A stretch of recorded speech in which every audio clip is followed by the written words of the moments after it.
Forward.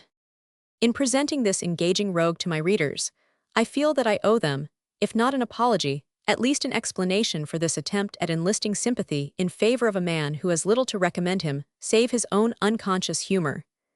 In very truth, my good friend Radichin is an unblushing liar, thief, a forger, anything you will.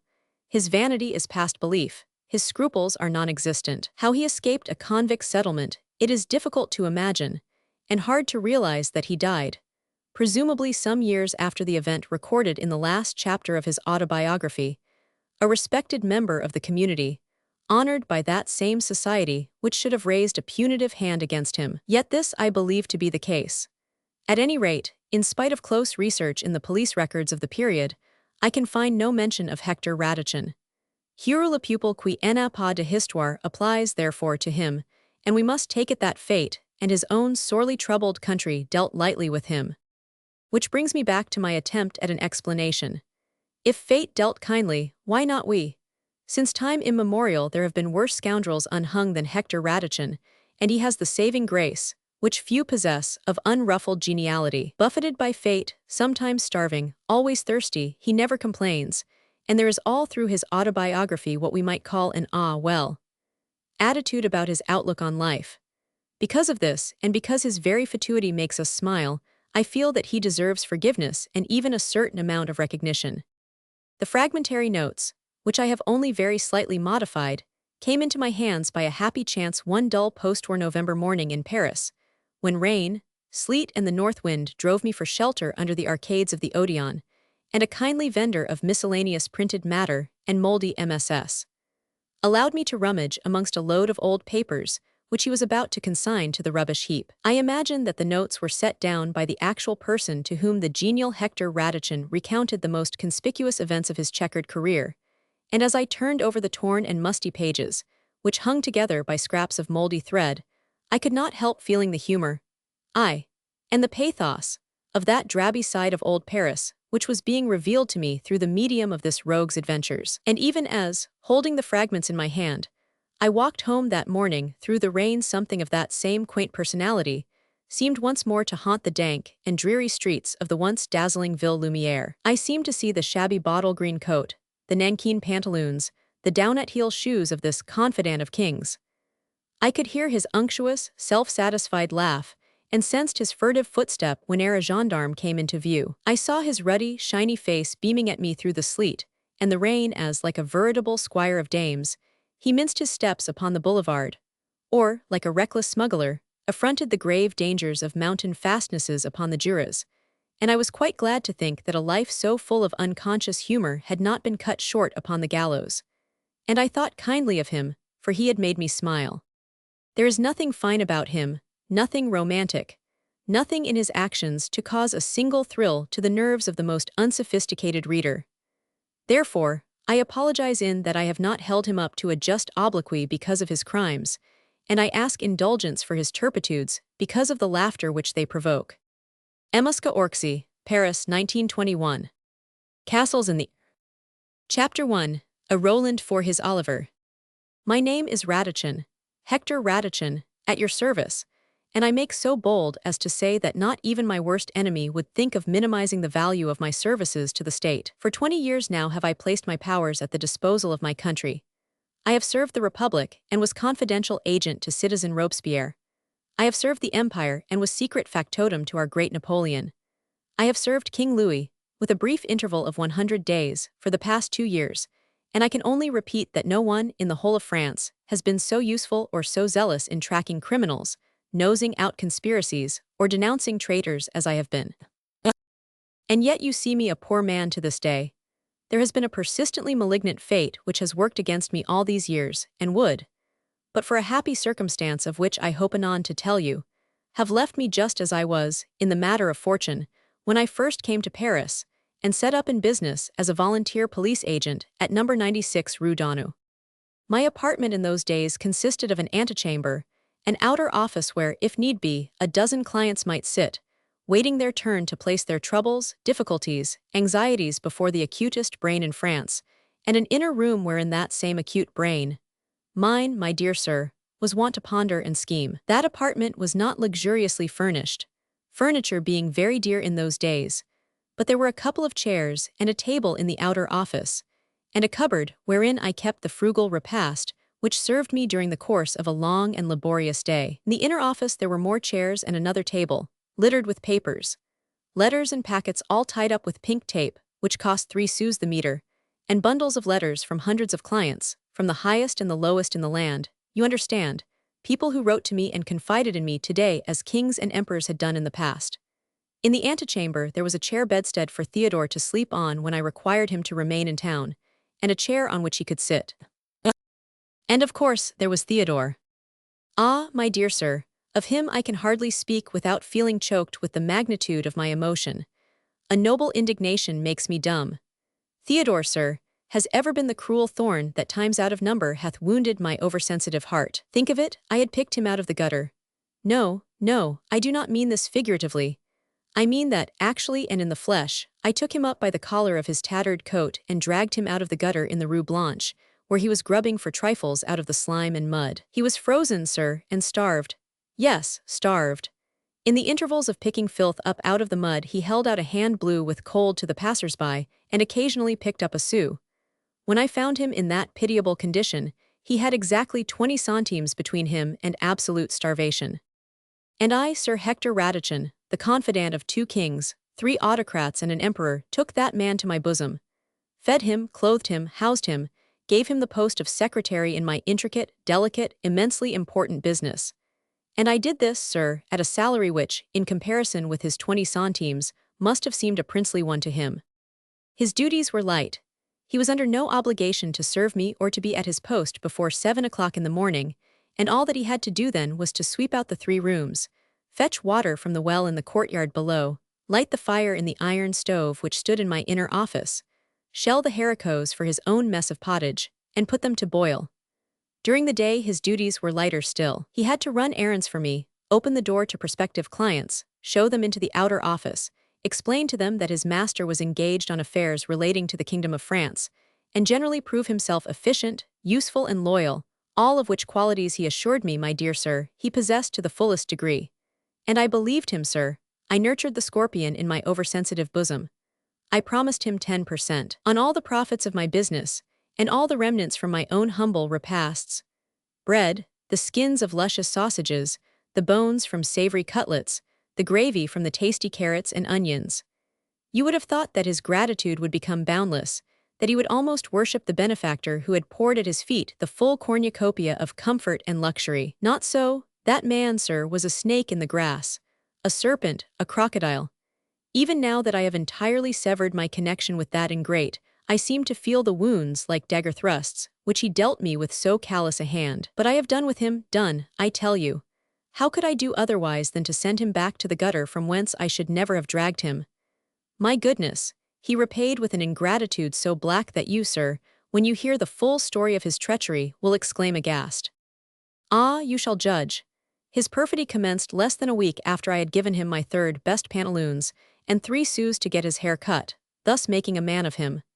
And yet, you would scarcely believe it, in the matter of the secret documents he behaved toward me like a veritable Judas. Listen, my dear sir. I told you, I believe, that I had my office in the Rue Daunou.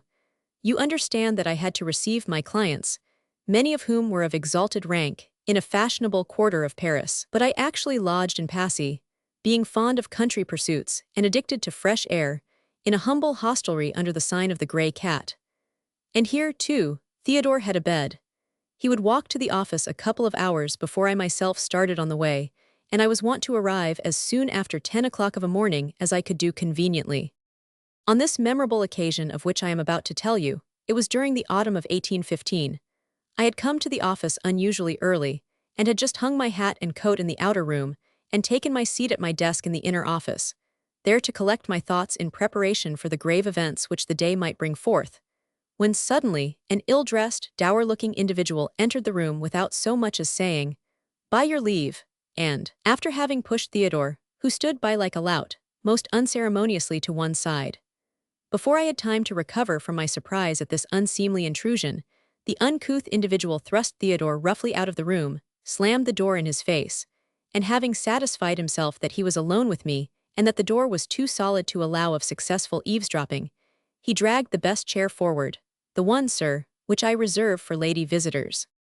He threw his leg across it, and, sitting astride, he leaned his elbows over the back and glowered at me as if he meant to frighten me.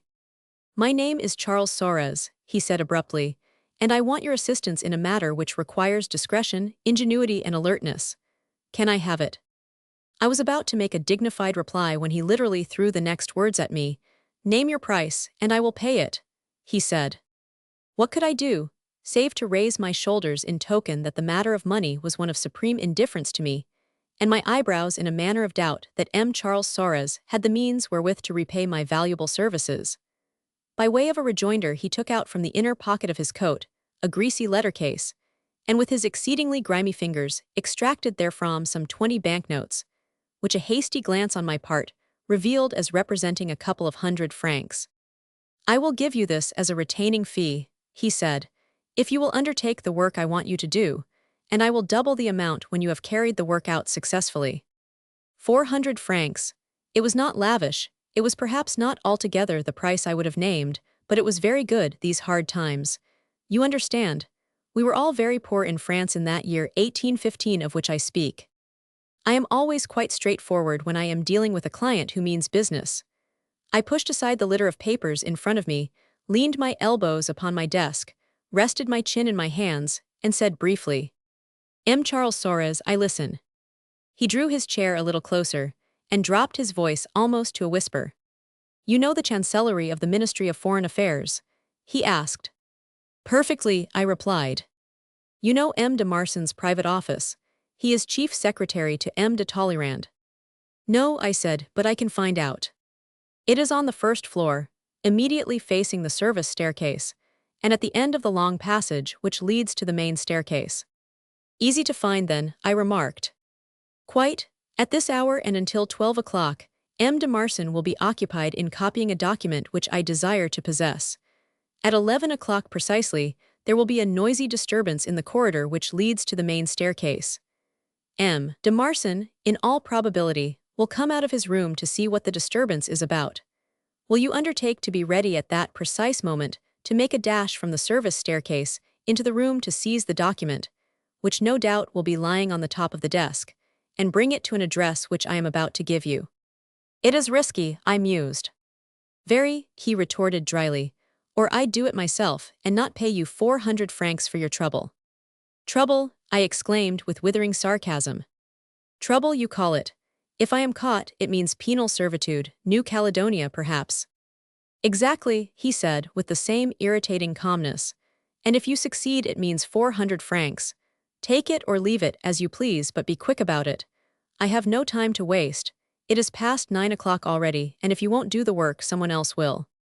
For a few seconds longer I hesitated. Schemes, both varied and wild, rushed through my active brain.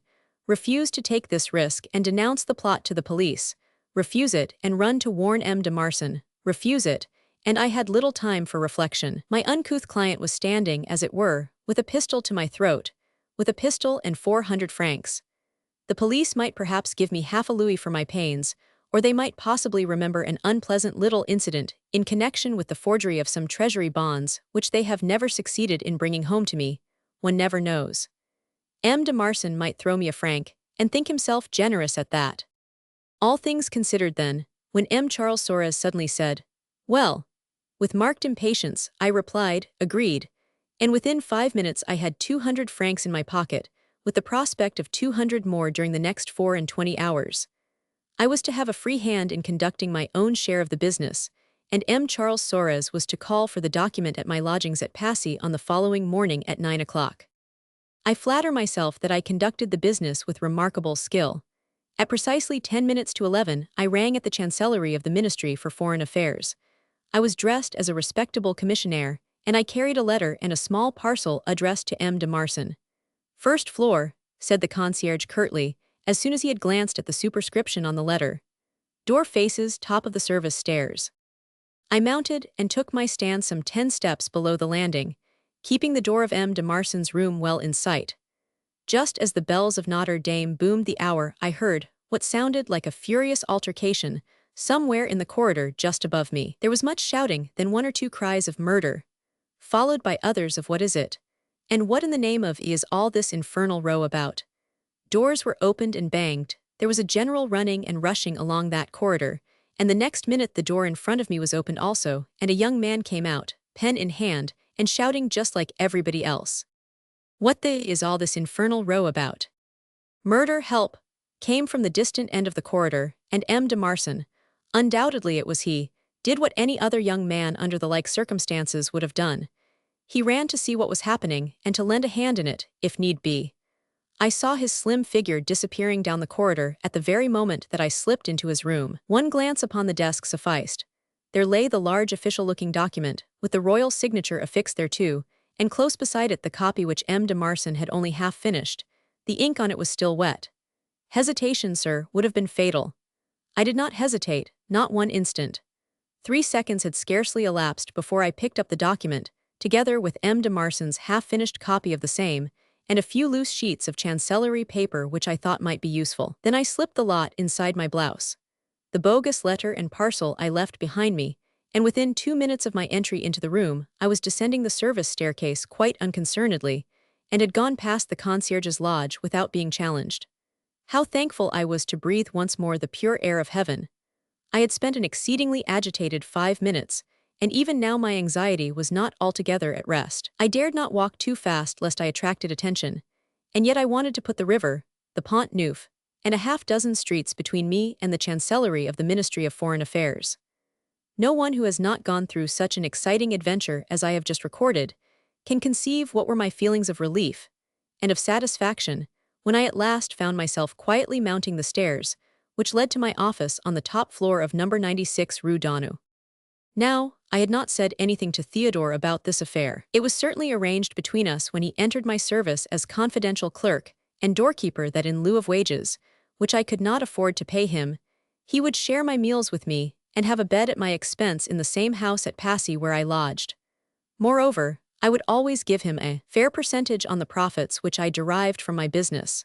The arrangement suited him very well. I told you that I picked him out of the gutter, and I heard subsequently that he had gone through many an unpleasant skirmish with the police in his day, and if I did not employ him, no one else would. After all, he did earn a more or less honest living by serving me. But in this instance, since I had not even asked for his assistance, I felt that, considering the risks of New Caledonia and a convict ship which I had taken, a paltry 400 francs could not by any stretch of the imagination rank as a profit in a business, and Theodore was not really entitled to a percentage, was he? So when I returned, I crossed the antechamber and walked past him with my accustomed dignity, nor did he offer any comment on my get-up. I often affected a disguise in those days, even when I was not engaged in business, and the dress and get-up of a respectable commissionaire was a favorite one with me. As soon as I had changed, I sent him out to make purchases for our luncheon, 5 sous worth of stale bread, and 10 sous worth of liver sausage, of which he was inordinately fond. He would take the opportunity on the way of getting moderately drunk on as many glasses of absinthe as he could afford. I saw him go out of the outer door, and then I set to work to examine the precious document. Well, one glance was sufficient for me to realize its incalculable value. Nothing more or less than a treaty of alliance between King Louis Roman XVIII of France and the King of Prussia in connection with certain schemes of naval construction. I did not understand the whole diplomatic verbiage, but it was pretty clear to my unsophisticated mind that this treaty had been entered into in secret by the two monarchs, and that it was intended to prejudice the interests both of Denmark and of Russia in the Baltic Sea. I also realized that both the governments of Denmark and Russia would no doubt pay a very considerable sum for the merest glance at this document, and that my client of this morning was certainly a Secret Service agent, otherwise a spy, of one of those two countries, who did not choose to take the very severe risks which I had taken this morning, but who would, on the other hand, reap the full reward of the daring coup, whilst I was to be content with 400 francs. Now, I am a man of deliberation as well as of action, and at this juncture, feeling that Theodore was still safely out of the way, I thought the whole matter over quietly, and then took what precautions I thought fit for the furthering of my own interests. To begin with, I set to work to make a copy of the treaty on my own account. I have brought the study of calligraphy to a magnificent degree of perfection, and the writing on the document was easy enough to imitate, as was also the signature of our gracious King Louis and of M. de Talleyrand, who had countersigned it. If you remember, I had picked up 2 or 3 loose sheets of paper off M. de Marsan's desk. These bore the arms of the Chancellery of Foreign Affairs stamped upon them, and were in every way identical with that on which the original document had been drafted. When I had finished my work, I flattered myself that not the greatest calligraphic expert could have detected the slightest difference between the original and the copy which I had made. The work took me a long time. When at last I folded up the papers and slipped them once more inside my blouse, it was close upon 2. I wondered why Theodore had not returned with our luncheon, but on going to the little anteroom which divides my office from the outer door, great was my astonishment to see him lolling there on the rickety chair which he affectioned, and half asleep. I had some difficulty in rousing him. Apparently he had got rather drunk while he was out, and had then returned and slept some of his booze off, without thinking that I might be hungry and needing my luncheon. "Why didn't you let me know you had come back?" I asked curtly, for indeed I was very cross with him. "I thought you were busy," he replied, with what I thought looked like a leer. I have never really cared for Theodore, you understand. However, I partook of our modest luncheon with him in perfect amity and brotherly love, but my mind was busy all the time. I began to wonder if Theodore suspected something. If so, I knew that I could not trust him. He would try and ferret things out, and then demand a share in my hard-earned emoluments, to which he was really not entitled. I did not feel safe with that bulky packet of papers on me, and I felt that Theodore's bleary eyes were perpetually fixed upon the bulge in the left-hand side of my coat. At one moment, he looked so strange that I thought he meant to knock me down. So my mind was quickly made up. After luncheon, I would go down to my lodgings at Passy, and I knew of a snug little hiding place in my room there, where the precious documents would be quite safe until such time as I was to hand them, or one of them, to M. Charles Soares. This plan I put into execution, and with remarkable ingenuity too. While Theodore was busy clearing up the debris of our luncheon, I not only gave him the slip, but as I went out, I took the precaution of locking the outer door after me and taking the key away in my pocket. I thus made sure that Theodore could not follow me. I then walked to Passy, a matter of 2 kilometers, and by 4 o'clock I had the satisfaction of stowing the papers safely away under one of the tiles in the flooring of my room, and then pulling the strip of carpet in front of my bed snugly over the hiding place. Theodore's attic, where he slept, was at the top of the house, whilst my room was on the ground floor, and so I felt that I could now go back quite comfortably to my office in the hope that more remunerative work and more lavish clients would come my way before nightfall. It was a little after 5 o'clock when I once more turned the key in the outer door of my rooms in the Rue Daunou. Theodore did not seem in the least to resent having been locked in for 2 hours. I think he must have been asleep most of the time. Certainly, I heard a good deal of shuffling when first I reached the landing outside the door, but when I actually walked into the apartment with an air of quiet unconcern, Theodore was sprawling on the chair bedstead, with eyes closed, a nose the color of beetroot, and emitting sounds through his thin, cracked lips which I could not, sir, describe graphically in your presence. I took no notice of him, however, even though, as I walked past him, I saw that he opened one bleary eye and watched my every movement. I went straight into my private room and shut the door after me. And here, I assure you, my dear sir, I literally fell into my favorite chair, overcome with emotion and excitement. Think what I had gone through.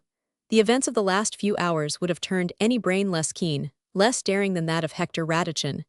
And here was I, alone at last, face to face with the future.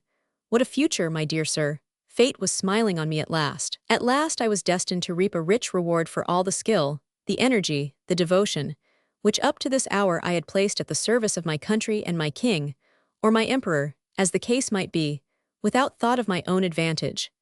Here was I now in possession of a document, 2 documents, each one of which was worth at least 1,000 francs to persons whom I could easily approach. 1,000 francs. Was I dreaming? 5,000 would certainly be paid by the government, whose agent M. Charles Soares admittedly was for one glance at that secret treaty, which would be so prejudicial to their political interests, whilst M. de Marsan himself would gladly pay another 5,000 for the satisfaction of placing the precious document intact before his powerful and irascible uncle. 10,000 francs. How few were possessed of such a sum in these days. How much could be done with it?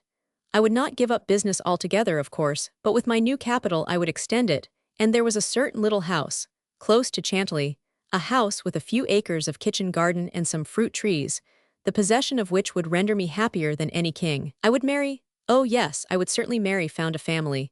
I was still young, my dear sir, and passably good-looking. In fact, there was a certain young widow, comely and amiable, who lived not far from Passy, who had on more than one occasion given me to understand that I was more than passably good-looking.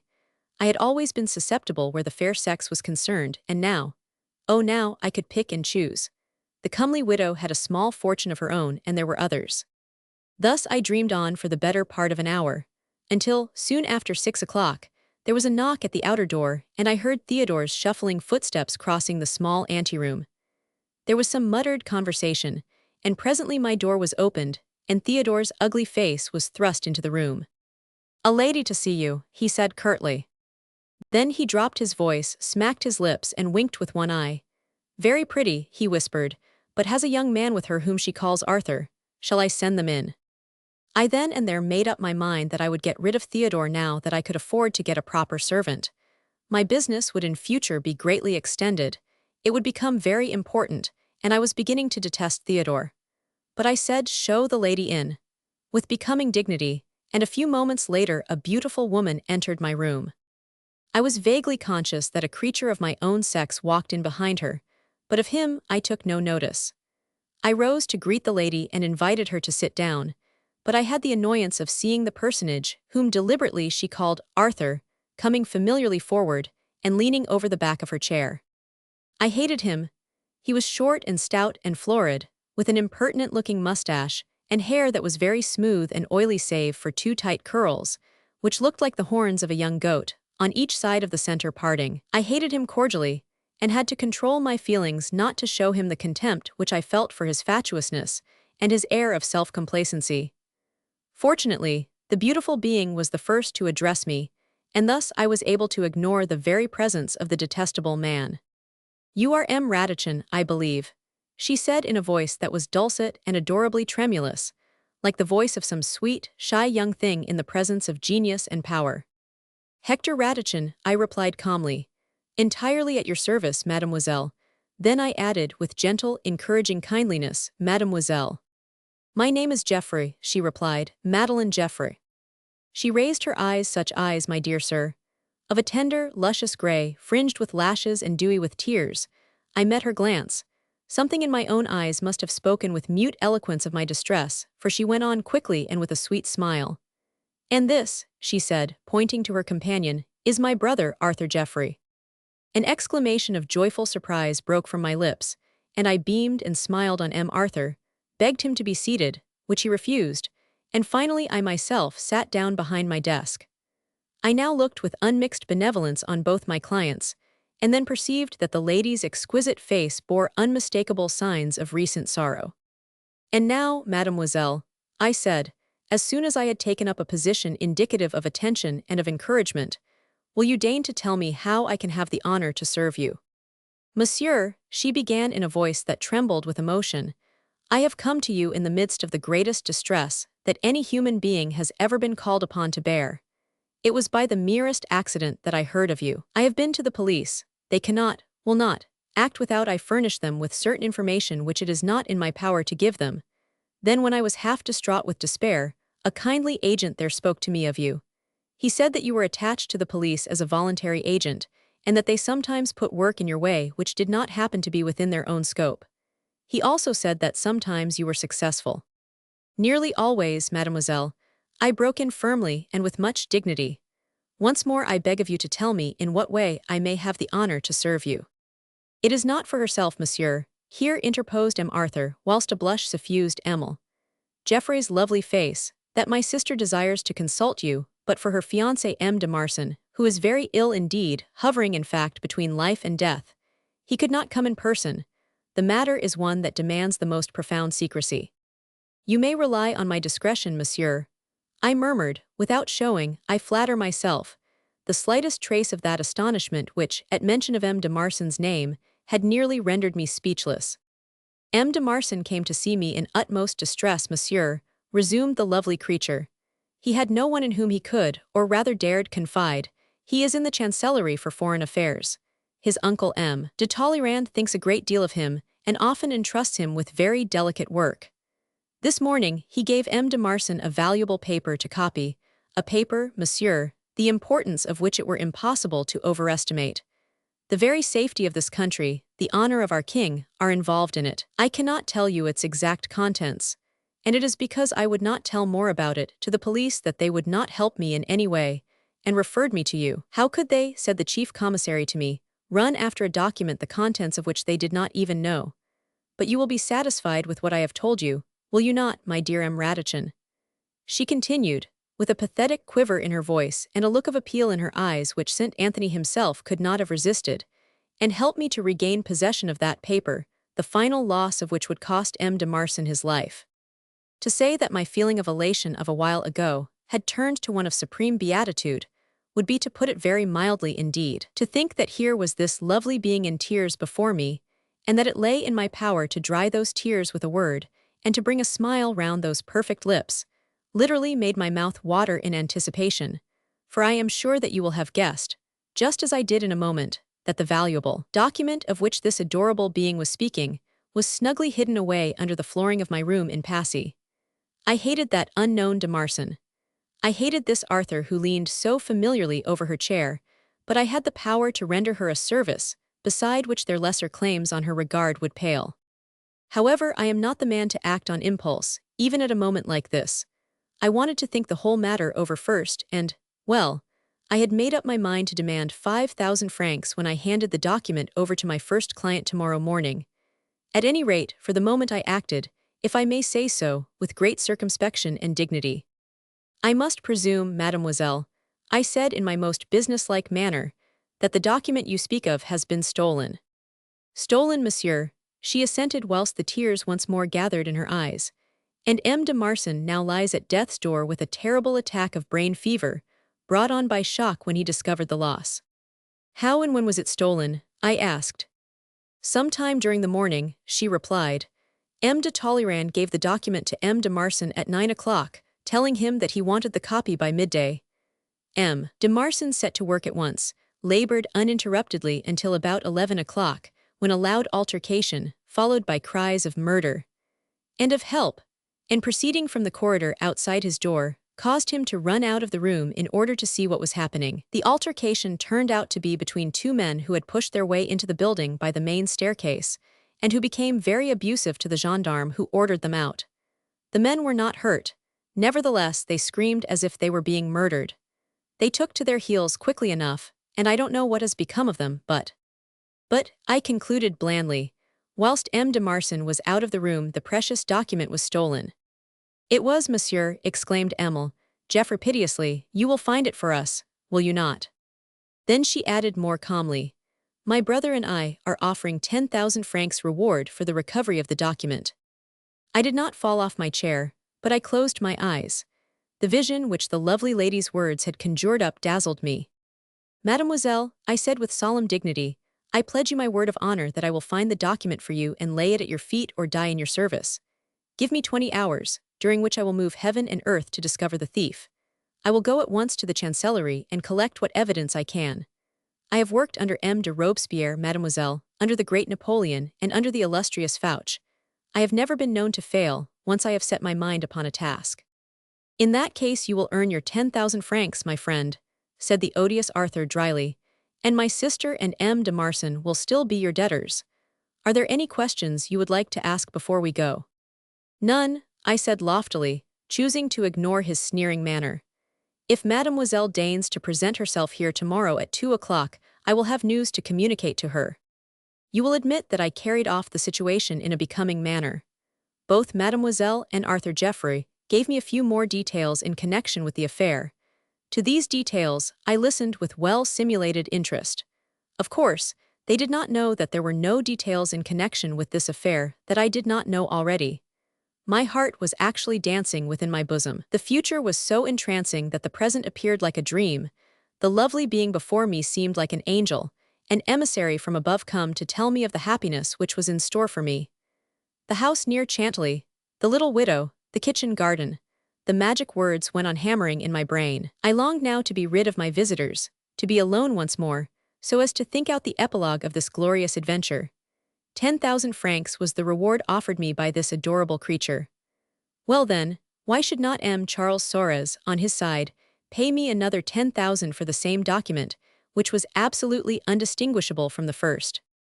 10,000, instead of 200, which he had the audacity to offer me. 7 o'clock had struck before I finally bowed my clients out of the room. Theodore had gone. The lazy lout would never stay as much as 5 minutes after his appointed time, so I had to show the adorable creature and her fat brother out of the premises myself. But I did not mind that. I flatter myself that I can always carry off an awkward situation in a dignified manner. A brief allusion to the inefficiency of present-day servants, a jocose comment on my own simplicity of habits, and the deed was done.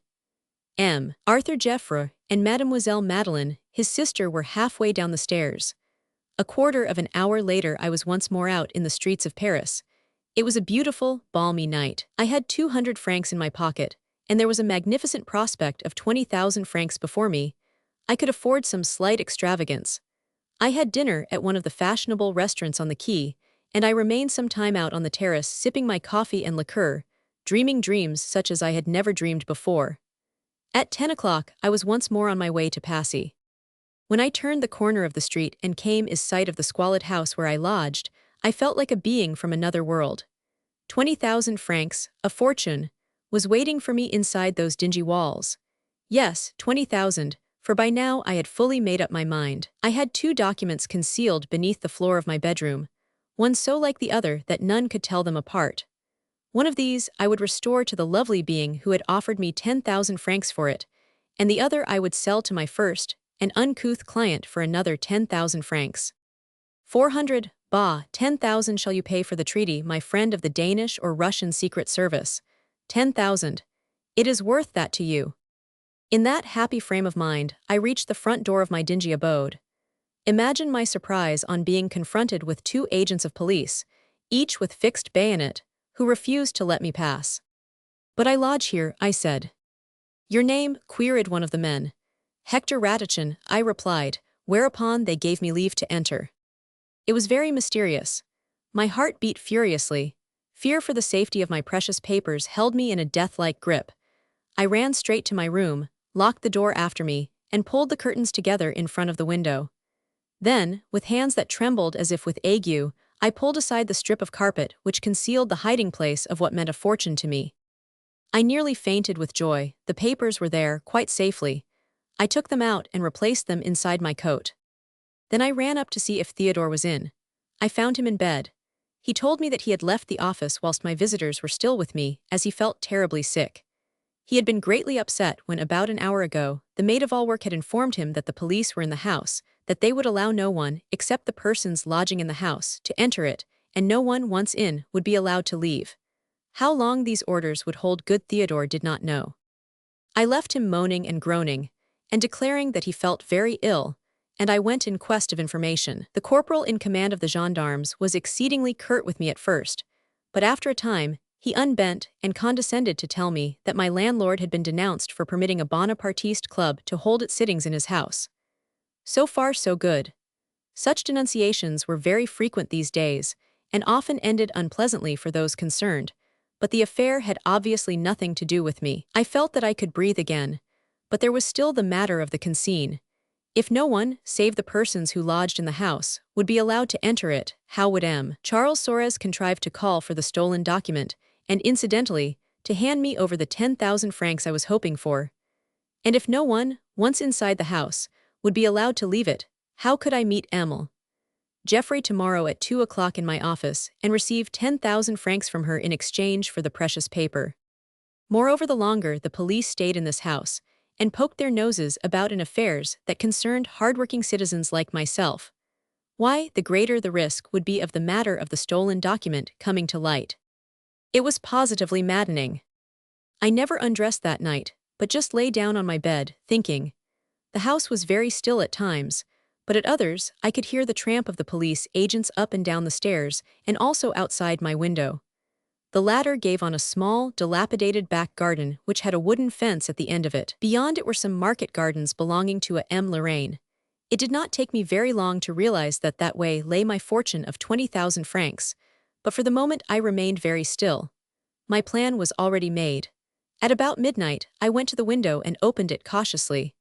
I had heard no noise from that direction for some time, and I bent my ear to listen. Not a sound. Either the sentry was asleep, or he had gone on his round, and for a few moments the way was free. Without a moment's hesitation, I swung my leg over the sill. Still no sound. My heart beat so fast that I could almost hear it. The night was very dark. A thin mist-like drizzle was falling. In fact, the weather conditions were absolutely perfect for my purpose. With utmost wariness, I allowed myself to drop from the window ledge on to the soft ground below. If I was caught by the sentry, I had my answer ready. I was going to meet my sweetheart at the end of the garden. It is an excuse which always meets with the sympathy of every true-hearted Frenchman. The sentry would, of course, order me back to my room, but I doubt if he would ill-use me. The denunciation was against the landlord, not against me. Still not a sound. I could have danced with joy. 5 minutes more and I would be across the garden and over that wooden fence, and once more on my way to fortune. My fall from the window had been light, as my room was on the ground floor. But I had fallen on my knees, and now, as I picked myself up, I looked up, and it seemed to me as if I saw Theodore's ugly face at his attic window. Certainly there was a light there, and I may have been mistaken as to Theodore's face being visible. The very next second the light was extinguished, and I was left in doubt. But I did not pause to think. In a moment I was across the garden, my hands gripped the top of the wooden fence. I hoisted myself up, with some difficulty, I confess, but at last I succeeded. I threw my leg over and gently dropped down on the other side. Then suddenly 2 rough arms encircled my waist, and before I could attempt to free myself, a cloth was thrown over my head, and I was lifted up and carried away, half suffocated and like an insentient bundle. When the cloth was removed from my face, I was half sitting, half lying, in an armchair in a strange room which was lighted by an oil lamp that hung from the ceiling above. In front of me stood M. Arthur Geoffroy and that beast Theodore. M. Arthur Geoffroy was coolly folding up the 2 valuable papers, for the possession of which I had risked a convict ship and New Caledonia, and which would have meant affluence for me for many days to come. It was Theodore who had removed the cloth from my face. As soon as I had recovered my breath, I made a rush for him, for I wanted to strangle him. But M. Arthur Geoffroy was too quick and too strong for me. He pushed me back into the chair. Easy, M. Radichin," he said pleasantly. "Do not vent your wrath upon this good fellow. Believe me, though his actions may have deprived you of a few thousand francs, they have also saved you from lasting and biting remorse. This document, which you stole from M. de Marsan and so ingeniously duplicated, involved the honor of our king and our country, as well as the life of an innocent man. My sister's fiancé would never have survived the loss of the document which had been entrusted to his honor." "I would have returned it to Mademoiselle tomorrow," I murmured. "Only 1 copy of it, I think," he retorted. "The other you would have sold to whichever spy of the Danish or Russian governments happened to have employed you in this discreditable business." "How did you know?" I said involuntarily. "Through a very simple process of reasoning, my good M. Radichin," he replied blandly.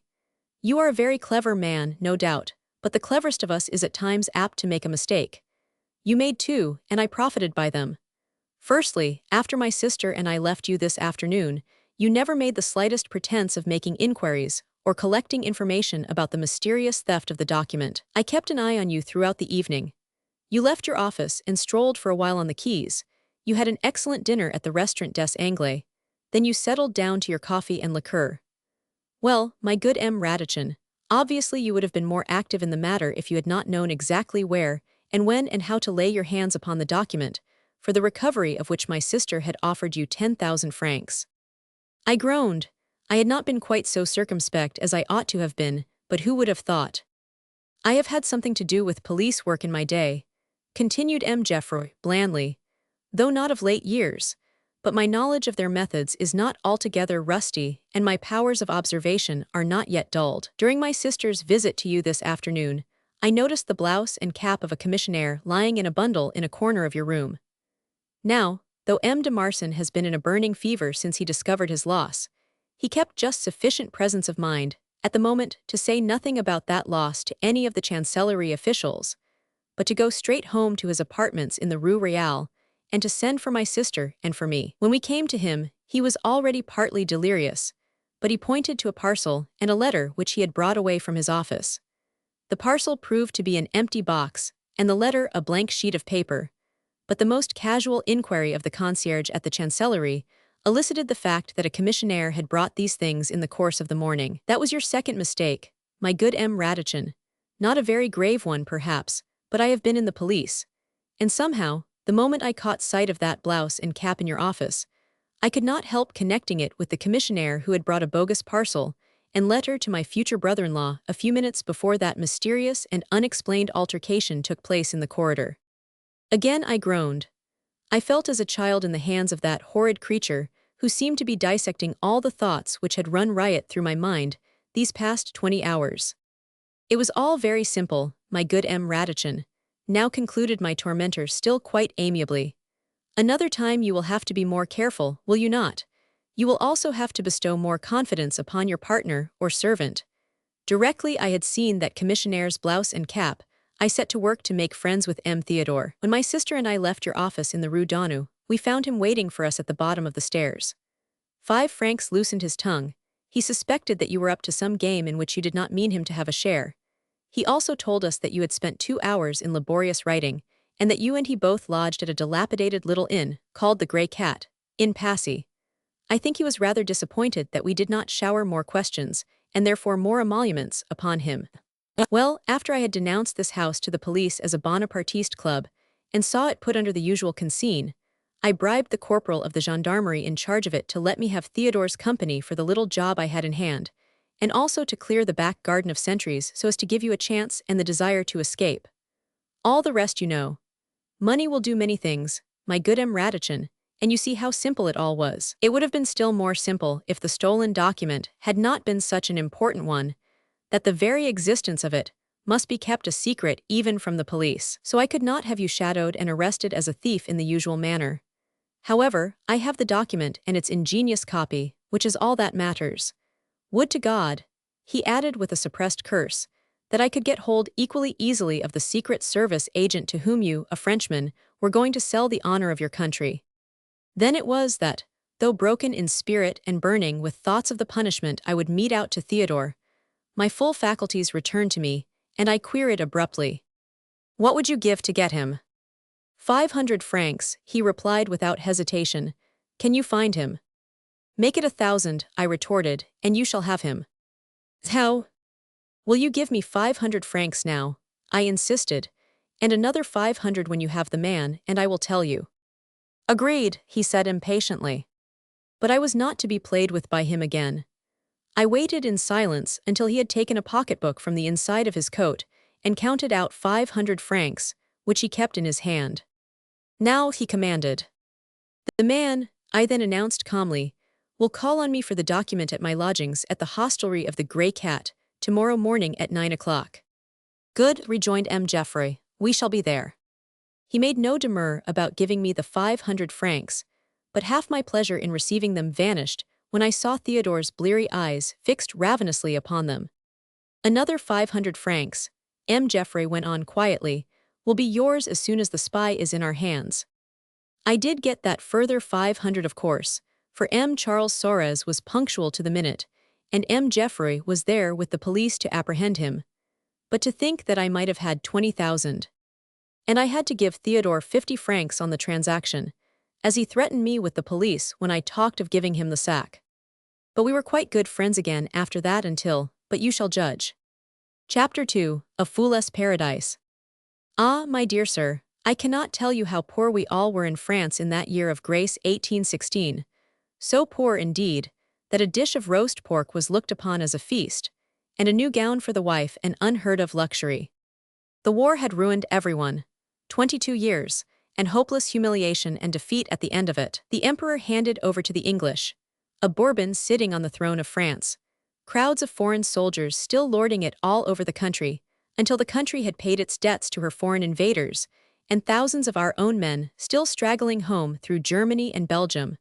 the remnants of Napoleon's grand army, ex-prisoners of war, or scattered units who had found their weary way home at last, shoeless, coatless, half-starved and perished from cold and privations, unfit for housework, for agriculture, or for industry, fit only to follow their fallen hero, as they had done through a quarter of a century, to victory and to death. With me, sir, business in Paris was almost at a standstill. I, who had been the confidential agent of 2 kings, 3 democrats and 1 emperor. I, who had held diplomatic threads in my hands which had caused thrones to totter and tyrants to quake, and who had brought more criminals and intriguers to book than any other man alive.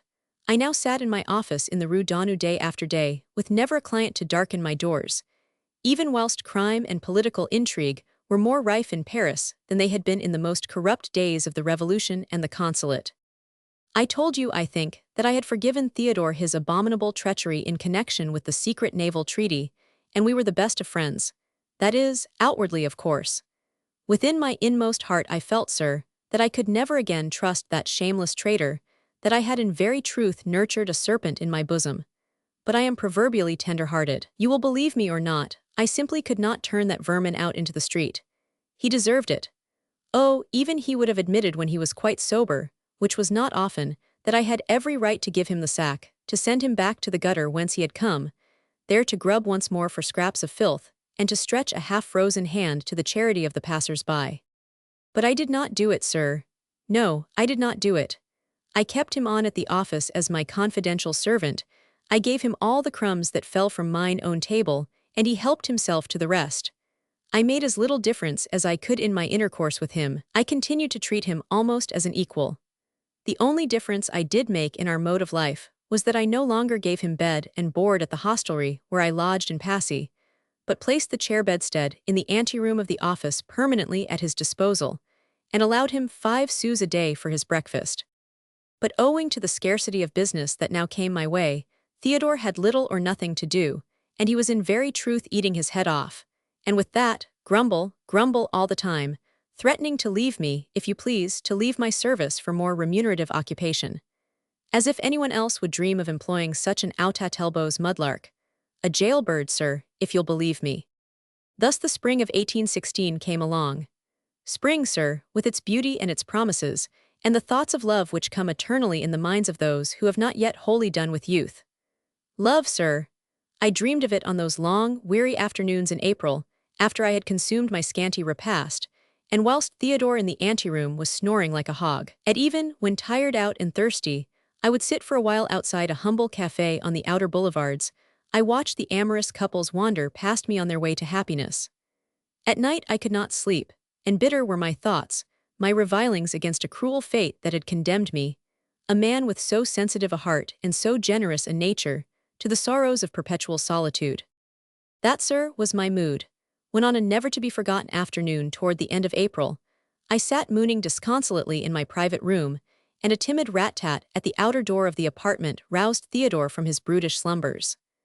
I heard him shuffling up to the door, and I hurriedly put my necktie straight and smoothed my hair, which had become disordered despite the fact that I had only indulged in a very abstemious dejeuner. When I said that the knock at my door was in the nature of a timid rat-rat, I did not perhaps describe it quite accurately. It was timid, if you will understand me, and yet bold, as coming from one who might hesitate to enter and nevertheless feels assured of welcome. Obviously a client, I thought.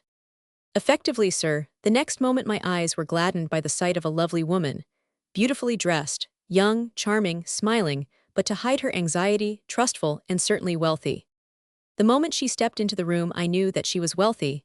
There was an air of assurance about her, which only those are able to assume who are not pestered with creditors. She wore 2 beautiful diamond rings upon her hands, outside her perfectly fitting glove, and her bonnet was adorned with flowers so exquisitely fashioned that a butterfly would have been deceived, and would have perched on it with delight. Her shoes were of the finest kid, shiny at the toes like tiny mirrors, whilst her dainty ankles were framed in the filmy lace frills of her panelettes. Within the wide brim of her bonnet, her exquisite face appeared like a rosebud nestling in a basket. She smiled when I rose to greet her, gave me a look that sent my susceptible heart aflutter, and caused me to wish that I had not taken that bottle-green coat of mine to the Mont de Piet only last week. I offered her a seat, which she took, arranging her skirts about her with inimitable grace. "One moment," I added as soon as she was seated, "and I am entirely at your service." I took up pen and paper, an unfinished letter which I always keep handy for the purpose, and wrote rapidly. It always looks well for a lawyer or an agent confidential to keep a client waiting for a moment or two, while he attends to the enormous pressure of correspondence, which, if allowed to accumulate for 5 minutes, would immediately overwhelm him. I signed and folded the letter, threw it with a nonchalant air into a basket filled to the brim with others of equal importance, buried my face in my hands for a few seconds as if to collect my thoughts, and finally said, "And now, mademoiselle, will you deign to tell me what procures me the honor of your visit?" The lovely creature had watched my movements with obvious impatience, a frown upon her exquisite brow. But now she plunged straightway into her story. "Monsieur," she said with that pretty determined air which became her so well, "my name is Estelle Bachelier. I am an orphan, an heiress, and have need of help and advice. I did not know to whom to apply. Until 3 months ago I was poor and had to earn my living by working in a milliner's shop in the Rue Saint-Honor. The concierge in the house where I used to lodge is my only friend, but she cannot help me for reasons which will presently be made clear to you. She told me, however, that she had a nephew named Theodore, who was clerk to M. Radichin, advocate and confidential agent. She gave me your address, and as I knew no one else I determined to come and consult you. I flatter myself that though my countenance is exceptionally mobile, I possess marvelous powers for keeping it impassive when necessity arises. In this instance, at mention of Theodore's name, I showed neither surprise nor indignation. Yet you will readily understand that I felt both. Here was that man, once more revealed as a traitor.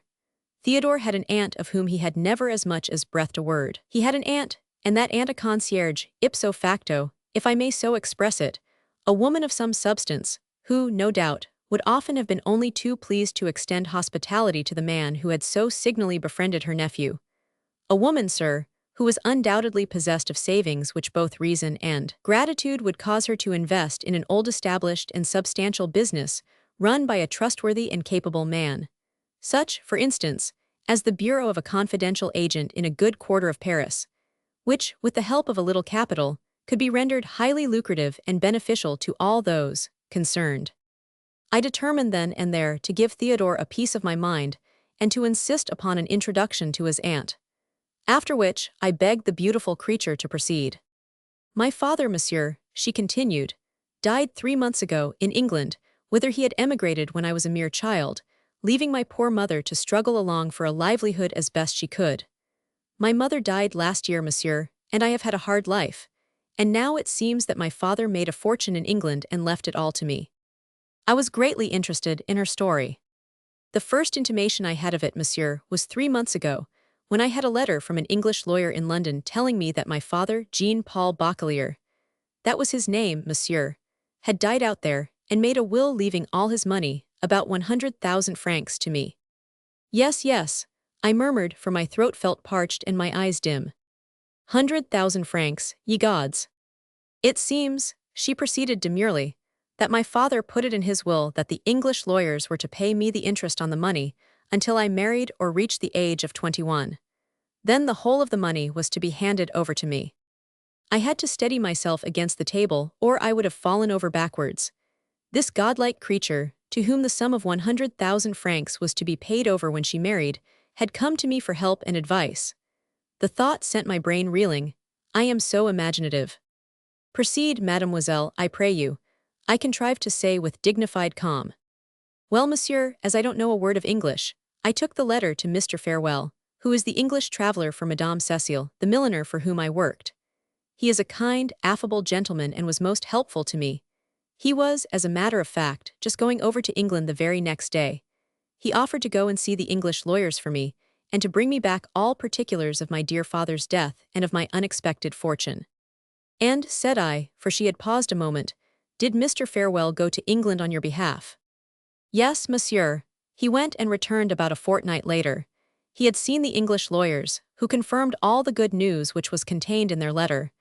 They took, it seems, a great fancy to Mr. Farewell and told him that since I was obviously too young to live alone and needed a guardian to look after my interests, they would appoint him my guardian, and suggested that I should make my home with him, until I was married or had attained the age of 21. Mr. Farewell told me that though this arrangement might be somewhat inconvenient in his bachelor establishment, he had been unable to resist the entreaties of the English lawyers, who felt that no one was more fitted for such onerous duties than himself, seeing that he was English and so obviously my friend. The scoundrel, the blackguard, I exclaimed in an unguarded outburst of fury. Your pardon, mademoiselle, I added more calmly, seeing that the lovely creature was gazing at me with eyes full of astonishment not unmixed with distrust. I am anticipating. Am I to understand, then, that you have made your home with this Mr. Farewell? Yes, monsieur, at number 65 Rue des Pyramids. Is he a married man? I asked casually. He is a widower, monsieur. Middle-aged. Quite elderly, monsieur. I could have screamed with joy. I was not yet 40 myself. Why, she added gaily, he is thinking of retiring from business. He is, as I said, a commercial traveler, in favor of his nephew, M. Adrian Cazalis. Once more I had to steady myself against the table. The room swam round me. 100,000 francs. A lovely creature, an unscrupulous widower, an equally dangerous young nephew. I rose and tottered to the window. I flung it wide open, a thing I never do save at moments of acute crises. The breath of fresh air did me good. I returned to my desk, and was able once more to assume my habitual dignity and presence of mind. In all this, mademoiselle, I said in my best professional manner, I do not gather how I can be of service to you. I am coming to that, monsieur, she resumed after a slight moment of hesitation, even as an exquisite blush suffused her damask cheeks. You must know that at first I was very happy in the house of my new guardian. He was exceedingly kind to me, though there were times already when I fancied. She hesitated, more markedly this time, and the blush became deeper on her cheeks. I groaned aloud. Surely he is too old, I suggested. Much too old, she assented emphatically. Once more I would have screamed with joy had not a sharp pang, like a dagger thrust, shot through my heart. But the nephew, I said as jocosely as indifferently as I could. Young M. Cazalis, what? Oh, she replied with perfect indifference. I hardly ever see him. Unfortunately, it were not seemly for an avocat and the agent confidential of half the courts of Europe to execute the measures of a polka in the presence of a client, or I would indeed have jumped up and danced with glee. The happy thoughts were hammering away in my mind. The old one is much too old, the young one she never sees. And I could have knelt down and kissed the hem of her gown for the exquisite indifference with which she had uttered those magic words. Oh, I hardly ever see him, words which converted my brightest hopes into glowing possibilities. But as it was, I held my emotions marvelously in check, and with perfect sang-froid, once more asked the beauteous creature how I could be of service to her in her need. Of late, monsieur, she said, as she raised a pair of limpid, candid blue eyes to mine, my position in Mr. Farewell's house has become intolerable. He pursues me with his attentions, and he has become insanely jealous. He will not allow me to speak to anyone, and has even forbidden M. Cazalis, his own nephew, the house. Not that I care about that, she added with an expressive shrug of the shoulders. He has forbidden M. Cazalis the house, rang like a paean in my ear. Not that she cares about that, tra-la-la-la-la-la. What I actually contrived to say with a measured and judicial air was, if you deign to entrust me with the conduct of your affairs, I would at once communicate with the English lawyers in your name and suggest to them the advisability of appointing another guardian. I would suggest, for instance, that I. How can you do that, monsieur? She broke in somewhat impatiently, seeing that I cannot possibly tell you who these lawyers are. I queried, gasping. I neither know their names, nor their residence in England. Once more I gasped. Will you explain? I murmured. It seems, monsieur, that while my dear mother lived, she always refused to take a single sou from my father, who had so basely deserted her. Of course, she did not know that he was making a fortune over in England, nor that he was making diligent inquiries as to her whereabouts when he felt that he was going to die. Thus, he discovered that she had died the previous year, and that I was working in the atelier of Madame Cécile, the well-known milliner. When the English lawyers wrote to me at that address, they, of course, said that they would require all my papers of identification before they paid any money over to me, and so, when Mr. Farewell went over to England, he took all my papers with him and... She burst into tears and exclaimed piteously, "Oh, I have nothing now, monsieur, nothing to prove who I am. Mr. Farewell took everything, even the original letter which the English lawyers wrote to me." "Farewell," I urged, "can be forced by the law to give all your papers up to you." "Oh, I have nothing now, monsieur. He threatened to destroy all my papers unless I promised to become his wife. And I haven't the least idea how and where to find the English lawyers. I don't remember either their name or their address. And if I did, how could I prove my identity to their satisfaction? I don't know a soul in Paris save a few irresponsible millinery apprentices and Madame Cecile, who, no doubt, is hand in glove with Mr. Farewell. I am all alone in the world and friendless. I have come to you, monsieur, in my distress. And you will help me, will you not?" She looked more adorable in grief than she had ever done before. To tell you that at this moment visions floated in my mind, before which Dante's visions of paradise would seem pale and tame, were but to put it mildly. I was literally soaring in heaven. For you see, I am a man of intellect and of action. No sooner do I see possibilities before me than my brain soars in an empyrean, whilst conceiving daring plans for my body's permanent abode in Elysium. At this present moment, for instance, to name but a few of the beatific visions which literally dazzled me with their radiance, I could see my fair client as a lovely and blushing bride by my side, even whilst Messieurs X and X, the two still unknown English lawyers, handed me a heavy bag which bore the legend 100,000 francs. I could see, but I had not the time now to dwell on these ravishing dreams. The beauteous creature was waiting for my decision. She had placed her fate in my hands. I placed my hand on my heart. "Mademoiselle," I said solemnly, "I will be your adviser and your friend. Give me but a few days' grace, every hour, every minute of which I will spend in your service. At the end of that time, I will not only have learned the name and address of the English lawyers, but I will have communicated with them on your behalf, and all your papers proving your identity will be in your hands. Then we can come to a decision with regard to a happier and more comfortable home for you. In the meanwhile, I entreat you to do nothing that may precipitate Mr. Farewell's actions. Do not encourage his advances, but do not repulse them, and above all, keep me well informed of everything that goes on in his house." She spoke a few words of touching gratitude. Then she rose, and with a gesture of exquisite grace, she extracted 100-franc note from her reticule and placed it upon my desk. "Mademoiselle," I protested with splendid dignity, "I have done nothing as yet." "Ah, but you will, monsieur," she entreated in accents that completed my subjugation to her charms. "Besides, you do not know me. How could I expect you to work for me and not to know if in the end I should repay you for all your trouble? I pray you to take this small sum without demur. Mr. Farewell keeps me well supplied with pocket money. There will be another 100 for you when you place the papers in my hands." I bowed to her, and having once more assured her of my unswerving loyalty to her interests, I accompanied her to the door, and anon saw her graceful figure slowly descend the stairs and then disappear along the corridor. Then I went back to my room, and was only just in time to catch Theodore calmly pocketing the 100-franc note which my fair client had left on the table. I secured the note, and I didn't give him a black eye, for it was no use putting him in a bad temper when there was so much to do. That very same evening, I interviewed the concierge at number 65 Rue des Pyramids. From him, I learned that Mr. Farewell lived on a very small income on the top floor of the house, that his household consisted of a housekeeper who cooked and did the work of the apartment for him, and an odd-job man who came every morning to clean boots, knives, draw water, and carry up fuel from below.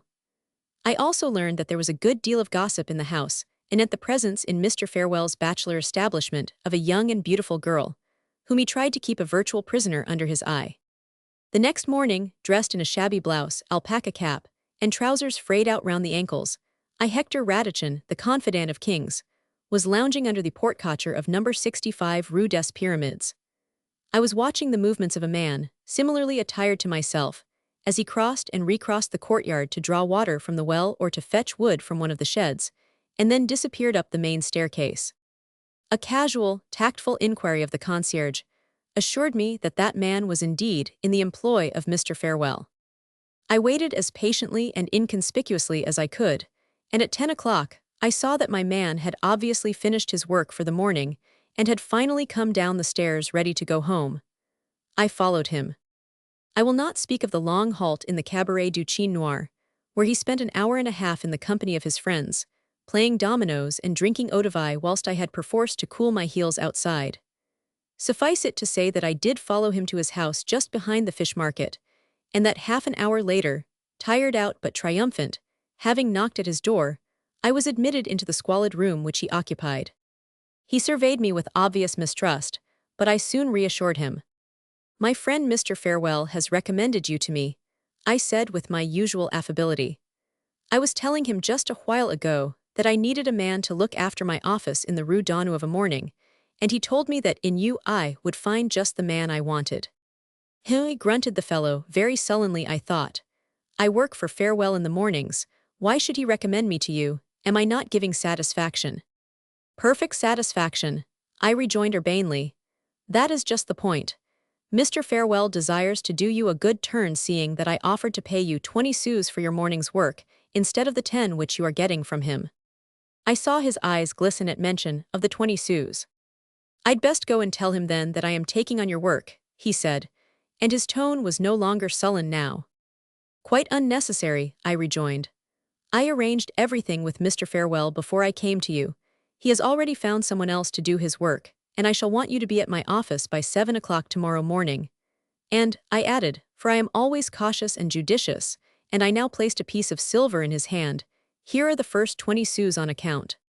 He took the money and promptly became very civil, even obsequious. He not only accompanied me to the door, but all the way down the stairs, and assured me all the time that he would do his best to give me entire satisfaction.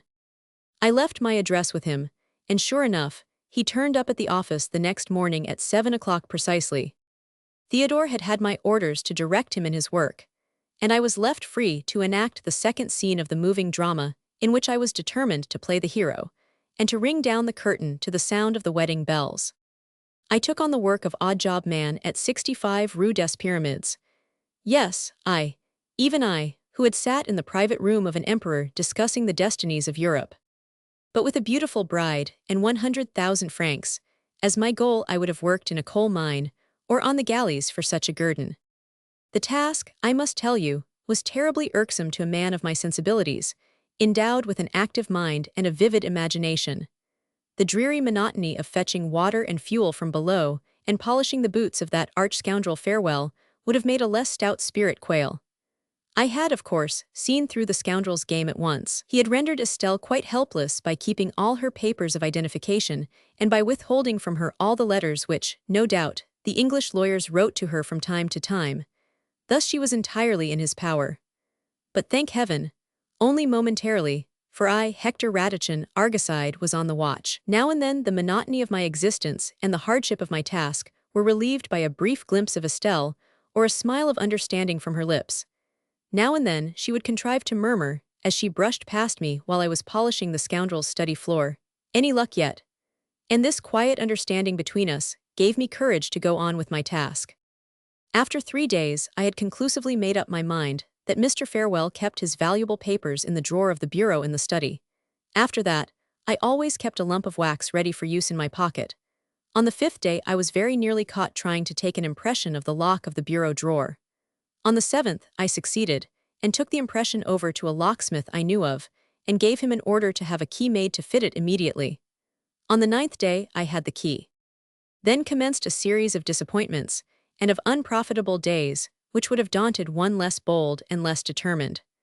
I don't think that Farewell ever suspected me, but it is a fact that never once did he leave me alone in his study whilst I was at work there polishing the oak floor.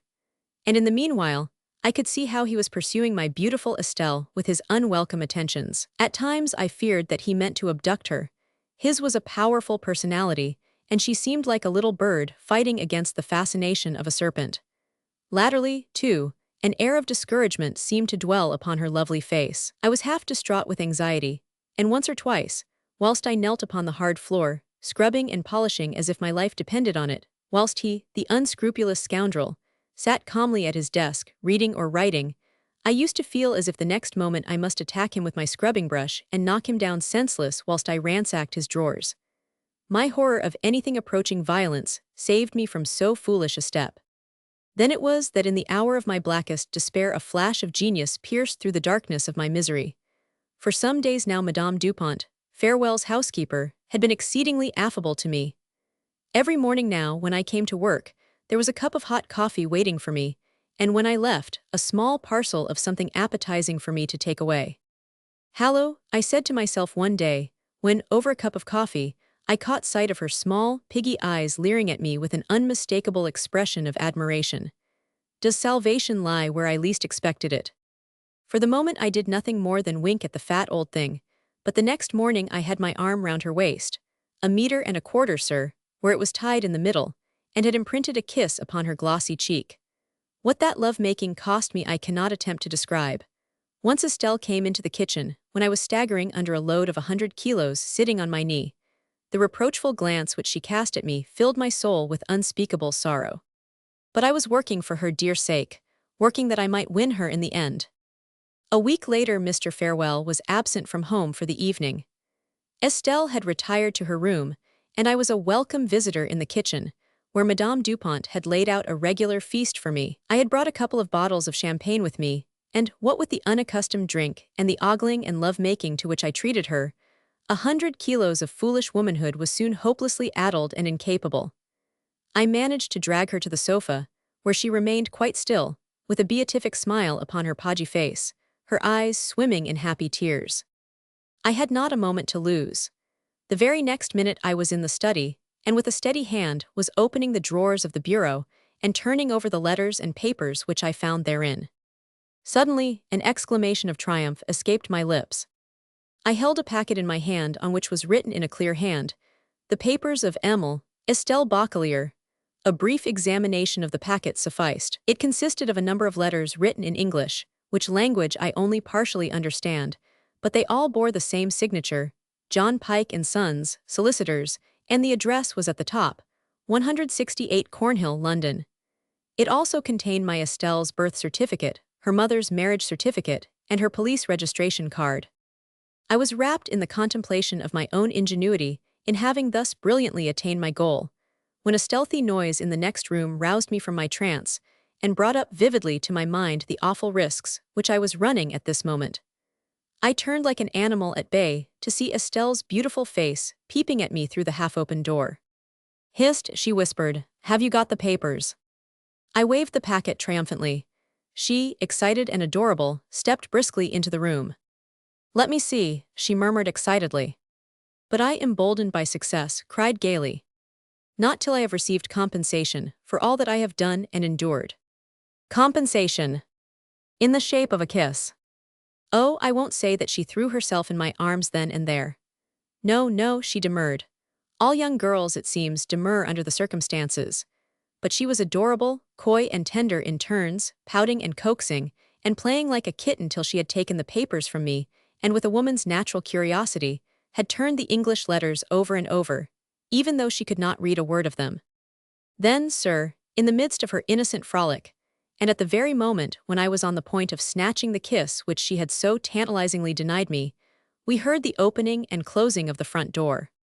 Mr. Farewell had come home, and there was no other egress from the study save the sitting-room, which in its turn had no other egress but the door leading into the very passage, where even now Mr. Farewell was standing, hanging up his hat and cloak on the rack.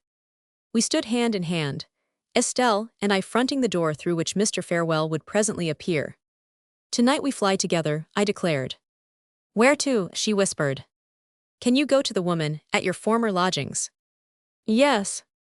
"Then I will take you there tonight. Tomorrow we will be married before the Procureur du Roi. In the evening we leave for England." "Yes, yes," she murmured. "When he comes in I'll engage him in conversation," I continued hurriedly.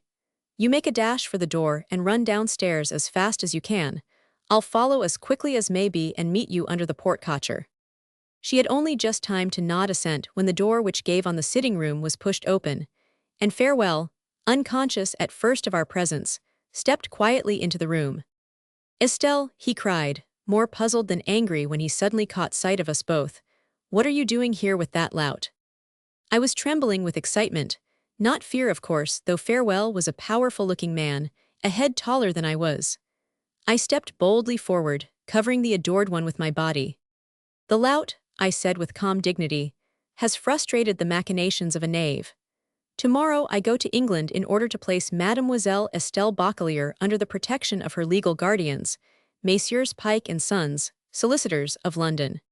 He gave a cry of rage, and before I could retire to some safe entrenchment behind the table or the sofa, he was upon me like a mad dog. He had me by the throat, and I had rolled backwards down onto the floor, with him on the top of me, squeezing the breath out of me till I verily thought that my last hour had come. Estelle had run out of the room like a startled hare.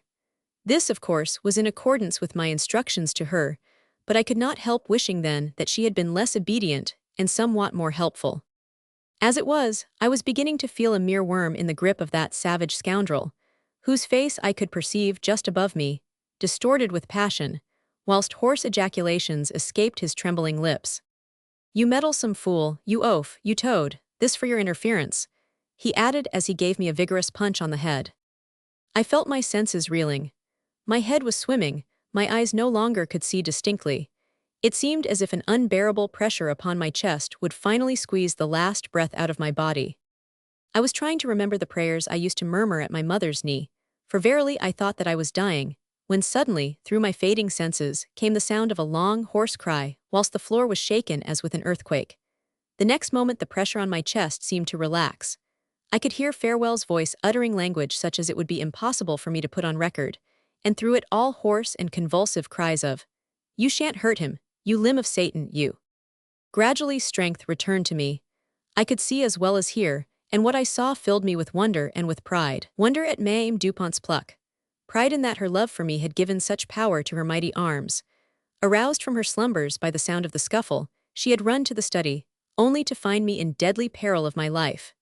Without a second's hesitation she had rushed on Farewell, seized him by the collar, pulled him away from me, and then thrown the whole weight of her 100 kilos upon him, rendering him helpless. Ah, woman, lovely, selfless woman! My heart a prey to remorse, in that I could not remain in order to thank my plucky deliverer, I nevertheless finally struggled to my feet, and fled from the apartment and down the stairs, never drawing breath till I felt Estelle's hand resting confidingly upon my arm. I took her to the house where she used to lodge, and placed her under the care of the kind concierge who was Theodore's aunt. Then I too went home, determined to get a good night's rest. The morning would be a busy one for me. There would be the special license to get, the cure of St. Jacques to interview, the religious ceremony to arrange for, and the places to book on the stagecoach for Boulogne en route for England and fortune. I was supremely happy, and slept the sleep of the just. I was up betimes, and started on my round of business at 8 o'clock the next morning. I was a little troubled about money, because when I had paid for the license, and given to the cure the required fee for the religious service and ceremony, I had only 5 francs left out of the 100, which the adored one had given me. However, I booked the seats on the stagecoach and determined to trust to luck. Once Estelle was my wife, all money care would be at an end, since no power on earth could stand between me and the 100,000 francs, the happy goal for which I had so ably striven. The marriage ceremony was fixed for 11 o'clock, and it was just upon 10 when, at last, with a light heart and springy step, I ran up the dingy staircase which led to the adored one's apartments. I knocked at the door. It was opened by a young man, who with a smile courteously bade me enter.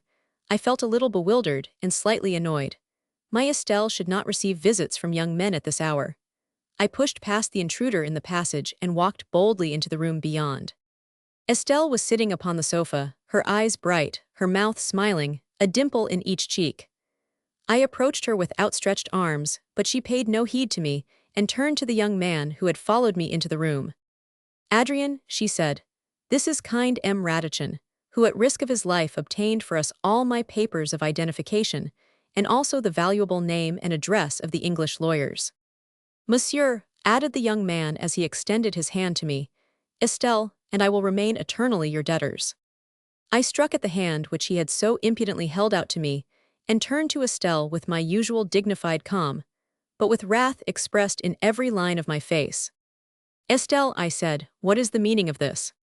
"Oh," she retorted with one of her provoking smiles, "you must not call me Estelle, you know, or Adrien will smack your face. We are indeed grateful to you, my good M. Radichin," she continued more seriously, "and though I only promised you another 100 francs when your work for me was completed, my husband and I have decided to give you 1,000 francs in view of the risks which you ran on our behalf." "Your husband," I stammered.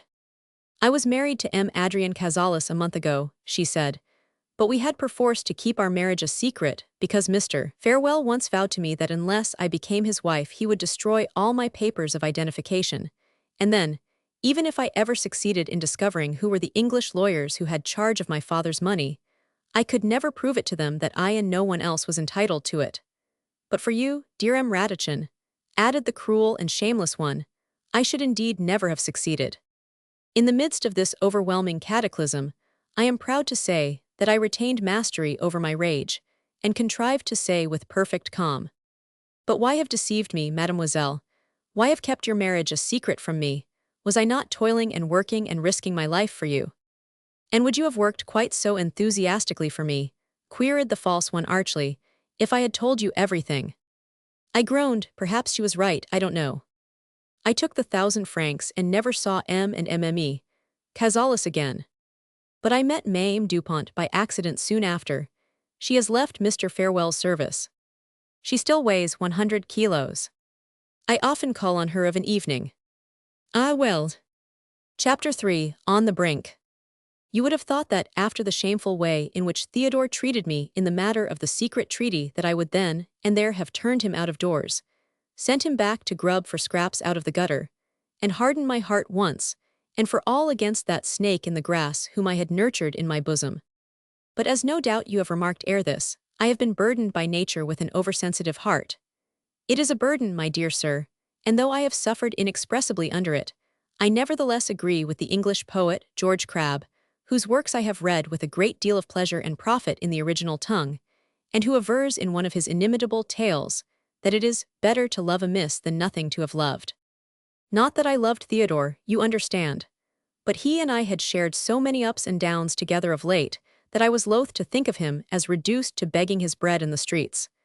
Then I kept him by me, for I thought that he might at times be useful to me in my business.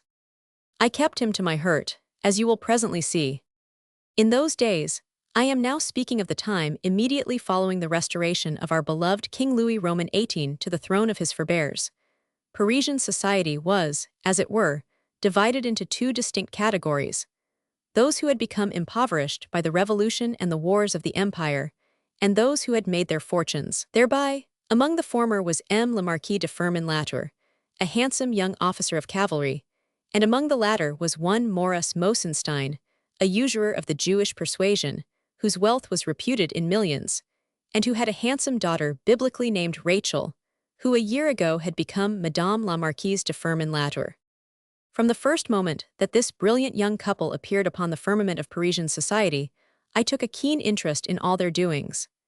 In those days, you understand, it was in the essence of my business to know as much as possible of the private affairs of people in their position, and instinct had at once told me that in the case of M.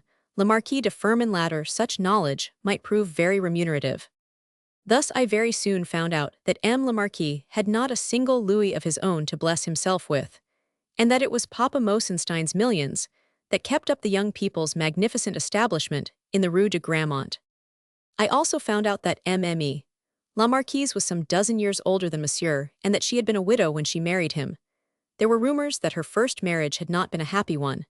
The husband, M. le Comte de Naquet, had been a gambler and a spendthrift, and had dissipated as much of his wife's fortune as he could lay his hands on, until one day he went off on a voyage to America, or goodness knows where, and was never heard of again. Mme. la Comtesse, as she then was, did not grieve over her loss. Indeed, she returned to the bosom of her family, and her father, a shrewd usurer who had amassed an enormous fortune during the wars, succeeded with the aid of his apparently bottomless moneybags in having his first son-in-law declared deceased by royal decree, so as to enable the beautiful Rachel to contract another, yet more brilliant alliance, as far as name and lineage were concerned, with the Marquis de Firmin-Latour. Indeed, I learned that the worthy Israelite's one passion was the social advancement of his daughter, whom he worshipped. So, as soon as the marriage was consummated and the young people were home from their honeymoon, he fitted up for their use the most extravagantly sumptuous apartment Paris had ever seen. Nothing seemed too good or too luxurious for Mme. la Marquise de Firmin-Latour. He desired her to cut a brilliant figure in Paris society, nay, to be the Ville Lumiere's brightest and most particular star. After the townhouse, he bought a chateau in the country, horses and carriages, which he placed at the disposal of the young couple, He kept up an army of servants for them and replenished their cellars with the choicest wines. He threw money about for diamonds and pearls which his daughter wore, and paid all his son-in-law's tailors and shirt-makers' bills. But always the money was his, you understand. The house in Paris was his, so was the chateau on the Loire. He lent them to his daughter. He lent her the diamonds, and the carriages, and the boxes at the opera and the franchise. But here his generosity ended. He had been deceived in his daughter's first husband. Some of the money which he had given her had gone to pay the gambling debts of an unscrupulous spendthrift. He was determined that this should not occur again. A man might spend his wife's money. Indeed, the law placed most of it at his disposal in those days. But he could not touch or mortgage one sou that belonged to his father-in-law.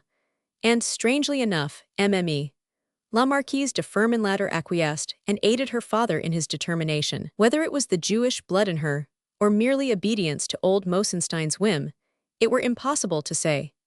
Certain it is that out of the lavish pin money which her father gave her as a free gift from time to time, she only doled out a meager allowance to her husband, and although she had everything she wanted, La Marquise on his side had often less than 20 francs in his pocket.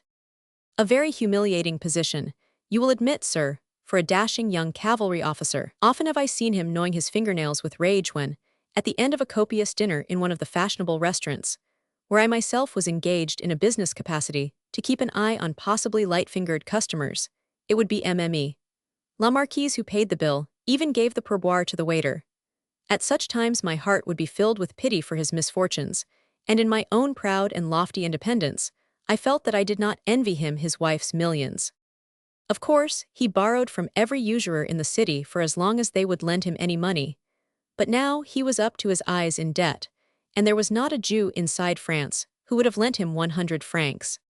You see, his precarious position was as well known as were his extravagant tastes and the obstinate parsimoniousness of Mosenstein.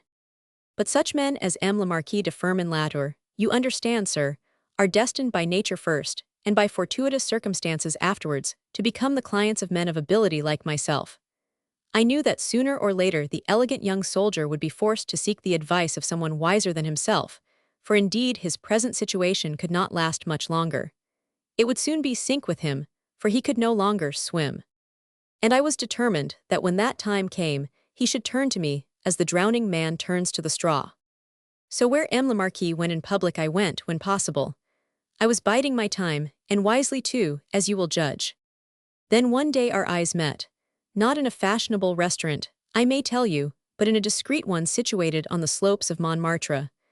I was there alone, sipping a cup of coffee after a frugal dinner.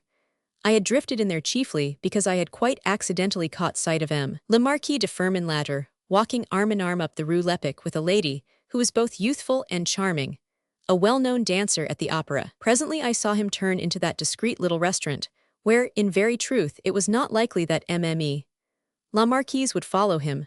But I did. What made me do it, I cannot say, but for some time now it had been my wish to make the personal acquaintance of de Firminlater, and I lost no opportunity which might help me to attain this desire. Somehow the man interested me. His social and financial position was peculiar, you will admit, and here, methought, was the beginning of an adventure which might prove the turning point in his career and my opportunity. I was not wrong, as you will presently see. Whilst silently eating my simple dinner, I watched de Firminlater. He had started the evening by being very gay. He had ordered champagne and a succulent meal, and chatted light-heartedly with his companion, until presently 3 young women, flashily dressed, made noisy irruption into the restaurant.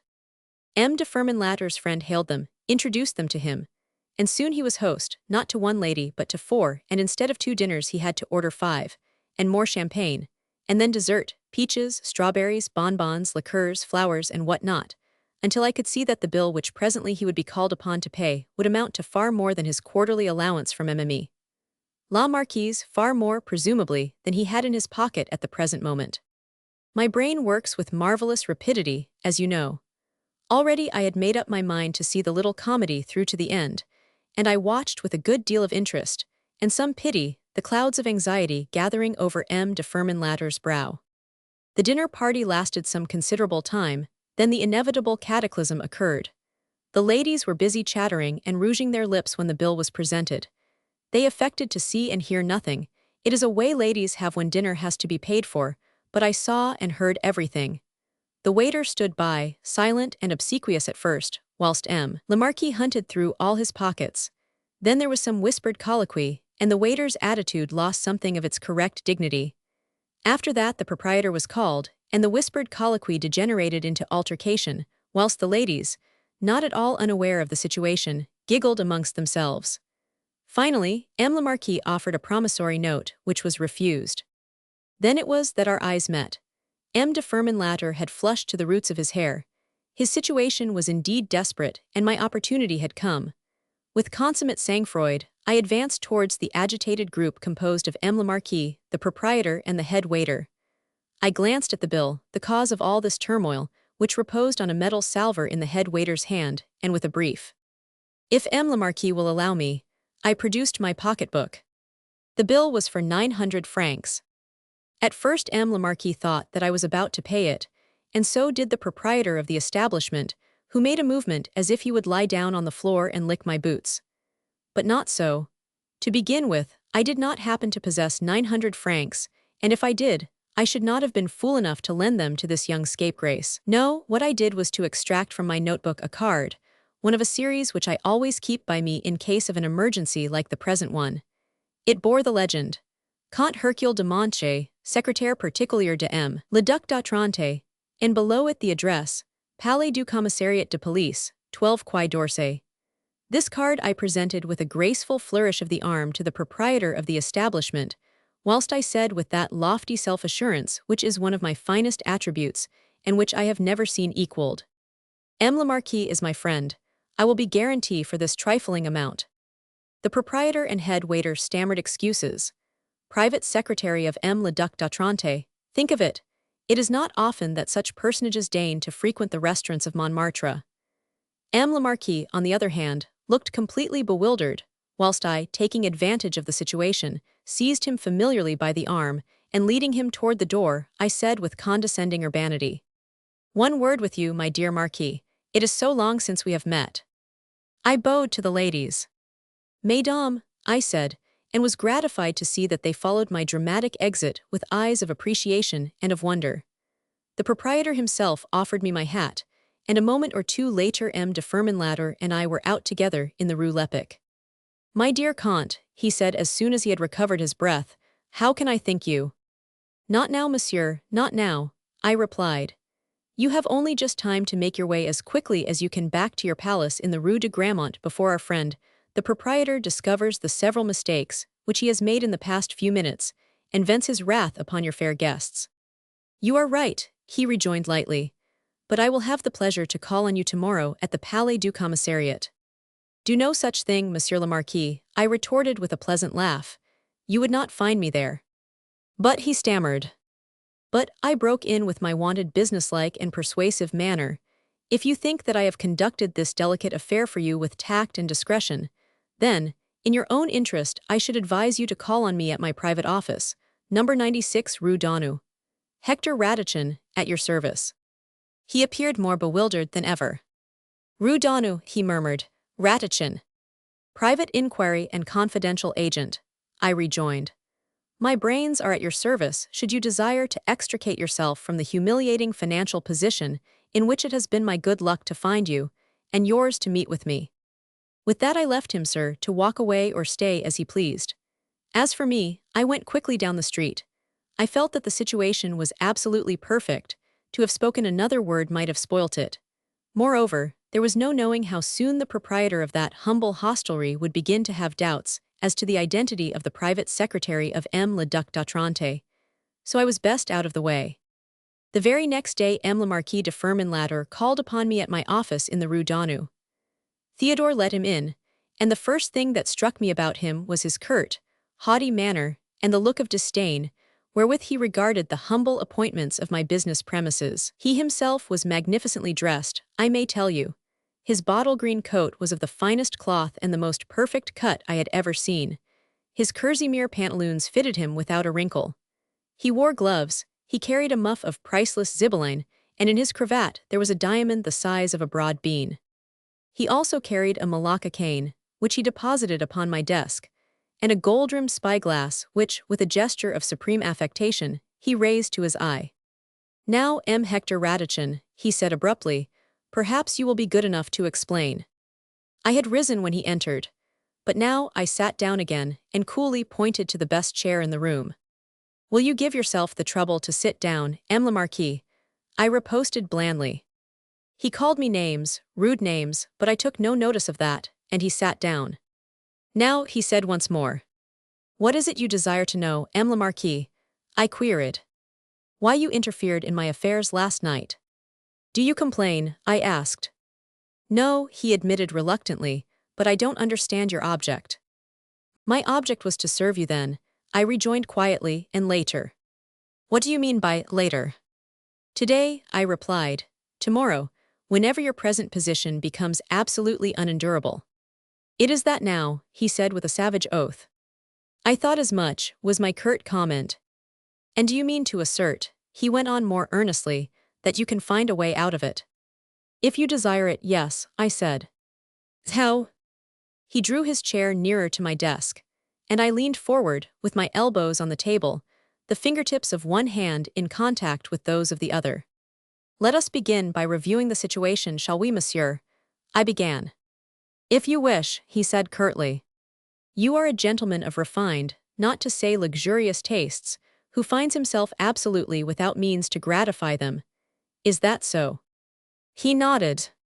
"You have a wife and a father-in-law who, whilst lavishing costly treasures upon you, leave you in a humiliating dependence on them for actual money." Again he nodded approvingly.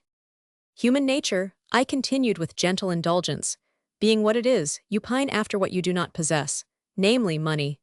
Houses, equipages, servants, even good food and wine, are nothing to you beside that earnest desire for money that you can call your own, and which, if only you had it, you could spend at your pleasure." "To the point, man, to the point," he broke in impatiently. "One moment, M. le Marquis, and I have done.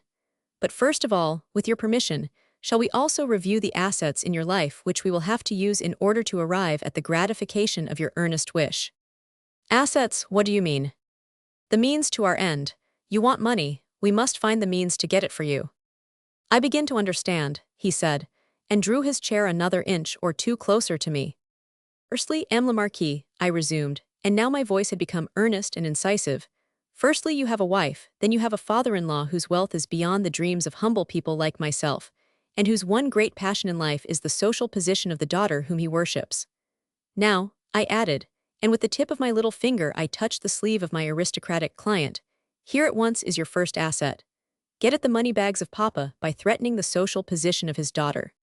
Whereupon my young gentleman jumped to his feet and swore, and abused me for a mudlark and a muckworm and I don't know what.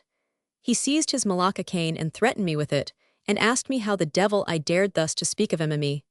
La Marquise de Firmin Latour. He cursed, and he stormed, and he raved of his 16 quarterings and of my loutishness. He did everything in fact except walk out of the room. I let him go on quite quietly. It was part of his program, and we had to go through the performance. As soon as he gave me the chance of putting in a word, edgeways, I rejoined quietly. "We are not going to hurt Madame la Marquise, monsieur, and if you do not want the money, let us say no more about it." Whereupon he calmed down. After a while he sat down again, this time with his cane between his knees and its ivory knob between his teeth. "Go on," he said curtly. Nor did he interrupt me again whilst I expounded my scheme to him, one that, mind you, I had evolved during the night, knowing well that I should receive his visit during the day. And I flatter myself that no finer scheme for the bleeding of a parsimonious usurer was ever devised by any man.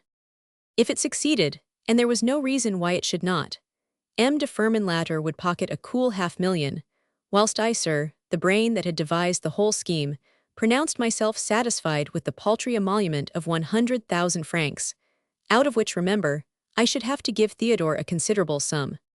We talked it all over, M. le Marquis and I, the whole afternoon. I may tell you at once that he was positively delighted with the plan, and then and there gave me 100 francs out of his own meager purse for my preliminary expenses. The next morning we began work. I had begged M. le Marquis to find the means of bringing me a few scraps of the late M. le Comte de Naques, Madame la Marquise's first husband, handwriting. This, fortunately, he was able to do. They were a few valueless notes penned at different times by the deceased gentleman, and which, luckily for us all, Madame had not thought it worth while to keep under lock and key. I think I told you before, did I not? What a marvelous expert I am in every kind of calligraphy. And soon I had a letter ready which was to represent the first fire in the exciting war, which we were about to wage against an obstinate lady and a parsimonious usurer. My identity securely hidden under the disguise of a commissionaire, I took that letter to Mme. La Marquise de Firmin-Latter's sumptuous abode in the Rue de Grammont. M. La Marquise, you understand, had in the meanwhile been thoroughly primed in the role which he was to play. As for Theodore, I thought it best for the moment to dispense with his aid. The success of our first skirmish surpassed our expectations. 10 minutes after the letter had been taken upstairs to Mme. La Marquise, one of the maids, on going past her mistress's door, was startled to hear cries and moans proceeding from Madame's room. She entered and found Madame lying on the sofa, her face buried in the cushions, and sobbing and screaming in a truly terrifying manner.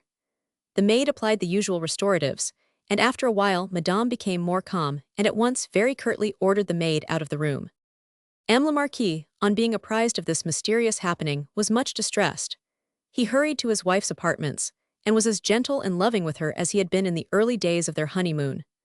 But throughout the whole of that evening, and indeed for the next 2 days, all the explanation that he could get from Madame herself was that she had a headache, and that the letter which she had received that afternoon was of no consequence and had nothing to do with her migraine. But clearly the beautiful Rachel was extraordinarily agitated. At night she did not sleep, but would pace up and down her apartments in a state bordering on frenzy, which of course caused M. Le Marquis a great deal of anxiety and of sorrow. Finally, on the Friday morning it seemed as if Madame could contain herself no longer. She threw herself into her husband's arms and blurted out the whole truth. M. le Comte de Naquet, her first husband, who had been declared drowned at sea, and therefore officially deceased by royal decree, was not dead at all. Madame had received a letter from him wherein he told her that he had indeed suffered shipwreck, then untold misery on a desert island for 3 years, until he had been rescued by a passing vessel, and finally been able, since he was destitute, to work his way back to France and to Paris. Here he had lived for the past few months as best he could, trying to collect together a little money so as to render himself presentable before his wife, whom he had never ceased to love. Inquiries discreetly conducted had revealed the terrible truth that Madame had been faithless to him, had light-heartedly assumed the death of her husband, and had contracted what was nothing less than a bigamous marriage. Now he, M. de Naquet, standing on his rights as Rachel Mosenstein's only lawful husband, demanded that she should return to him, and as a prelude to a permanent and amicable understanding, she was to call at 3 o'clock precisely on the following Friday at No. 96 Rue Daunou, where their reconciliation and reunion was to take place. The letter announcing this terrible news and making this preposterous demand she now placed in the hands of M. le Marquis, who at first was horrified and thunderstruck, and appeared quite unable to deal with the situation or to tender advice. For Madame, it meant complete social ruin, of course, and she herself declared that she would never survive such a scandal. Her tears and her misery made the loving heart of M. le Marquis bleed in sympathy. He did all he could to console and comfort the lady, whom, alas, he could no longer look upon as his wife. Then, gradually, both he and she became more composed. It was necessary above all things to make sure that Madame was not being victimized by an impostor, and for this purpose, M. le Marquis generously offered himself as a disinterested friend and adviser. He offered to go himself to the Rue Daunou at the hour appointed, and to do his best to induce M. le Comte de Naquet, if indeed he existed, to forego his rights on the lady who had so innocently taken on the name and hand of M. le Marquis de Firmin-Lattour. Somewhat more calm, but still unconsoled, the beautiful Rachel accepted this generous offer. I believe that she even found 5,000 francs in her privy purse which was to be offered to M. de Naquet in exchange for a promise never to worry Mme. La Marquise again with his presence, but this I have never been able to ascertain with any finality. Certain it is that when at 3 o'clock on that same afternoon M. de Firmin-Lattour presented himself at my office, he did not offer me a share in any 5,000 francs, though he spoke to me about the money, adding that he thought it would look well if he were to give it back to Madame, and to tell her that M. de Naquet had rejected so paltry a sum with disdain. I thought such a move unnecessary, and we argued about it rather warmly, and in the end he went away, as I say, without offering me any share in the emolument. Whether he did put his project into execution or not I never knew. He told me that he did. After that there followed for me, sir, many days, nay, weeks of anxiety and of strenuous work. MME. La Marquise received several more letters from the supposititious M. de Decay, any one of which would have landed me, sir, in a vessel bound for New Caledonia.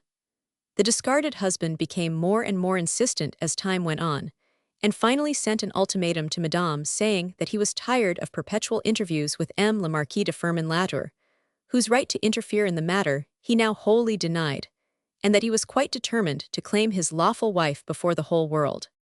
Madame la Marquise, in the meanwhile, had passed from one fit of hysterics into another. She denied her door to everyone and lived in the strictest seclusion in her beautiful apartment of the Rue de Gramont. Fortunately, this all occurred in the early autumn, when the absence of such a society star from fashionable gatherings was not as noticeable as it otherwise would have been. But clearly we were working up for the climax, which occurred in the way I am about to relate.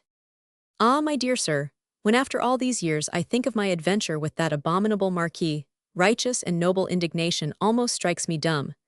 To think that with my own hands and brains, I literally put $500,000 into that man's pocket, and that he repaid me with the basest ingratitude, almost makes me lose my faith in human nature.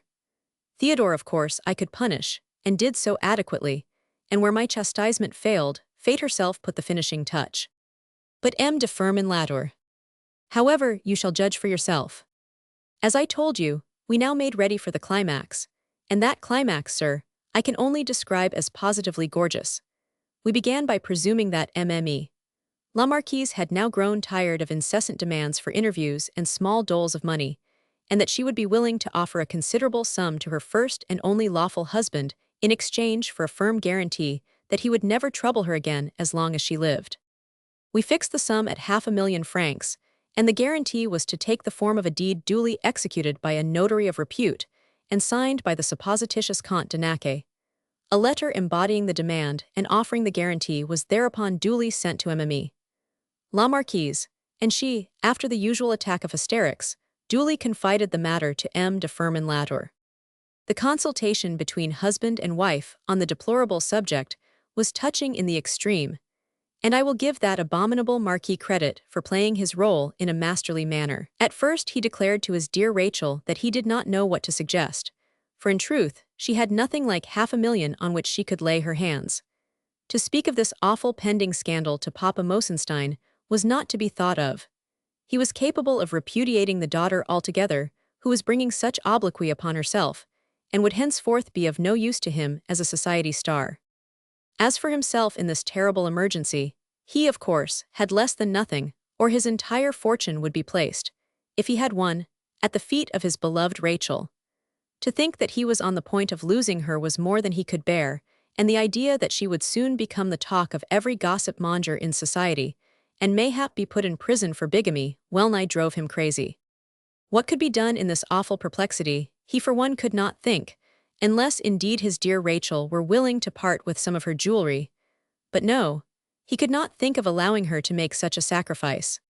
Whereupon Madame, like a drowning man, or rather woman, catching at a straw, bethought her of her emeralds. They were historic gems, once the property of the Empress Marie Therese, and had been given to her on her second marriage by her adoring father. No, she would never miss them. She seldom wore them, for they were heavy and more valuable than elegant, and she was quite sure that at the Mont de Piet they would lend her 500,000 francs on them. Then gradually they could be redeemed before Papa had become aware of their temporary disappearance. Madame would save the money out of the liberal allowance she received from him for pin money. Anything was preferable to this awful doom which hung over her head.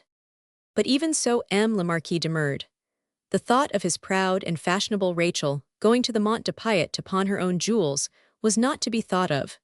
She would be seen, recognized, and the scandal would be as bad and worse than anything that loomed on the black horizon of her fate at this hour. What was to be done? What was to be done? Then M. le Marquis had a brilliant idea. He knew of a man, a very reliable, trustworthy man, attorney at law by profession, and therefore a man of repute, who was often obliged in the exercise of his profession to don various disguises when tracking criminals in the outlying quarters of Paris.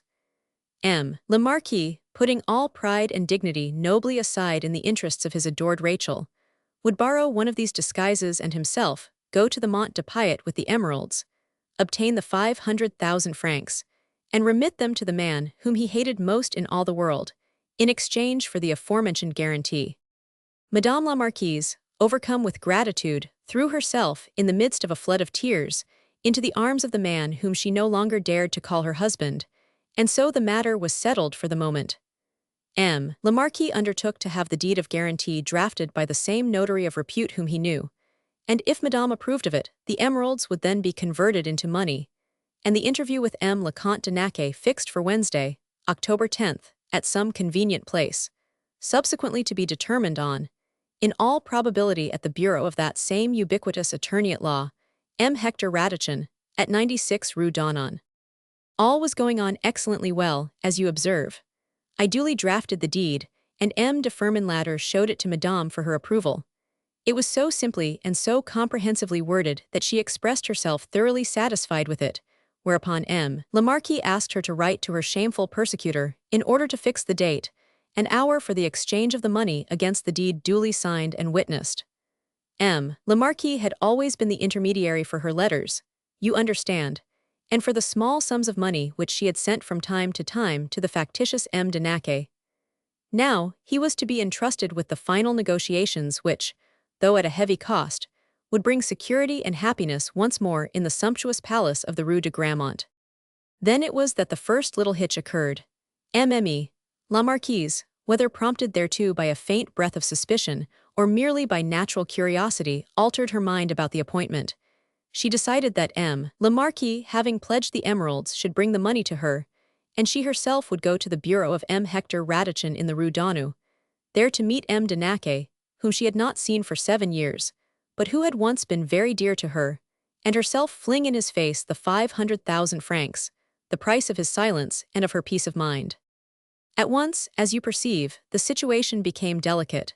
To have demurred, or uttered more than a casual word of objection, would in the case of le Marquis have been highly impolitic. He felt that at once, the moment he raised his voice in protest, and when Madame declared herself determined, he immediately gave up arguing the point. The trouble was that we had so very little time wherein to formulate new plans. Monsieur was to go the very next morning to the Mont de Piet to negotiate the emeralds, and the interview with the fabulous de Naquet was to take place a couple of hours later, and it was now 3 o'clock in the afternoon.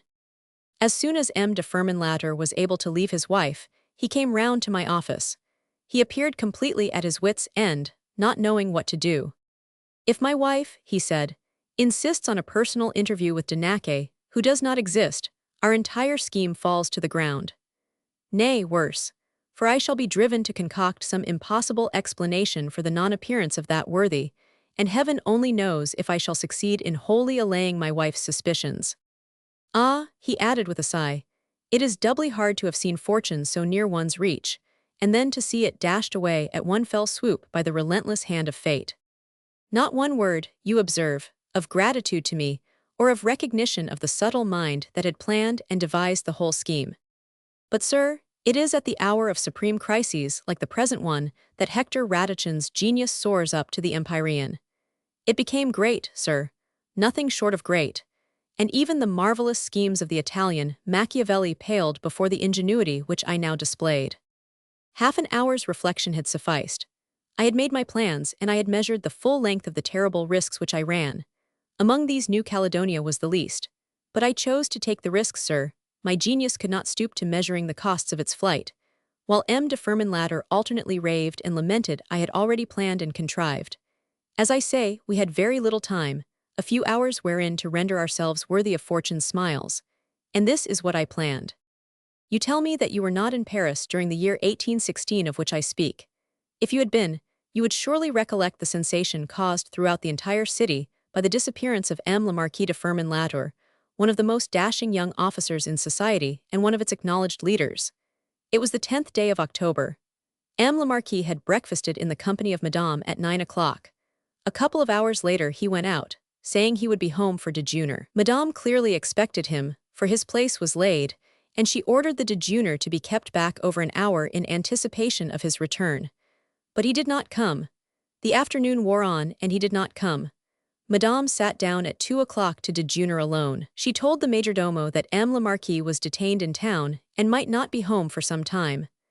But the majordomo declared that Madame's voice, as she told him this, sounded tearful and forced, and that she ate practically nothing, refusing one succulent dish after another. The staff of servants was thus kept on tenterhooks all day, and when the shadows of evening began to draw in, the theory was started in the kitchen that M. le Marquis had either met with an accident or been foully murdered. No one, however, dared speak of this to Madame la Marquise, who had locked herself up in her room in the early part of the afternoon, and since then had refused to see anyone. The majordomo was now at his wits' end. He felt that in a measure the responsibility of the household rested upon his shoulders. Indeed, he would have taken it upon himself to apprise M. Morris Mosenstein of the terrible happenings, only that the worthy gentleman was absent from Paris just then. Mme. La Marquise remained shut up in her room until past 8 o'clock. Then she ordered dinner to be served and made pretense of sitting down to it. But again the majordomo declared that she ate nothing, whilst subsequently the confidential maid who had undressed her vowed that Madame had spent the whole night walking up and down the room. Thus 2 agonizing days went by. Agonizing they were to everybody. Madame la Marquise became more and more agitated, more and more hysterical as time went on, and the servants could not help but notice this, even though she made light of the whole affair, and desperate efforts to control herself. The heads of her household, the majordomo, the confidential maid, the chef de cuisine, did venture to drop a hint or two as to the possibility of an accident or of foul play, and the desirability of consulting the police. But Madame would not hear a word of it.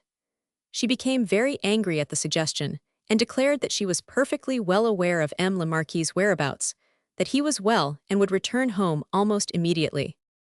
As was only natural, tongues presently began to wag. Soon it was common talk in Paris that M. le Marquis de Firminlater had disappeared from his home, and that Madame was trying to put a bold face upon the occurrence. There were surmises and there was gossip. Oh, interminable and long-winded gossip. Minute circumstances in connection with M. le Marquis' private life and Mme.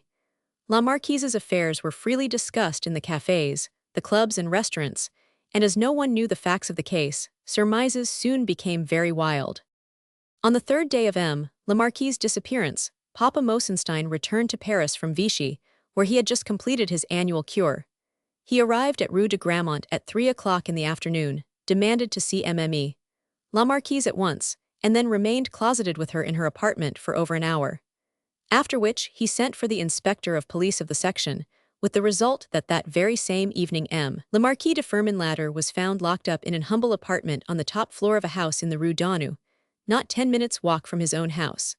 When the police, acting on information supplied to them by M. Morris Mosenstein, forced their way into that apartment, they were horrified to find M. le Marquis de Firminlater there, tied hand and foot with cords to a chair, his likely calls for help smothered by a woolen shawl wound loosely round the lower part of his face. He was half dead with inanition, and was conveyed speechless and helpless to his home in the Rue de Grammont, there, presumably, to be nursed back to health by Madame his wife. Now in all this matter, I ask you, sir, who ran the greatest risk? Why, I Hector Radichin, of course, Hector Radichin, in whose apartment M. de Firminlater was discovered in a position bordering on absolute inanition. And the proof of this is, that self-same night I was arrested at my lodgings at Passy, and charged with robbery and attempted murder. It was a terrible predicament for a respectable citizen, a man of integrity and reputation, in which to find himself. But Papa Mosenstein was both tenacious and vindictive. His daughter, driven to desperation at last, and terrified that M. le Marquis had indeed been foully murdered by M. de Decay, had made a clean breast of the whole affair to her father, and he in his turn had put the minions of the law in full possession of all the facts. And since M. le Comte de Decay had vanished, leaving no manner of trace or clue of his person behind him, the police, needing a victim, fell back on an innocent man. Fortunately, sir, that innocence clear as crystal soon shines through every calumny. But this was not before I had suffered terrible indignities and all the tortures which base ingratitude can inflict upon a sensitive heart. Such ingratitude as I am about to relate to you has never been equaled on this earth. And even after all these years, sir, you see me overcome with emotion at the remembrance of it all. I was under arrest, remember, on a terribly serious charge, but conscious of mine own innocence and of my unanswerable system of defense, I bore the preliminary examination by the judged instruction with exemplary dignity and patience. I knew, you see, that at my very first confrontation with my supposed victim the latter would at once say, "Ah, but no, this is not the man who assaulted me." Our plan, which so far had been overwhelmingly successful, had been this. On the morning of the 10th, M. de Firmin-Latter, having pawned the emeralds and obtained the money for them, was to deposit that money in his own name at the bank of Raynal Freers, and then at once go to the office in the Rue Daunou. There he would be met by Theodore, who would bind him comfortably but securely to a chair, put a shawl around his mouth, and finally lock the door on him. Theodore would then go to his mother, S, and there remain quietly until I needed his services again. It had been thought inadvisable for me to be seen that morning anywhere in the neighborhood of the Rue Daunou, but that perfidious reptile Theodore ran no risks in doing what he was told. To begin with, he is a past master in the art of worming himself in and out of a house without being seen, and in this case, it was his business to exercise a double measure of caution. And secondly, if by some unlucky chance the police did subsequently connect him with the crime, there was I, his employer, a man of integrity and repute, prepared to swear that the man had been in my company at the other end of Paris, all the while that M. le Marquis de Firmin-Latter was, by special arrangement, making use of my office in the Rue Daunou, which I had lent him for purposes of business. Finally, it was agreed between us that when M. le Marquis would presently be questioned by the police as to the appearance of the man who had assaulted and robbed him, he would describe him as tall and blond, almost like an Anglich in countenance. Now I possess, as you see, sir, all the finest characteristics of the Latin race, whilst Theodore looks like nothing on earth, save perhaps a cross between a rat and a monkey. I wish you to realize, therefore, that no one ran any risks in this affair excepting myself. I, as the proprietor of the apartment where the assault was actually supposed to have taken place, did run a very grave risk, because I could never have proved an alibi. Theodore was such a disreputable mudlark that his testimony on my behalf would have been valueless. But with sublime sacrifice, I accepted these risks, and you will presently see, sir, how I was repaid for my selflessness. I pined in a lonely prison cell, while these two limbs of Satan concocted a plot to rob me of my share in our mutual undertaking. Well, sir, the day came when I was taken from my prison cell for the purpose of being confronted with the man whom I was accused of having assaulted. As you will imagine, I was perfectly calm. According to our plan, the confrontation would be the means of setting me free at once. I was conveyed to the house in the Rue de Grammont, and here I was kept waiting for some little time, while the judged instruction went in to prepare M. le Marquis, who was still far from well. Then I was introduced into the sick room. I looked about me with the perfect composure of an innocent man about to be vindicated, and calmly gazed on the face of the sick man who was sitting up in his magnificent bed, propped up with pillows. I met his glance firmly, whilst M. le judged instruction placed the question to him in a solemn and earnest tone. M. le Marquis de Firmin-Latter, will you look at the prisoner before you, and tell us whether you recognize in him the man who assaulted you? And that perfidious Marquis, sir, raised his eyes and looked me squarely, yes, squarely in the face, and said with incredible assurance, "Yes, monsieur le juge, that is the man, I recognize him." To me it seemed then as if a thunderbolt had crashed through the ceiling and exploded at my feet. I was like one stunned and dazed. The black ingratitude, the abominable treachery, completely deprived me of speech. I felt choked, as if some poisonous effluvia, the poison, sir, of that man's infamy, had got into my throat. That state of inertia lasted, I believe, less than a second. The next I had uttered a hoarse cry of noble indignation. "You vampire, you!" I exclaimed. "You viper, you!" I would have thrown myself on him and strangled him with glee, but that the minions of the law had me by the arms and dragged me away out of the hateful presence of that traitor, despite my objurgations and my protestations of innocence. Imagine my feelings when I found myself once more in a prison cell, my heart filled with unspeakable bitterness against that perfidious Judas. Can you wonder that it took me some time before I could collect my thoughts sufficiently to review my situation, which no doubt to the villain himself, who had just played me this abominable trick, must have seemed desperate indeed? Ah, I could see it all, of course. He wanted to see me sent to New Caledonia, whilst he enjoyed the fruits of his unpardonable backsliding. In order to retain the miserable 100,000 francs which he had promised me, he did not hesitate to plunge up to the neck in this heinous conspiracy. Yes, conspiracy. For the very next day, when I was once more haled before the judged instruction, another confrontation awaited me, this time with that scurvy rogue Theodore. He had been suborned by M. le Marquis to turn against the hand that fed him.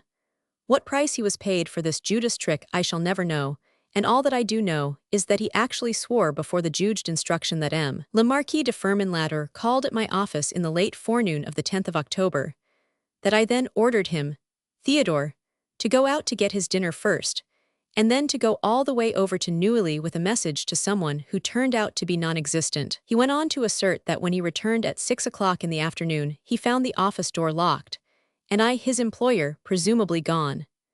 This at first greatly upset him, because he was supposed to sleep on the premises, but seeing that there was nothing for it but to accept the inevitable, he went round to his mother's rooms at the back of the fish market and remained there ever since, waiting to hear from me.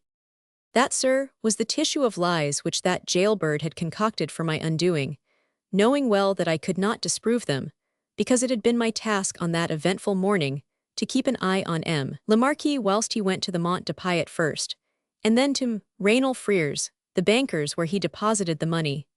For this purpose I had been obliged to don a disguise, which I had not discarded till later in the day, and thus was unable to disprove satisfactorily the monstrous lies told by that perjurer. Ah, I can see that sympathy for my unmerited misfortunes has filled your eyes with tears. No doubt in your heart you feel that my situation at that hour was indeed desperate, and that I, Hector Radichin, the confidant of kings, the benefactor of the oppressed, did spend the next few years of my life in a penal settlement where those arch malefactors themselves should have been. But no, sir, fate may be a fickle jade, rogues may appear triumphant, but not for long, sir, not for long. It is brains that conquer in the end. Brains backed by righteousness and by justice. Whether I had actually foreseen the treachery of those two rattlesnakes, or whether my habitual caution and acumen alone prompted me to take those measures of precaution of which I am about to tell you, I cannot truthfully remember. Certain it is that I did take those precautions, which ultimately proved to be the means of compensating me for most that I had suffered. It had been a part of the original plan that, on the day immediately following the 10th of October, I, in my own capacity as Hector Radichin, who had been absent from my office for 24 hours, would arrive there in the morning, find the place locked, force an entrance into the apartment, and there find M. le Marquis in his pitiable plight. After which I would, of course, immediately notify the police of the mysterious occurrence. That had been the role which I had intended to play.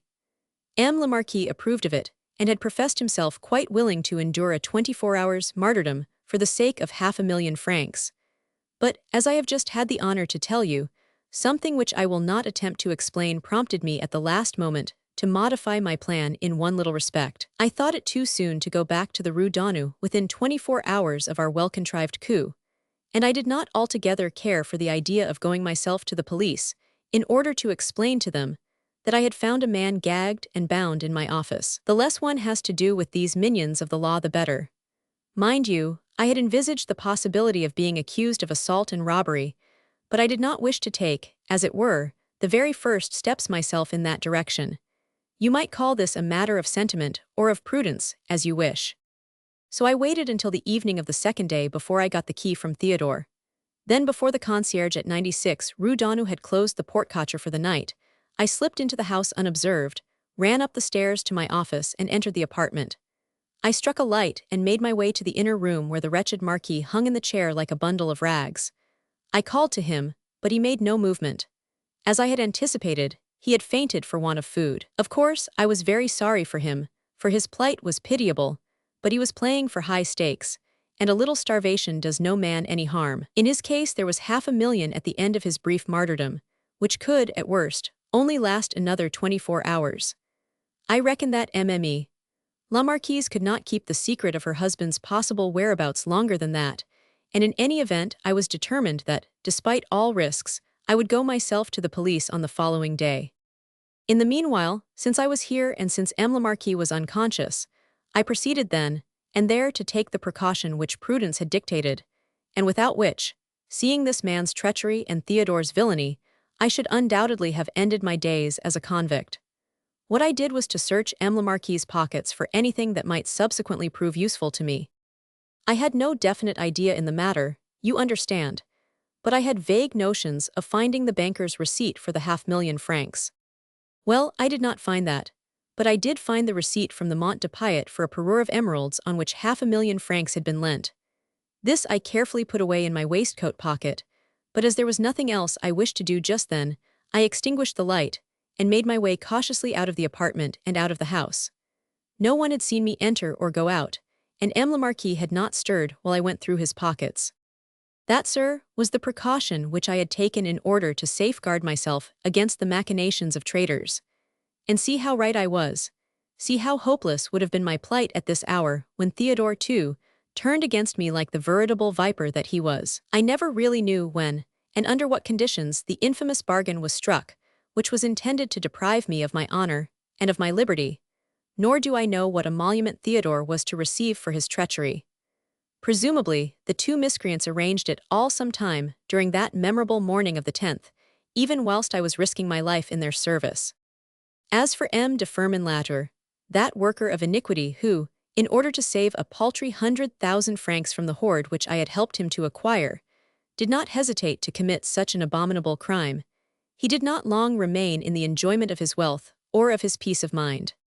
The very next day I made certain statements before M. le Juge d'instruction with regard to M. Maurice Mosenstein, which caused the former to summon the worthy Israelite to his bureau, there to be confronted with me. I had nothing more to lose, since those execrable rogues had already, as it were, tightened the rope about my neck. But I had a great deal to gain, revenge above all, and perhaps the gratitude of M. Mosenstein for opening his eyes to the rascality of his son-in-law. In a stream of eloquent words which could not fail to carry conviction, I gave then and there in the bureau of the Juge d'instruction my version of the events of the past few weeks, from the moment when M. le Marquis de Firmin-Latour came to consult me on the subject of his wife's first husband, until the hour when he tried to fasten an abominable crime upon me. I told how I had been deceived by my own employee, Theodore, a man whom I had rescued out of the gutter and loaded with gifts, how by dint of a clever disguise which would have deceived his own mother, he had assumed the appearance and personality of M. le Comte de Decay, first and only lawful lord of the beautiful Rachel Mosenstein. I told of the interviews in my office, my earnest desire to put an end to this abominable blackmailing by informing the police of the whole affair. I told of the false M. de Decay's threats to create a gigantic scandal which would forever ruin the social position of the so-called Marquis de Firmin-Latour. I told of M. le Marquis's agonized entreaties, his prayers, supplications, that I would do nothing in the matter for the sake of an innocent lady who had already grievously suffered. I spoke of my doubts, my scruples, my desire to do what was just and what was right. A noble expose of the situation, sir, you will admit. It left me hot and breathless. I mopped my head with a handkerchief and sank back, gasping, in the arms of the minions of the law. The Juge d'instruction ordered my removal, not back to my prison cell, but into his own anteroom, where I presently collapsed upon a very uncomfortable bench, and endured the additional humiliation of having a glass of water held to my lips. Water, when I had asked for a drink of wine, as my throat felt parched after that lengthy effort at oratory. However, there I sat and waited patiently whilst, no doubt, M. le Juge d'instruction and the noble Israelite were comparing notes as to their impression of my marvelous speech. I had not long to wait. Less than 10 minutes later I was once more summoned into the presence of M. le Juge, and this time the minions of the law were ordered to remain in the antechamber. I thought this was of good augury, and I waited to hear M. le Juge give forth the order that would at once set me free. But it was M. Mosenstein who first addressed me, and in very truth surprise, rendered me momentarily dumb when he did it thus. Now then, you consummate rascal, when you have given up the receipt of the Mont de Piet, which you stole out of M. le Marquis's pocket, you may go and carry on your rogueries elsewhere, and call yourself mightily lucky to have escaped so lightly. I assure you, sir, that a feather would have knocked me down. The coarse insult, the wanton injustice, had deprived me of the use of my limbs and of my speech. Then the Juge d'instruction proceeded dryly. Now then, Radichin, you have heard what M. Maurice Mosenstein has been good enough to say to you. He did it with my approval and consent.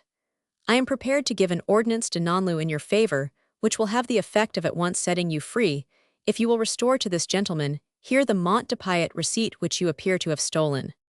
Sir, I said with consummate dignity in the face of this reiterated taunt, I have stolen nothing. M. le Juge's hand was already on the bell pull. Then, he said coolly, I can ring for the gendarmes to take you back to the cells, and you will stand your trial for blackmail, theft, assault, and robbery. I put up my hand with an elegant and perfectly calm gesture.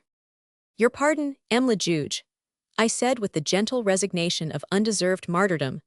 I was about to say that when I revisited my rooms in the Rue Daunou after a 3 days' absence, and found the police in possession, I picked up on the floor of my private room a white paper which on subsequent examination proved to be a receipt from the Mont de Piet for some valuable gems, and made out in the name of M. le Marquis de Firmin Latour.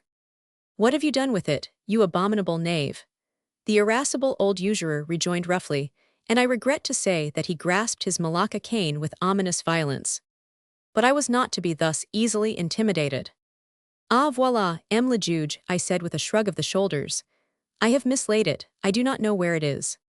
If you do not find it, Mosenstein went on savagely, you will find yourself on a convict ship before long. In which case, no doubt, I retorted with suave urbanity, the police will search my rooms where I lodge, and they will find the receipt from the Mont de Piet, which I had mislaid. And then the gossip will be all over Paris that La Marquise de Firmin Latour had to pawn her jewels in order to satisfy the exigencies of her first and only lawful husband, who has since mysteriously disappeared. And some people will vow that he never came back from the Antipodes, whilst others, by far the most numerous, will shrug their shoulders and sigh, one never knows, which will be exceedingly unpleasant for La Marquise. Both M. Morris Mosenstein and the Juge d'Instruction said a great deal more that afternoon. I may say that their attitude towards me and the language that they used were positively scandalous. But I had become now the master of the situation, and I could afford to ignore their insults. In the end, everything was settled quite amicably. I agreed to dispose of the receipt from the Mont de Piet to M. Morris Mosenstein for the sum of 200 francs, and for another 100, I would indicate to him the banking house, where his precious son-in-law had deposited the 500,000 francs obtained for the emeralds. This latter information I would indeed have offered him gratuitously had he but known, with what immense pleasure, I thus put a spoke in that knavish marquis's wheel of fortune. The worthy Israelite further agreed to pay me an annuity of 200 francs so long as I kept silent upon the entire subject of La Marquise's first husband, and of M. la Marquise's role in the mysterious affair of the Rue Daunou. For thus was the affair classed amongst the police records. No one outside the chief actors of the drama and M. le Juge d'Instruction ever knew the true history of how a dashing young cavalry officer came to be assaulted and left to starve for 3 days in the humble apartment of an attorney-at-law of undisputed repute. And no one outside the private bureau of M. le Juge d'Instruction ever knew what it cost the wealthy M. Mosenstein to have the whole affair classed and hushed up. As for me, I had 300 francs as payment for work which I had risked my neck and my reputation to accomplish. 300 instead of the 100,000 which I had so richly deserved. That, and a paltry 200 francs a year, which was to cease the moment that as much as a rumor of the whole affair was breathed in public. As if I could help people talking. But M. le Marquis did not enjoy the fruits of his villainy, and I had again the satisfaction of seeing him gnaw his fingernails with rage whenever the lovely Rachel paid for his dinner at fashionable restaurants. Indeed, Papa Mosenstein tightened the strings of his moneybags even more securely than he had done in the past. Under threats of prosecution for theft, and I know not what, he forced his son-in-law to disgorge that 500,000 which he had so pleasantly tucked away in the banking house of Raynal Freres, and I was indeed thankful that Prudence had, on that memorable morning, suggested to me the advisability of dogging the Marquis's footsteps. I doubt not, but what he knew whence had come the thunderbolt which had crushed his last hopes of an independent fortune, and no doubt, too, he does not cherish feelings of goodwill towards me. But this eventuality leaves me cold. He has only himself to thank for his misfortune. Everything would have gone well but for his treachery. We would have become affluent, he and I and Theodore. Theodore has gone to live with his mother, who has a fish stall in the Halles. She gives him 3 sous a day for washing down the stall and selling the fish when it has become too odorous for the ordinary customers. And he might have had 500 francs for himself, and remained my confidential clerk. Chapter 4, CARSSIMO. You must not think for a moment, my dear sir, that I was ever actually deceived in Theodore. Was it likely that I, who am by temperament and habit accustomed to read human visages like a book, was it likely, I say, that I would fail to see craftiness in those pale, shifty eyes, deceit in the weak, slobbering mouth, intemperance in the whole aspect of the shrunken, slouchy figure which I had, for my subsequent sorrow, so generously rescued from starvation? Generous, I was more than generous to him. They say that the poor are the friends of the poor, and I told you how poor we were in those days. Ah, but poor, my dear sir, you have no conception. Meat in Paris in the autumn of 1816 was 24 francs the kilo, and milk 1 franc the quarter-liter, not to mention eggs and butter, which were delicacies far beyond the reach of cultured, well-born people like myself. And yet throughout that trying year I fed Theodore. Yes, I fed him. He used to share onion pie with me whenever I partook of it, and he had haricot soup every day, into which I allowed him to boil the skins of all the sausages and the luscious bones of all the cutlets of which I happened to partake. Then think what he cost me in drink. Never could I leave a half or quarter bottle of wine, but he would finish it. His impudent fingers made light of every lock and key. I dared not allow as much as a sou to rest in the pocket of my coat, but he would ferret it out the moment I hung the coat up in the outer room, and my back was turned for a few seconds. After a while I was forced. Yes, I, sir, who have spoken on terms of equality with kings, I was forced to go out and make my own purchases in the neighboring provision shops. And why? Because if I sent Theodore and gave him a few sous wherewith to make these purchases, he would spend the money at the nearest cabaret in getting drunk on absinthe. He robbed me, sir, shamefully, despite the fact that he had 10% commission on all the profits of the firm. I gave him 20 francs out of the money which I had earned at the sweat of my brow in the service of Estelle Bachelier. 20 francs, sir, reckoning 200 francs as business profit on the affair, a generous provision you will admit. And yet he taunted me with having received 1,000. This was mere guesswork, of course, and I took no notice of his taunts. Did the brains that conceived the business deserve no payment? Was my labor to be counted as dross? The humiliation, the blows which I had to endure while he sat in hoggish content, eating and sleeping without thought for the morrow. After which he calmly pocketed the 20 francs to earn which he had not raised one finger, and then demanded more. No, no, my dear sir, you will believe me or not, that man could not go straight. Times out of count he would try and deceive me, despite the fact that, once or twice, he very nearly came hopelessly to grief in the attempt. Now, just to give you an instance. About this time Paris was in the grip of a gang of dog thieves as unscrupulous and heartless as they were daring. Can you wonder at it? With that awful penury about and a number of expensive tutus running about the streets under the very noses of the indigent proletariat. The ladies of the aristocracy and of the wealthy bourgeoisie had imbibed this craze for lapdogs during their sojourn in England at the time of the emigration, and being women of the Latin race and of undisciplined temperament, they were just then carrying their craze to excess. As I was saying, this indulgence led to wholesale thieving. Tutus were abstracted from their adoring mistresses with marvelous adroitness, whereupon 2 or 3 days would elapse while the adoring mistress wept buckets full of tears and set the police of M. Fouche Duc d'Atrante by the ears in search of her pet. The next act in the tragicomedy would be an anonymous demand for money, varying in amount in accordance with the known or supposed wealth of the lady, and an equally anonymous threat of dire vengeance upon the tutu if the police were put upon the track of the thieves. You will ask me, no doubt, what all this had to do with Theodore. Well, I will tell you. You must know that of late he had become extraordinarily haughty and independent. I could not keep him to his work. His duties were to sweep the office. He did not do it, to light the fires. I had to light them myself every morning, to remain in the anteroom and show clients in. He was never at his post. In fact, he was never there when I did want him. Morning, noon and night he was out, gadding about and coming home, sir, only to eat and sleep. I was seriously thinking of giving him the sack. And then one day he disappeared. Yes, sir, disappeared completely as if the earth had swallowed him up.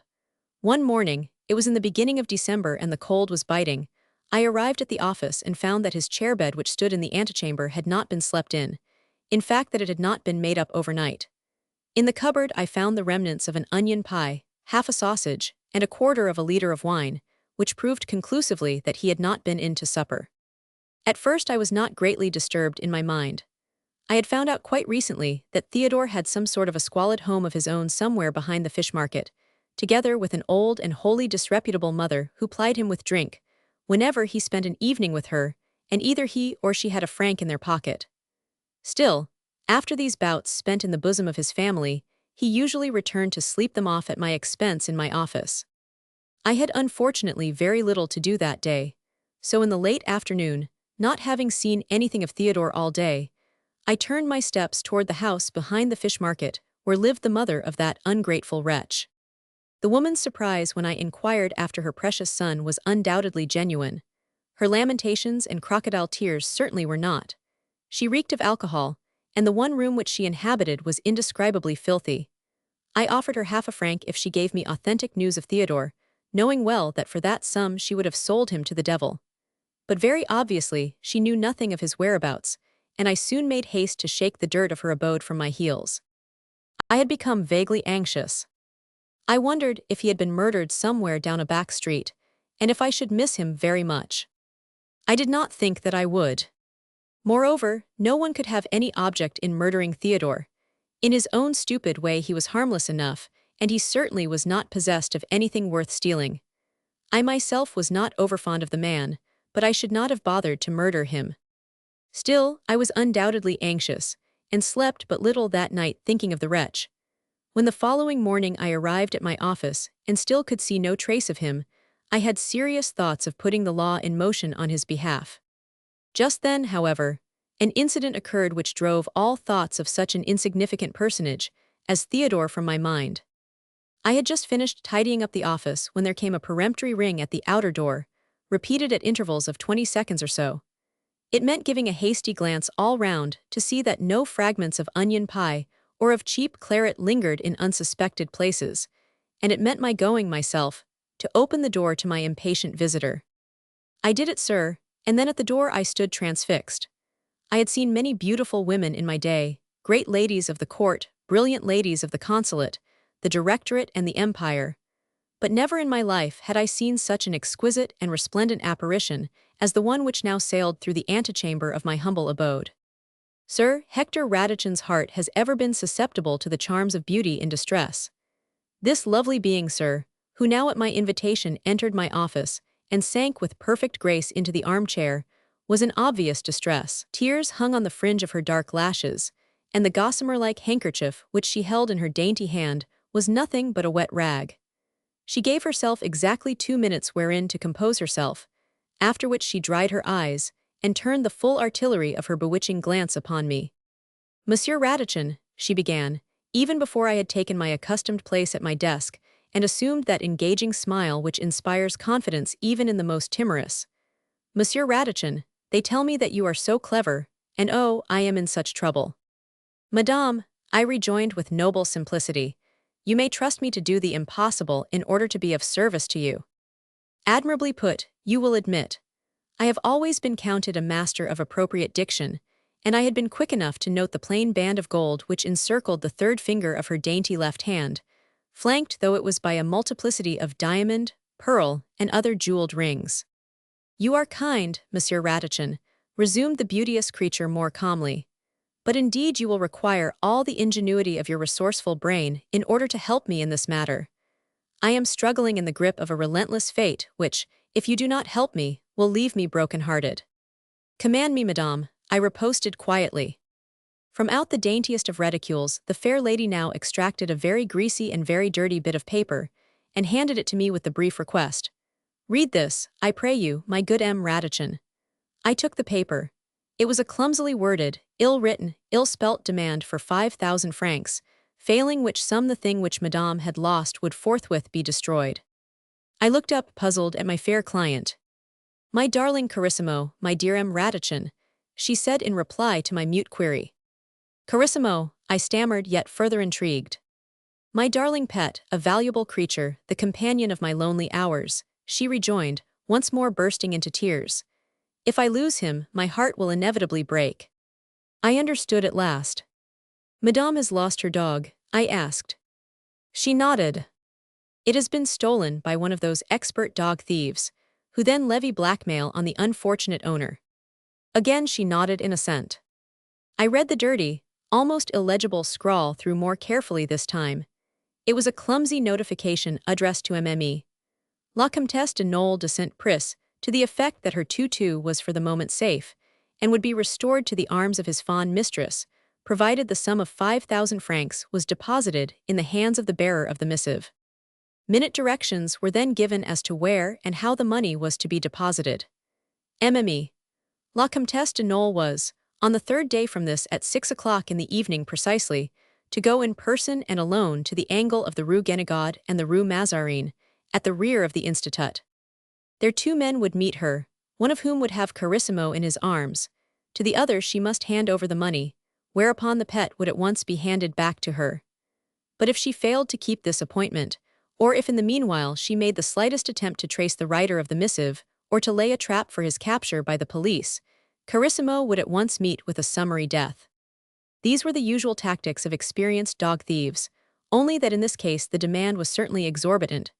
5,000 francs, but even so, I cast a rapid and comprehensive glance on the brilliant apparition before me, the jeweled rings, the diamonds in the shell-like ears, the priceless fur coat, and with an expressive shrug of the shoulders, I handed the dirty scrap of paper back to its fair recipient. "Alas, madame," I said, taking care that she should not guess how much it cost me to give her such advice, "I am afraid that in such cases there is nothing to be done. If you wish to save your pet you will have to pay." "Ah, but monsieur," she exclaimed tearfully, "you don't understand. Carissimo is all the world to me, and this is not the first time, nor yet the second, that he has been stolen from me. 3 times, my good M. Radichin, 3 times has he been stolen, and 3 times have I received such peremptory demands for money for his safe return, and every time the demand has been more and more exorbitant. Less than a month ago M. le Comte paid 3,000 francs for his recovery." "Monsieur le Comte?" I queried. "My husband, sir," she replied with an exquisite air of hauteur, "M. le Comte de Knoll de Saint-Pris." "Ah then," I continued calmly, "I fear me that Monsieur de Knoll de Saint-Pris will have to pay again." "But he woe," she now cried out in a voice broken with sobs, and incontinently once more saturated her gossamer handkerchief with her tears.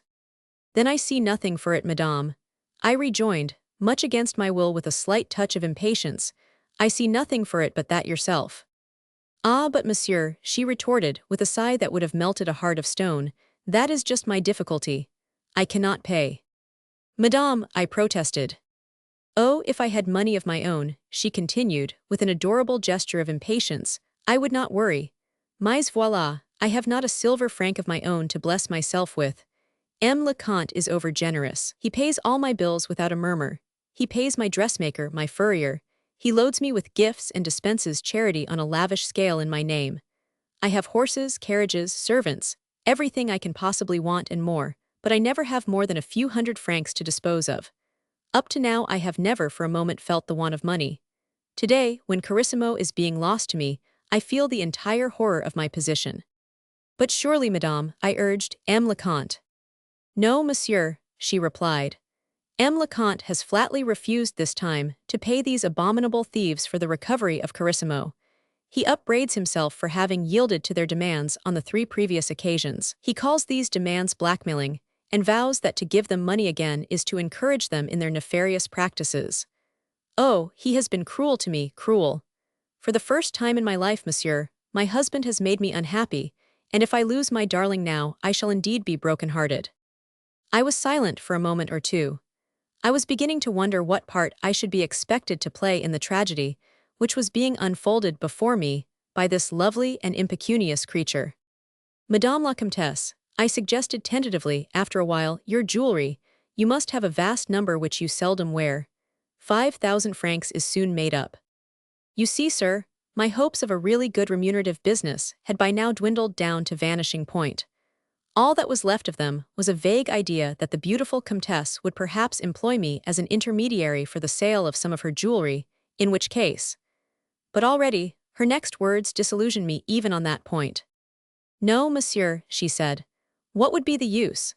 Through one of the usual perverse tricks of fate, M. le Comte would be sure to inquire after the very piece of jewelry of which I had so disposed, and moreover, yes, MME, la Comtesse. Moreover, my husband is right," she concluded decisively.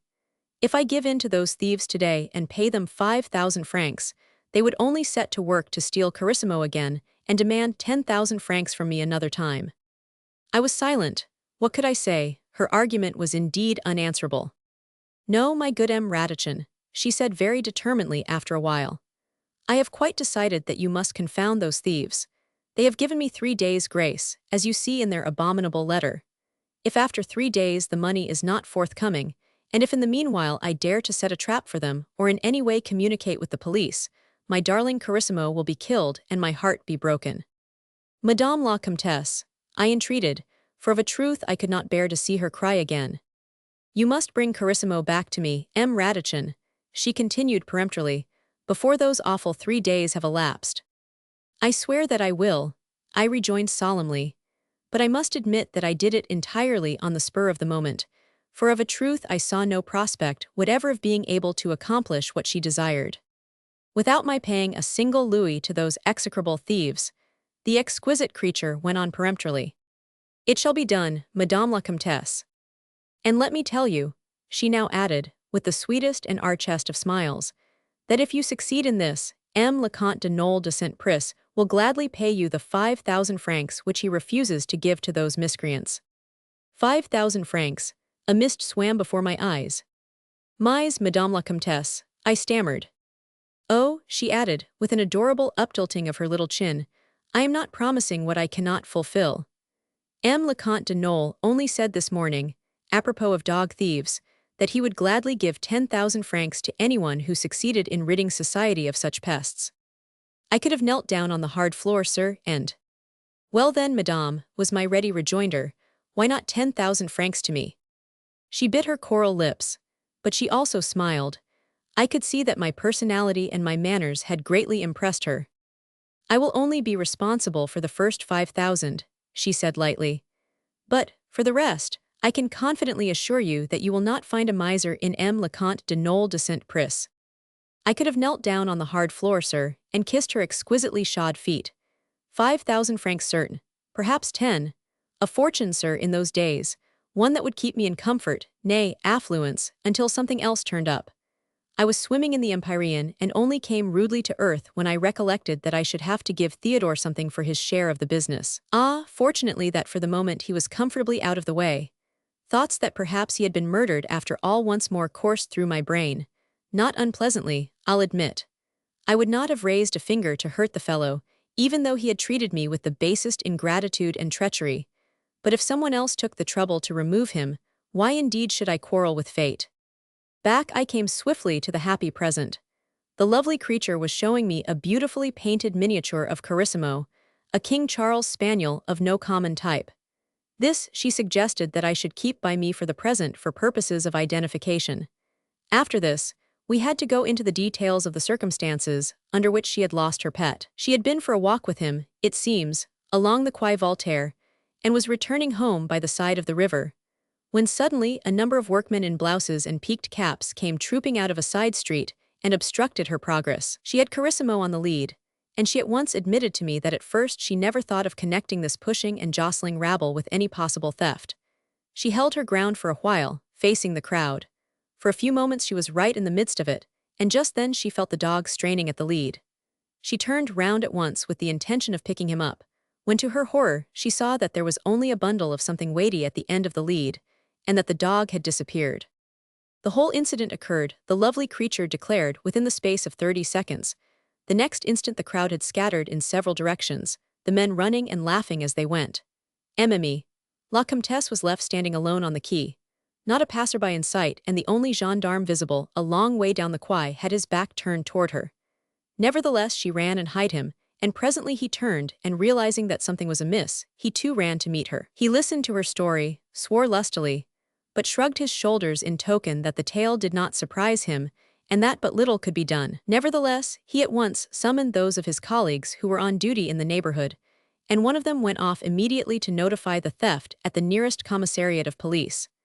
After which, they all proceeded to a comprehensive scouring of the many tortuous side streets of the quartier. But needless to say, there was no sign of Carissimo or of his abductors. That night my lovely client went home distracted. The following evening, when broken-hearted, she wandered down the quays living over again the agonizing moments during which she lost her pet, a workman in a blue blouse, with a peaked cap pulled well over his eyes, lurched up against her and thrust into her hand the missive which she had just shown me. He then disappeared into the night, and she had only the vaguest possible recollection of his appearance. That, sir, was the substance of the story which the lovely creature told me in a voice oft choked with tears. I questioned her very closely, and in my most impressive professional manner, as to the identity of any one man among the crowd who might have attracted her attention, but all that she could tell me was that she had a vague impression of a wizened hunchback with evil face, shaggy red beard and hair, and a black patch covering the left eye. Not much data to go on, you will, I think, admit, and I can assure you, sir, that had I not possessed that unbounded belief in myself which is the true hallmark of genius, I would at the outset have felt profoundly discouraged. As it was, I found just the right words of consolation and of hope wherewith to bow my brilliant client out of my humble apartments, and then to settle down to deep and considered meditation. Nothing, sir, is so conducive to thought as a long, brisk walk through the crowded streets of Paris. So I brushed my coat, put on my hat at a becoming angle, and started on my way. I walked as far as Suresnes and I thought. After that, feeling fatigued, I sat on the terrace of the Café Bourbon, overlooking the river. There I sipped my coffee and thought. I walked back into Paris in the evening and still thought and thought and thought. After that I had some dinner, washed down by an agreeable bottle of wine. Did I mention that the lovely creature had given me 100 francs on account? Then I went for a stroll along the Quai Voltaire, and I may safely say that there is not a single side and tortuous street in its vicinity that I did not explore from end to end during the course of that never-to-be-forgotten evening. But still my mind remained in a chaotic condition. I had not succeeded in forming any plan. What a quandary, sir! Oh, what a quandary! Here was I, Hector Radichin, the confidant of kings, the right hand of 2 emperors, set to the task of stealing a dog, for that is what I should have to do from an unscrupulous gang of thieves whose identity, abode, and methods were alike unknown to me. Truly, sir, you will own that this was a Herculean task. Vaguely my thoughts reverted to Theodore.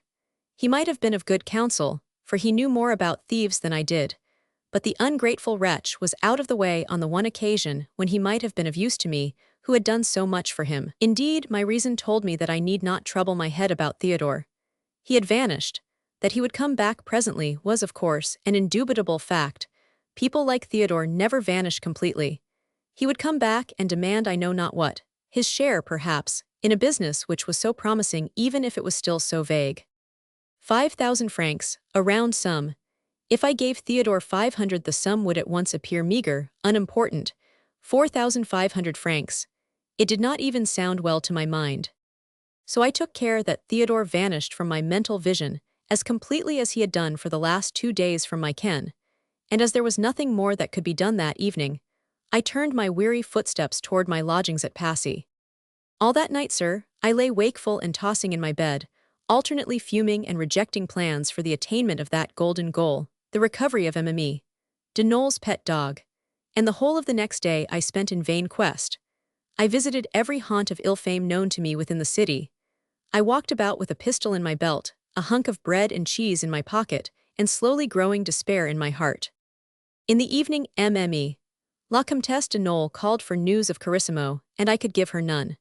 She cried, sir, and implored, and her tears and entreaties got onto my nerves until I felt ready to fall into hysterics. One more day and all my chances of a bright and wealthy future would have vanished. Unless the money was forthcoming on the morrow, the dog would be destroyed, and with him my every hope of that 5,000 francs. And though she still irradiated charm and luxury from her entire lovely person, I begged her not to come to the office again, and promised that as soon as I had any news to impart I would at once present myself at her house in the Faubourg Saint-Germain. That night I never slept one wink. Think of it, sir. The next few hours were destined to see me either a prosperous man for many days to come, or a miserable, helpless, disappointed wretch. At 8 o'clock I was at my office. Still no news of Theodore. I could now no longer dismiss him from my mind. Something had happened to him, I could have no doubt. This anxiety, added to the other more serious one, drove me to a state bordering on frenzy. I hardly knew what I was doing. I wandered all day up and down the Quai Voltaire and the Quai des Grands Augustins, and in and around the tortuous streets till I was dog-tired, distracted, half-crazy. I went to the morgue, thinking to find there Theodore's dead body, and found myself vaguely looking for the mutilated corpse of Carissimo. Indeed, After a while, Theodore and Carissimo became so inextricably mixed up in my mind that I could not have told you if I was seeking for the one or for the other, and if MME. La Comtesse de Knoll was now waiting to clasp her pet dog, or my man-of-all-work, to her exquisite bosom. She in the meanwhile had received a second, yet more peremptory, missive through the same channel as the previous one. A grimy, deformed man, with ginger-colored hair, and wearing a black patch over one eye, had been seen by one of the servants lolling down the street where Madame lived, and subsequently the concierge discovered that an exceedingly dirty scrap of paper had been thrust under the door of his lodge. The writer of the epistle demanded that MME. La Comtesse should stand in person at 6 o'clock that same evening at the corner of the Rue Guénégaud, behind the Institut de France. 2 men, each wearing a blue blouse and peaked cap, would meet her there. She must hand over the money to one of them, whilst the other would have Carissimo in his arms. The missive closed with the usual threats that if the police were mixed up in the affair, or the money not forthcoming, Carissimo would be destroyed. 6 o'clock was the hour fixed by these abominable thieves for the final doom of Carissimo. It was now close on 5. In a little more than an hour, my last hope of 5 or 10,000 francs, and a smile of gratitude from a pair of lovely lips would have gone, never again to return. A great access of righteous rage seized upon me. I determined that those miserable thieves, whoever they were, should suffer for the disappointment which I was now enduring. If I was to lose 5,000 francs, they at least should not be left free to pursue their evil ways. I would communicate with the police. The police should meet the miscreants at the corner of the Rue Guénégaud. Carissimo would die. His lovely mistress would be broken-hearted. I would be left to mourn yet another illusion of a possible fortune, but they would suffer in jail or in New Caledonia the consequences of all their misdeeds.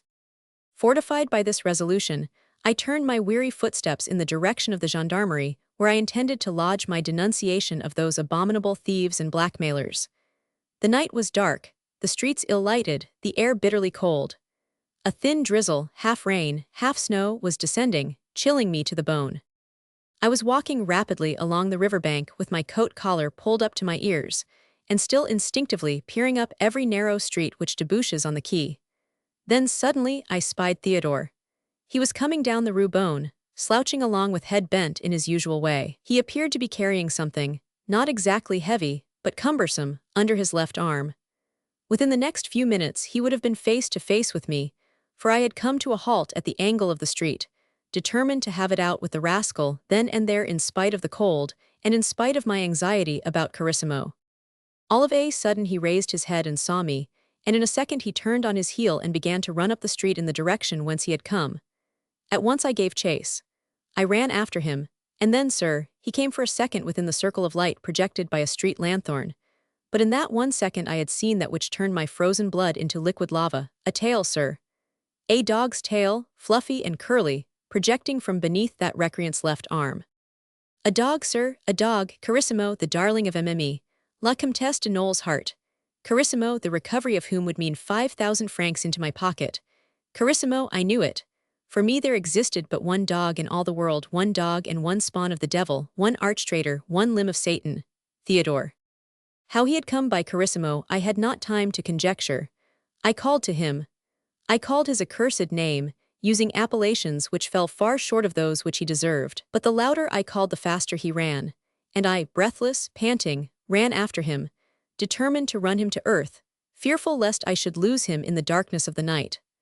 All down the Rue Beaune we ran, and already I could hear behind me the heavy and more leisured tramp of a couple of gendarmes who in their turn had started to give chase. I tell you, sir, the sound lent wings to my feet. A chance, a last chance, was being offered me by a benevolent fate to earn that 5,000 francs, the keystone to my future fortune. If I had the strength to seize and hold Theodore until the gendarmes came up, and before he had time to do away with the dog, the 5,000 francs could still be mine. So I ran, sir, as I had never run before. The beads of perspiration poured down from my forehead. The breath came stertorous and hot from my heaving breast.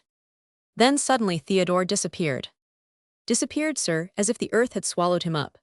A second ago I had seen him dimly, yet distinctly through the veil of snow and rain ahead of me, running with that unmistakable shuffling gait of his, hugging the dog closely under his arm. I had seen him, another effort and I might have touched him. Now the long and deserted street lay dark and mysterious before me, and behind me I could hear the measured tramp of the gendarmes and their peremptory call of halt, in the name of the king. But not in vain, sir, am I called Hector Radichin. Not in vain have kings and emperors reposed confidence in my valor and my presence of mind. In less time than it takes to relate, I had already marked with my eye the very spot, down the street, where I had last seen Theodore. I hurried forward and saw at once that my surmise had been correct. At that very spot, sir, there was a low doorway which gave on a dark and dank passage. The door itself was open. I did not hesitate. My life stood in the balance, but I did not falter. I might be affronting within the next second or two a gang of desperate thieves, but I did not quake. I turned into that doorway, sir. The next moment I felt a stunning blow between my eyes. I just remember calling out with all the strength of my lungs, "Police, gendarmes, à moi," then nothing more. I woke with the consciousness of violent, wordy warfare carried on around me. I was lying on the ground, and the first things I saw were 3 or 4 pairs of feet standing close together. Gradually out of the confused hubbub, a few sentences struck my reawakened senses. "The man is drunk. I won't have him inside the house. I tell you this is a respectable house." This from a shrill feminine voice. "We've never had the law inside our doors before." By this time, I had succeeded in raising myself on my elbow, and by the dim light of a hanging lamp somewhere down the passage, I was pretty well able to take stock of my surroundings. The half-dozen bedroom candlesticks on a table up against the wall, the row of keys hanging on hooks fixed to a board above, the glass partition with the words "concierge" and "reception" painted across it, all told me that this was one of those small, mostly squalid and disreputable lodging houses or hotels in which this quarter of Paris still abounds.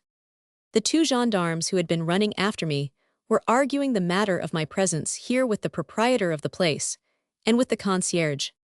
I struggled to my feet, whereupon for the space of a solid 2 minutes I had to bear as calmly as I could the abuse and vituperation which the feminine proprietor of this respectable house chose to hurl at my unfortunate head. After which I obtained a hearing from the bewildered minions of the law. To them I gave as brief and succinct a narrative as I could of the events of the past 3 days. The theft of Carissimo, the disappearance of Theodore, my meeting him a while ago, with the dog under his arm, his second disappearance, this time within the doorway of this respectable abode, and finally the blow which alone had prevented me from running the abominable thief to earth. The gendarmes at first were incredulous. I could see that they were still under the belief that my excitement was due to overindulgence in alcoholic liquor, whilst Madame the proprietress called me an abominable liar for daring to suggest that she harbored thieves within her doors. Then suddenly, as if in vindication of my character, there came from a floor above the sound of a loud, shrill bark. "Carissimo," I cried triumphantly, then I added in a rapid whisper, "MME. La Comtesse de Knoll is rich. She spoke of a big reward for the recovery of her pet." These happy words had the effect of stimulating the zeal of the gendarmes. Madame the proprietress grew somewhat confused and incoherent, and finally blurted it out that one of her lodgers, a highly respectable gentleman, did keep a dog, but that there was no crime in that, surely. "One of your lodgers," queried the representative of the law. "When did he come?" "About 3 days ago," she replied sullenly. "What room does he occupy?" "Number 25 on the 3rd floor. "He came with his dog," I interposed quickly, "a spaniel." "Yes." "And your lodger, is he an ugly, slouchy creature, with hooked nose, bleary eyes, and shaggy yellow hair?" But to this she vouchsafed no reply. Already the matter had passed out of my hands. One of the gendarmes prepared to go upstairs and bade me follow him, whilst he ordered his comrade to remain below, and on no account to allow anyone to enter or leave the house. The proprietress and concierge were warned that if they interfered with the due execution of the law, they would be severely dealt with, after which we went upstairs. For a while, as we ascended, we could hear the dog barking furiously. Then, presently, just as we reached the upper landing, we heard a loud curse, a scramble, and then a piteous whine quickly smothered. My very heart stood still. The next moment, however, the gendarme had kicked open the door of number 25, and I followed him into the room. The place looked dirty and squalid in the extreme, just the sort of place I should have expected Theodore to haunt. It was almost bare save for a table in the center, a couple of rickety chairs, a broken-down bedstead, and an iron stove in the corner. On the table a tallow candle was spluttering and throwing a very feeble circle of light around. At first glance, I thought that the room was empty. Then suddenly, I heard another violent expletive and became aware of a man sitting close beside the iron stove. He turned to stare at us as we entered, but to my surprise, it was not Theodore's ugly face which confronted us. The man sitting there alone in the room where I had expected to see Theodore and Carissimo had a shaggy beard of an undoubted ginger hue. He had on a blue blouse and a peaked cap. Beneath his cap, his lank hair protruded more decided in color even than his beard. His head was sunk between his shoulders, and right across his face, from the left eyebrow over the cheek and as far as his ear, he had a hideous crimson scar, which told up vividly against the ghastly pallor of his face. But there was no sign of Theodore. At first my friend the gendarme was quite urbane. He asked very politely to see Monsieur's pet dog. Monsieur denied all knowledge of a dog, which denial only tended to establish his own guilt and the veracity of mine own narrative. The gendarme thereupon became more peremptory, and the man promptly lost his temper. I, in the meanwhile, was glancing round the room, and soon spied a wall cupboard, which had obviously been deliberately screened by the bedstead. While my companion was bringing the whole majesty of the law to bear upon the miscreant's denegations, I calmly dragged the bedstead aside and opened the cupboard door. An ejaculation from my quivering throat brought the gendarme to my side. Crouching in the dark recess of the wall cupboard was Carissimo, not dead, thank goodness, but literally shaking with terror. I pulled him out as gently as I could, for he was so frightened that he growled and snapped viciously at me. I handed him to the gendarme, for by the side of Carissimo, I had seen something which literally froze my blood within my veins. It was Theodore's hat and coat, which he had been wearing when I chased him to this house of mystery and of ill fame, and wrapped together with it was a rag all smeared with blood, whilst the same hideous stains were now distinctly visible on the door of the cupboard itself. I turned to the gendarme, who at once confronted the abominable malefactor with the obvious proofs of a horrible crime. But the depraved wretch stood by, sir, perfectly calm, and with a cynicism in his whole bearing which I had never before seen equaled. "I know nothing about that coat," he asserted with a shrug of the shoulders, "nor about the dog." The gendarme by this time was purple with fury. "Not know anything about the dog," he exclaimed in a voice choked with righteous indignation. "Why he barked." But this indisputable fact in no way disconcerted the miscreant. "I heard a dog yapping," he said with consummate impudence, "but I thought he was in the next room. No wonder," he added coolly, "since he was in a wall cupboard." "A wall cupboard," the gendarme rejoined triumphantly, "situated in the very room which you occupy at this moment." "That is a mistake, my friend," the cynical wretch retorted, undaunted. "I do not occupy this room, I do not lodge in this hotel at all." "Then how came you to be here?" "I came on a visit to a friend who happened to be out when I arrived. I found a pleasant fire here, and I sat down to warm myself. Your noisy and unwarranted eruption into this room has so bewildered me that I no longer know whether I am standing on my head or on my heels." "We'll show you soon enough what you are standing on, my fine fellow," the gendarme riposted with breezy cheerfulness. "Allons."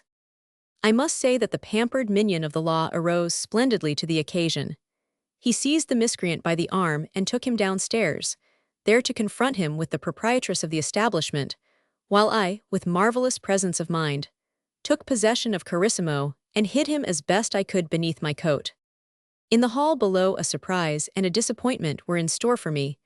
I had reached the bottom of the stairs when the shrill feminine accents of MME, the proprietress, struck unpleasantly on my ear. "No, no, I tell you," she was saying. "This man is not my lodger, he never came here with a dog. There," she added volubly, and pointing an unwashed finger at Carissimo who was struggling and growling in my arms, "there is the dog. A gentleman brought him with him last Wednesday, when he inquired if he could have a room here for a few nights. Number 25 happened to be vacant, and I have no objection to dogs. I let the gentleman have the room, and he paid me 20 sous in advance when he took possession, and told me he would keep the room 3 nights. "The gentleman, what gentleman?" the gendarme queried, rather inanely I thought. "My lodger," the woman replied. "He is out for the moment, but he will be back presently, I make no doubt. The dog is his." "What is he like?" the minion of the law queried abruptly.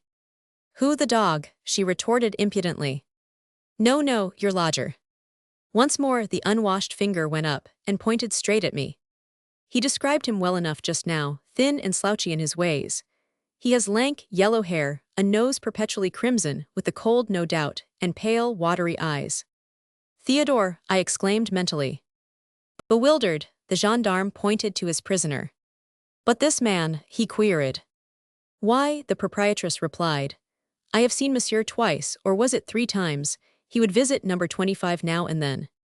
I will not weary you with further accounts of the close examination to which the representative of the law subjected the personnel of the squalid hotel. The concierge and the man of all work did indeed confirm what the proprietress said, and whilst my friend the gendarme, puzzled and floundering, was scratching his head in complete bewilderment, I thought that the opportunity had come for me to slip quietly out by the still open door and make my way as fast as I could to the sumptuous abode in the Faubourg Saint-Germain, where the gratitude of Mme. de Nolé, together with 5,000 francs, were even now awaiting me. After Madame the proprietress had identified Carissimo, I had once more carefully concealed him under my coat. I was ready to seize my opportunity, after which I would be free to deal with the matter of Theodore's amazing disappearance. Unfortunately, just at this moment, the little brute gave a yap, and the minion of the law at once interposed and took possession of him. The dog belongs to the police now, sir, he said sternly. The fatuous jobbernoll wanted his share of the reward, you see. Having been forced thus to give up Carissimo, and with him all my hopes of a really substantial fortune, I was determined to make the red-polled miscreant suffer for my disappointment, and the minions of the law sweat in the exercise of their duty.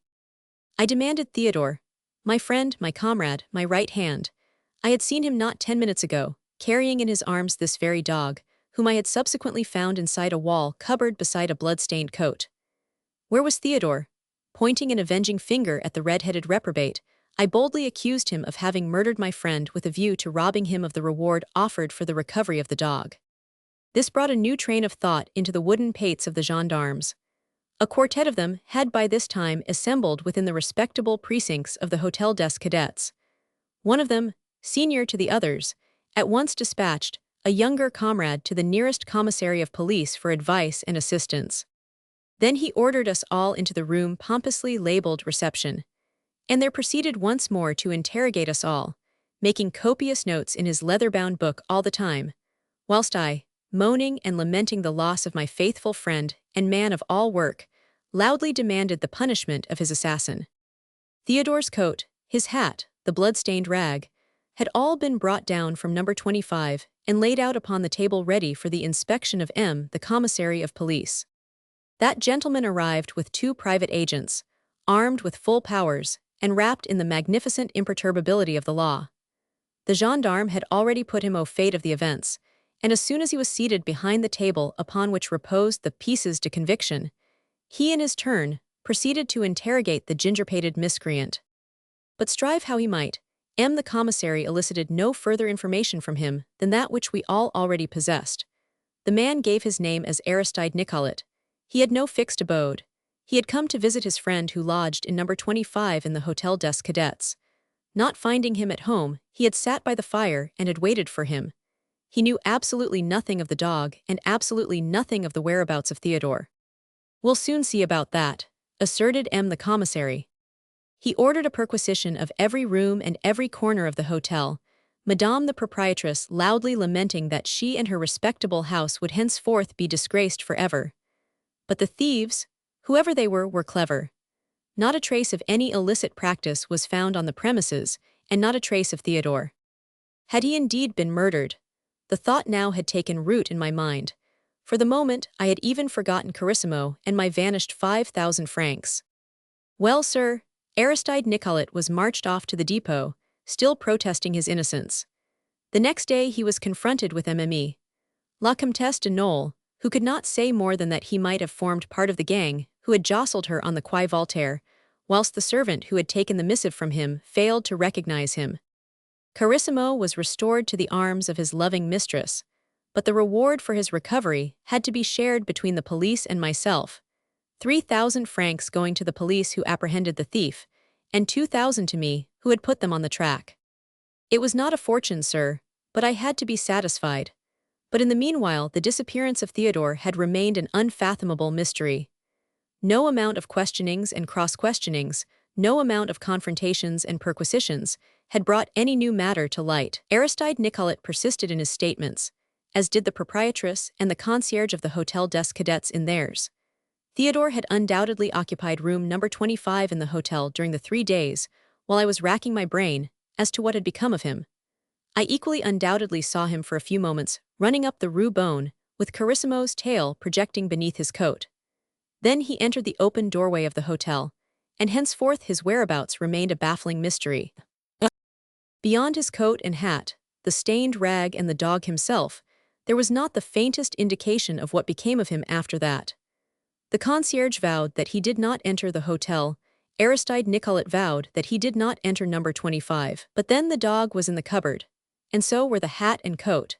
And even the police were bound to admit that in the short space of time between my last glimpse of Theodore and the gendarme's entry into room 25, it would be impossible for the most experienced criminal on earth to murder a man, conceal every trace of the crime, and so to dispose of the body as to baffle the most minute inquiry and the most exhaustive search. Sometimes when I thought the whole matter out, I felt that I was growing crazy. Thus about a week or 10 days went by, and I had just come reluctantly to the conclusion that there must be some truth in the old medieval legends, which tell us that the devil runs away with his elect from time to time, when I received a summons from M., the commissary of police, to present myself at his bureau. He was pleasant and urbane as usual, but to my anxious query after Theodore, he only gave me the old reply, "No trace of him can be found." Then he added, "We must therefore take it for granted, my good M. Radichin, that your man of all work is of his own free will, keeping out of the way. The murder theory is untenable, we have had to abandon it. The total disappearance of the body is an unanswerable argument against it. Would you care to offer a reward for information leading to the recovery of your missing friend?" I hesitated. I certainly was not prepared to pay anyone for finding Theodore. "Think it over, my good M. Radichin," rejoined M. le Commissaire pleasantly. "But in the meanwhile I must tell you that we have decided to set Aristide Nicolet free. There is not a particle of evidence against him either in the matter of the dog or of that of your friend. MME. De Nole's servants cannot swear to his identity, whilst you have sworn that you last saw the dog in your man's arms. That being so, I feel that we have no right to detain an innocent man." Well, sir, what could I say? I knew well enough that there was not a tittle of solid evidence against the man Nicolet, nor had I the power to move the police of His Majesty the King from their decision. In my heart of hearts, I had the firm conviction that the ginger-polled ruffian knew all about Carissimo and all about the present whereabouts of that rascal Theodore. But what could I say, sir? What could I do? I went home that night to my lodgings at Passy, more perplexed than ever I had been in my life before. The next morning I arrived at my office soon after 9. The problem had presented itself to me during the night of finding a new man of all work who would serve me on the same terms as that ungrateful wretch Theodore. I mounted the stairs with a heavy step and opened the outer door of my apartment with my private key. And then, sir, I assure you that for one brief moment I felt that my knees were giving way under me and that I should presently measure my full length on the floor. There, sitting at the table in my private room, was Theodore. He had donned one of the many suits of clothes which I always kept at the office for purposes of my business, and he was calmly consuming a luscious sausage, which was to have been part of my dinner today, and finishing a half-bottle of my best Bordeaux. He appeared wholly unconscious of his enormities, and when I taxed him with his villainies and plied him with peremptory questions, he met me with a dogged silence and a sulky attitude which I have never seen equaled in all my life. He flatly denied that he had ever walked the streets of Paris with a dog under his arm, or that I had ever chased him up the Rue Beaune. He denied ever having lodged in the Hotel des Cadets, or been acquainted with its proprietress, or with a red-polled, hunchback miscreant named Aristide Nicolet. He denied that the coat and hat found in room number 25 were his. In fact, he denied everything, and with an impudence, sir, which was past belief. But he put the crown to his insolence when he finally demanded 200 francs from me, his share in the sum paid to me by MME, de Nole, for the recovery of her dog. He demanded this, sir, in the name of justice and of equity, and even brandished our partnership contract in my face. I was so irate at his audacity, so disgusted that presently I felt that I could not bear the sight of him any longer. I turned my back on him and walked out of my own private room, leaving him there still munching my sausage and drinking my Bordeaux. I was going through the antechamber with a view to going out into the street for a little fresh air when something in the aspect of the chair bedstead, on which that abominable brute Theodore had apparently spent the night, attracted my attention. I turned over one of the cushions, and with a cry of rage which I took no pains to suppress I seized upon what I found lying beneath. A blue linen blouse, sir, a peaked cap, a ginger-colored wig and beard. The villain, the abominable mountebank, the wretch, I was well-nigh choking with wrath. With the damning pieces of conviction in my hand, I rushed back into the inner room. Already my cry of indignation had aroused the vampire from his orgy. He stood before me sheepish, grinning, and taunted me, sir, taunted me for my blindness in not recognizing him under the disguise of the so-called Aristide Nicolet. It was a disguise which he had kept by him in case of an emergency when first he decided to start business as a dog thief. Carissimo had been his first serious venture, and but for my interference, it would have been a wholly successful one. He had worked the whole thing out with marvelous cleverness, being greatly assisted by Madame Sand, the proprietress of the Hôtel des Cadets, who was a friend of his mother S. The lady, it seems, carried on a lucrative business of the same sort herself, and she undertook to furnish him with the necessary confederates for the carrying out of his plan. The proceeds of the affair were to be shared equally between himself and Madame, the confederates, who helped to jostle Mimi.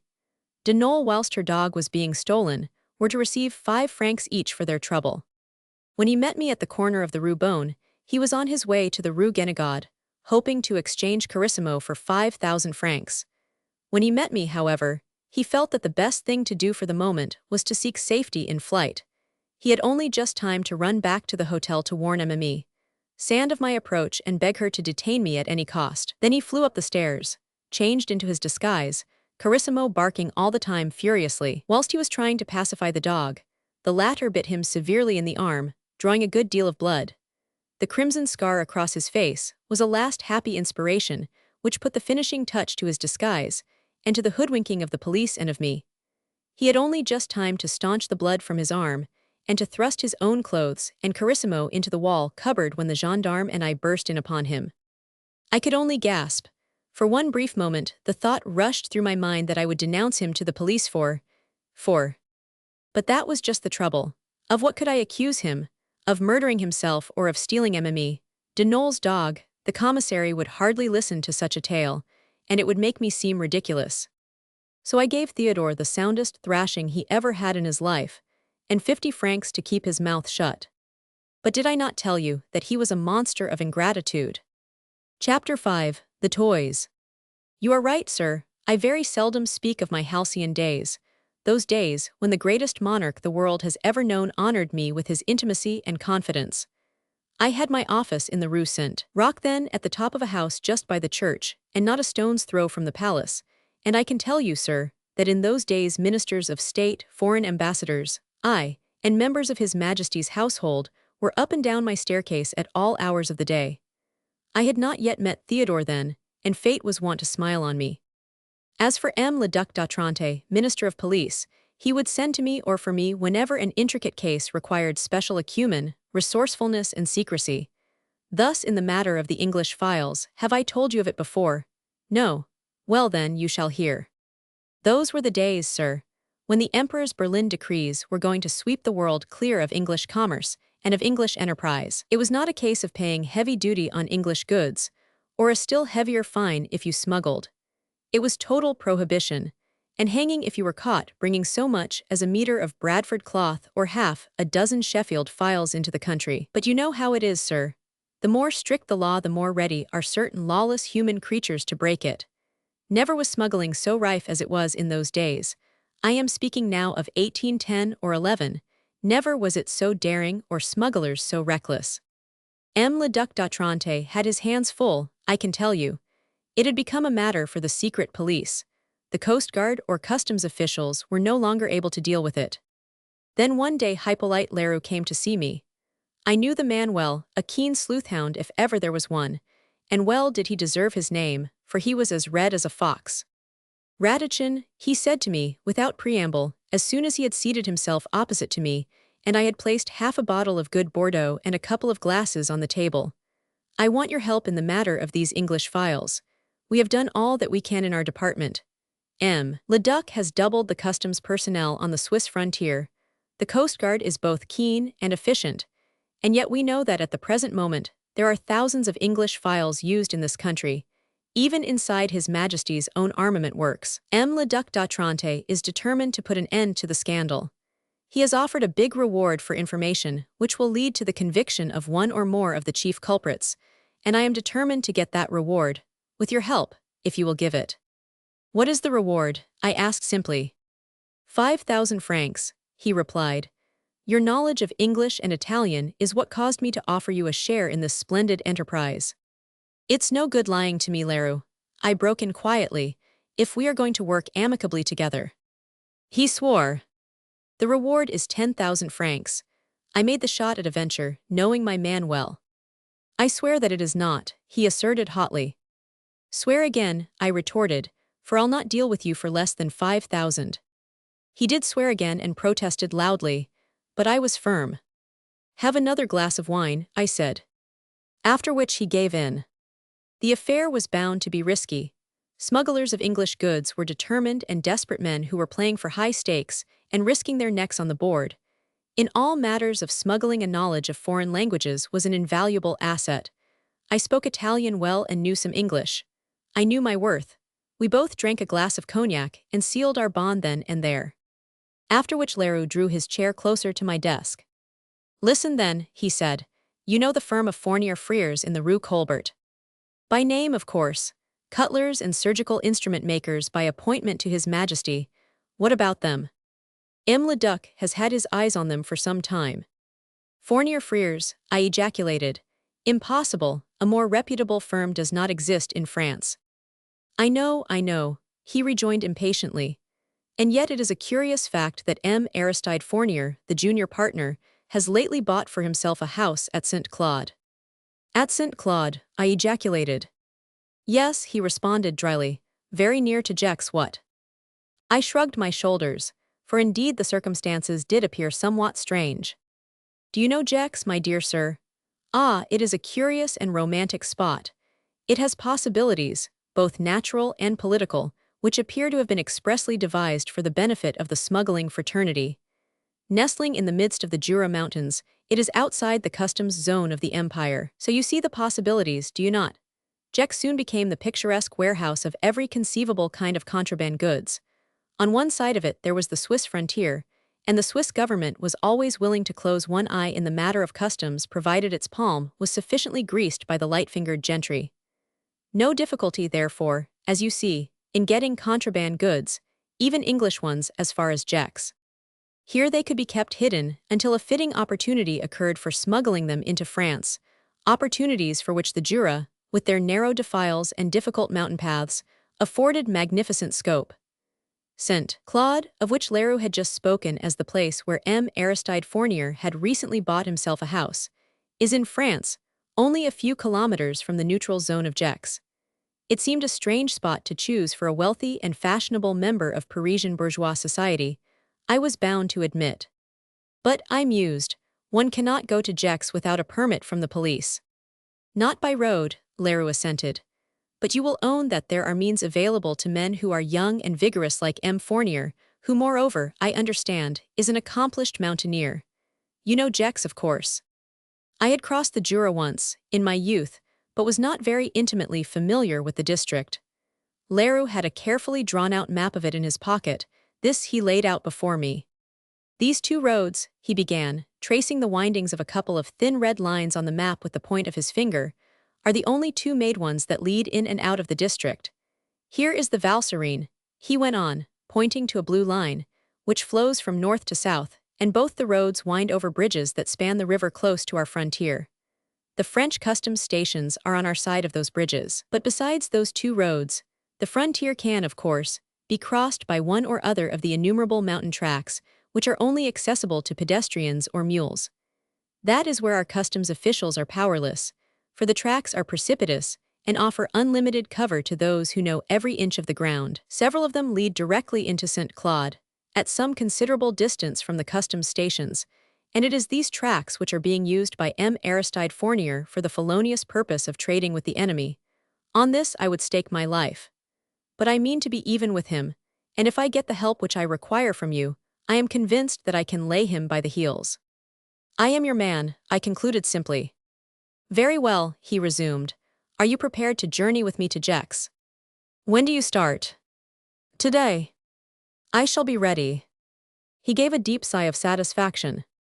Then listen to my plan, he said. We'll journey together as far as St. Claude. From there you will push on to Jex, and take up your abode in the city, styling yourself an interpreter. This will give you the opportunity of mixing with some of the smuggling fraternity, and it will be your duty to keep both your eyes and ears open. I, on the other hand, will take up my quarters at Midju, the French customs station, which is on the frontier about 6 kilometers from Jex. Every day I'll arrange to meet you, either at the latter place or somewhere halfway, and hear what news you may have to tell me. And mind, Radichin, he added sternly, it means running straight, or the reward will slip through our fingers. I chose to ignore the coarse insinuation, and only riposted quietly. I must have money on account. I am a poor man, and will be out of pocket by the transaction from the hour I start for Jex to that when you pay me my fair share of the reward. By way of a reply, he took out a case from his pocket. I saw that it was bulging over with banknotes, which confirmed me in my conviction both that he was actually an emissary of the Minister of Police, and that I could have demanded an additional 1,000 francs without fear of losing the business.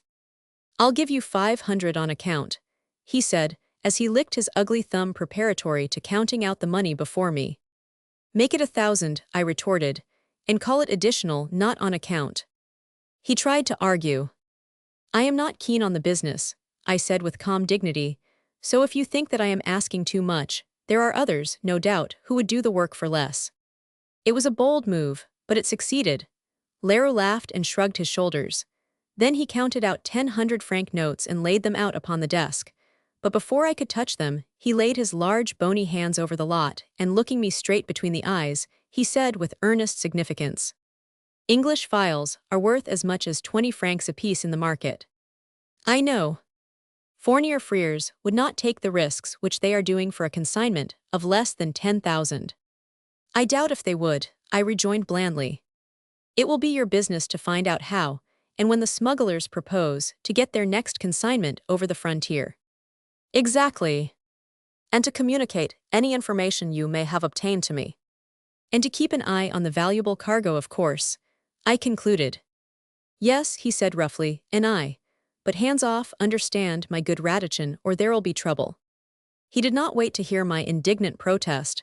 He had risen to his feet, and had already turned to go. Now he stretched his great coarse hand out to me. All in good part, eh? I took his hand. He meant no harm, did old Leroux. He was just a common, vulgar fellow who did not know a gentleman when he saw one. And we parted the best of friends.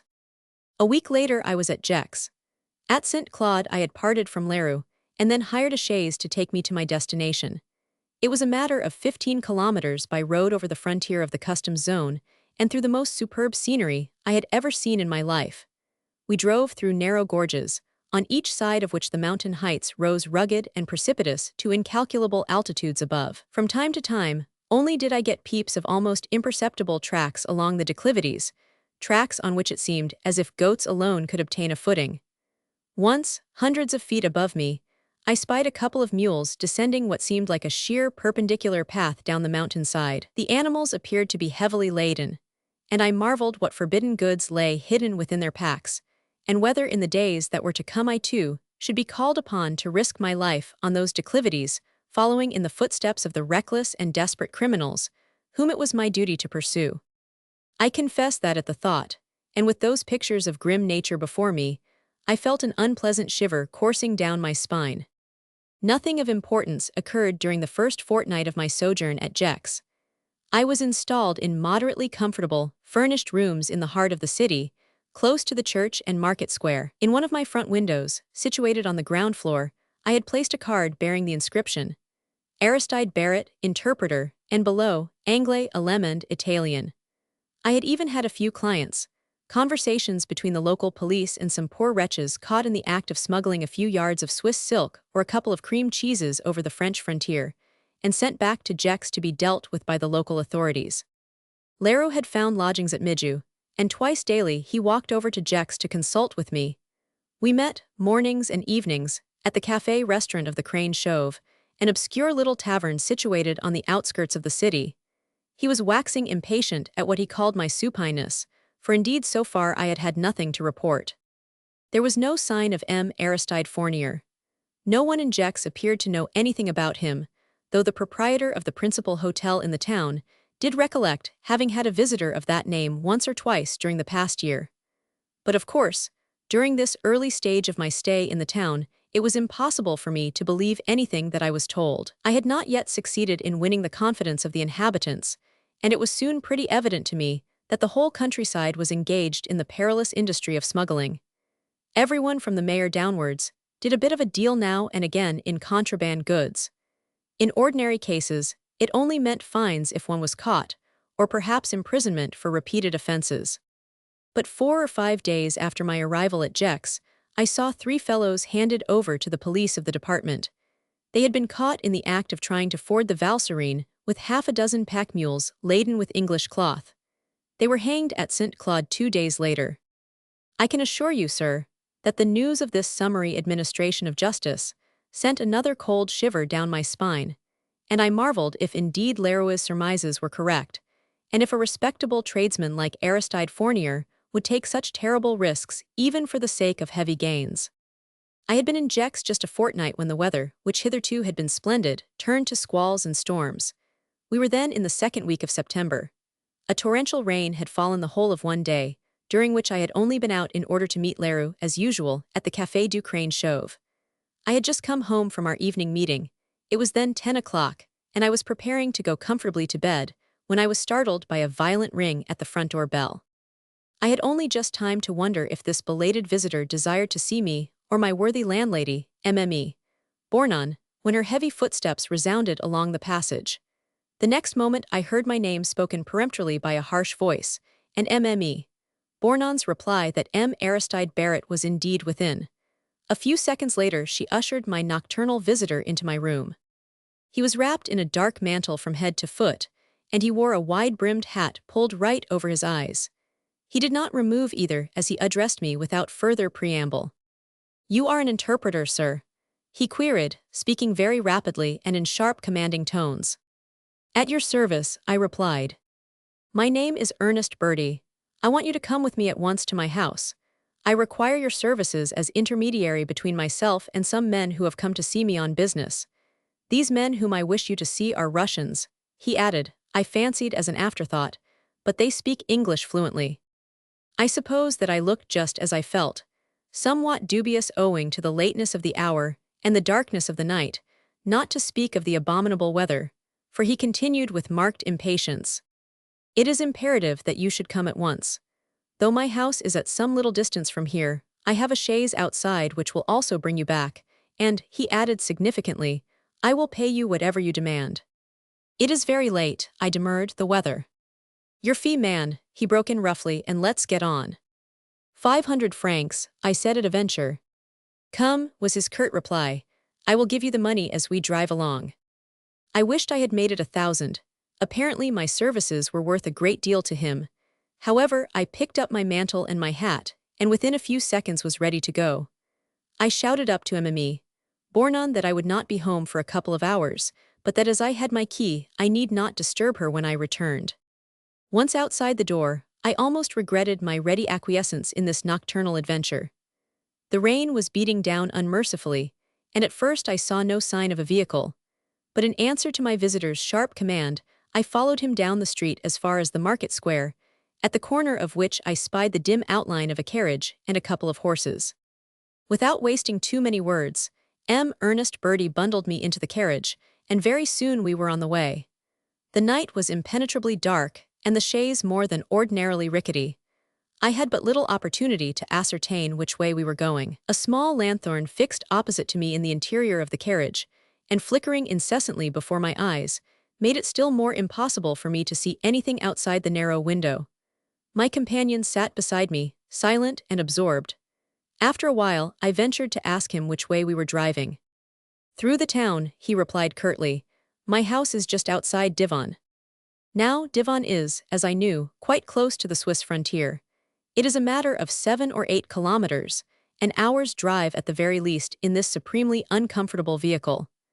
I tried to induce further conversation, but made no headway against my companion's taciturnity. However, I had little cause for complaint in another direction. After the first quarter of an hour, and when we had left the cobblestones of the city behind us, he drew a bundle of notes from his pocket, and by the flickering light of the lanthorn, he counted out 10 50-franc notes and handed them without another word to me. The drive was unspeakably wearisome, but after a while I supposed that the monotonous rumbling of the wheels and the incessant patter of the rain against the window panes lulled me into a kind of torpor. Certain it is that presently, much sooner than I had anticipated, the chaise drew up with a jerk, and I was roused to full consciousness by hearing M. Bertie's voice saying curtly, "Here we are, come with me." I was stiff, sir, and I was shivering, not so much with cold as with excitement. You will readily understand that all my faculties were now on the qui-vive. Somehow or other during the wearisome drive by the side of my close-done companion, my mind had fastened on the certitude that my adventure of this night bore a close connection to the firm of Fournier Freres, and to the English files which were causing so many sleepless nights to M. le Duc d'Otrante, Minister of Police. But nothing in my manner, as I stepped out of the carriage under the porch of the house, which loomed dark and massive out of the surrounding gloom, betrayed anything of what I felt. Outwardly, I was just a worthy bourgeois, an interpreter by profession, and delighted at the remunerative work so opportunely put in my way. The house itself appeared lonely as well as dark. M. Bertie led the way across a narrow passage, at the end of which there was a door which he pushed open, saying in his usual abrupt manner, "Go in there and wait, I'll send for you directly." Then he closed the door on me, and I heard his footsteps recrossing the corridor and presently ascending some stairs. I was left alone in a small, sparsely furnished room, dimly lighted by an oil lamp which hung down from the ceiling. There was a table in the middle of the room, a square of carpet on the floor, and a couple of chairs beside a small iron stove. I noticed that the single window was closely shuttered and barred. I sat down and waited. At first the silence around me was only broken by the pattering of the rain against the shutters and the soughing of the wind down the iron chimney pipe, but after a little while my senses, which by this time had become superacute, were conscious of various noises within the house itself. Footsteps overhead, a confused murmur of voices, and anon the unmistakable sound of a female voice raised as if in entreaty or in complaint. Somehow a vague feeling of alarm possessed itself of my nervous system. I began to realize my position, alone, a stranger in a house as to whose situation I had not the remotest idea, and among a set of men who, if my surmises were correct, were nothing less than a gang of determined and dangerous criminals. The voices, especially the female one, were now sounding more clear. I tiptoed to the door and very gently opened it. There was indeed no mistaking the tone of desperate pleading which came from some room above and through an woman's lips.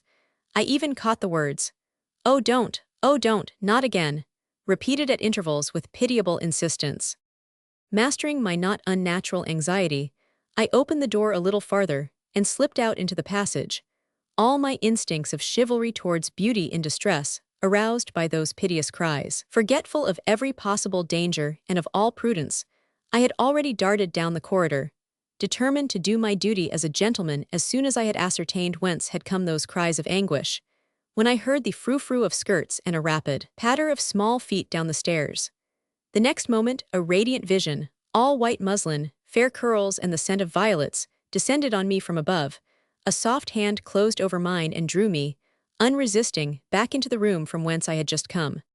Bewildered, I gazed on the winsome apparition before me, and beheld a young girl, slender as a lily, dressed in a soft, clinging gown which made her appear more slender still. Her fair hair arranged in a tangle of unruly curls round the dainty oval of her face. She was exquisite, sir, and the slenderness of her, you cannot imagine it. She looked like a young sapling bending to the gale, but what cut me to the heart was the look of terror and of misery in her face. She clasped her hands together and the tears gathered in her eyes. "Go, sir, go at once," she murmured under her breath, speaking very rapidly. "Do not waste a minute, I beg of you. As you value your life, go before it is too late." But mademoiselle, I stammered, for indeed her words and appearance had roused all my worst fears, but also all my instincts of the sleuth-hound scenting his quarry.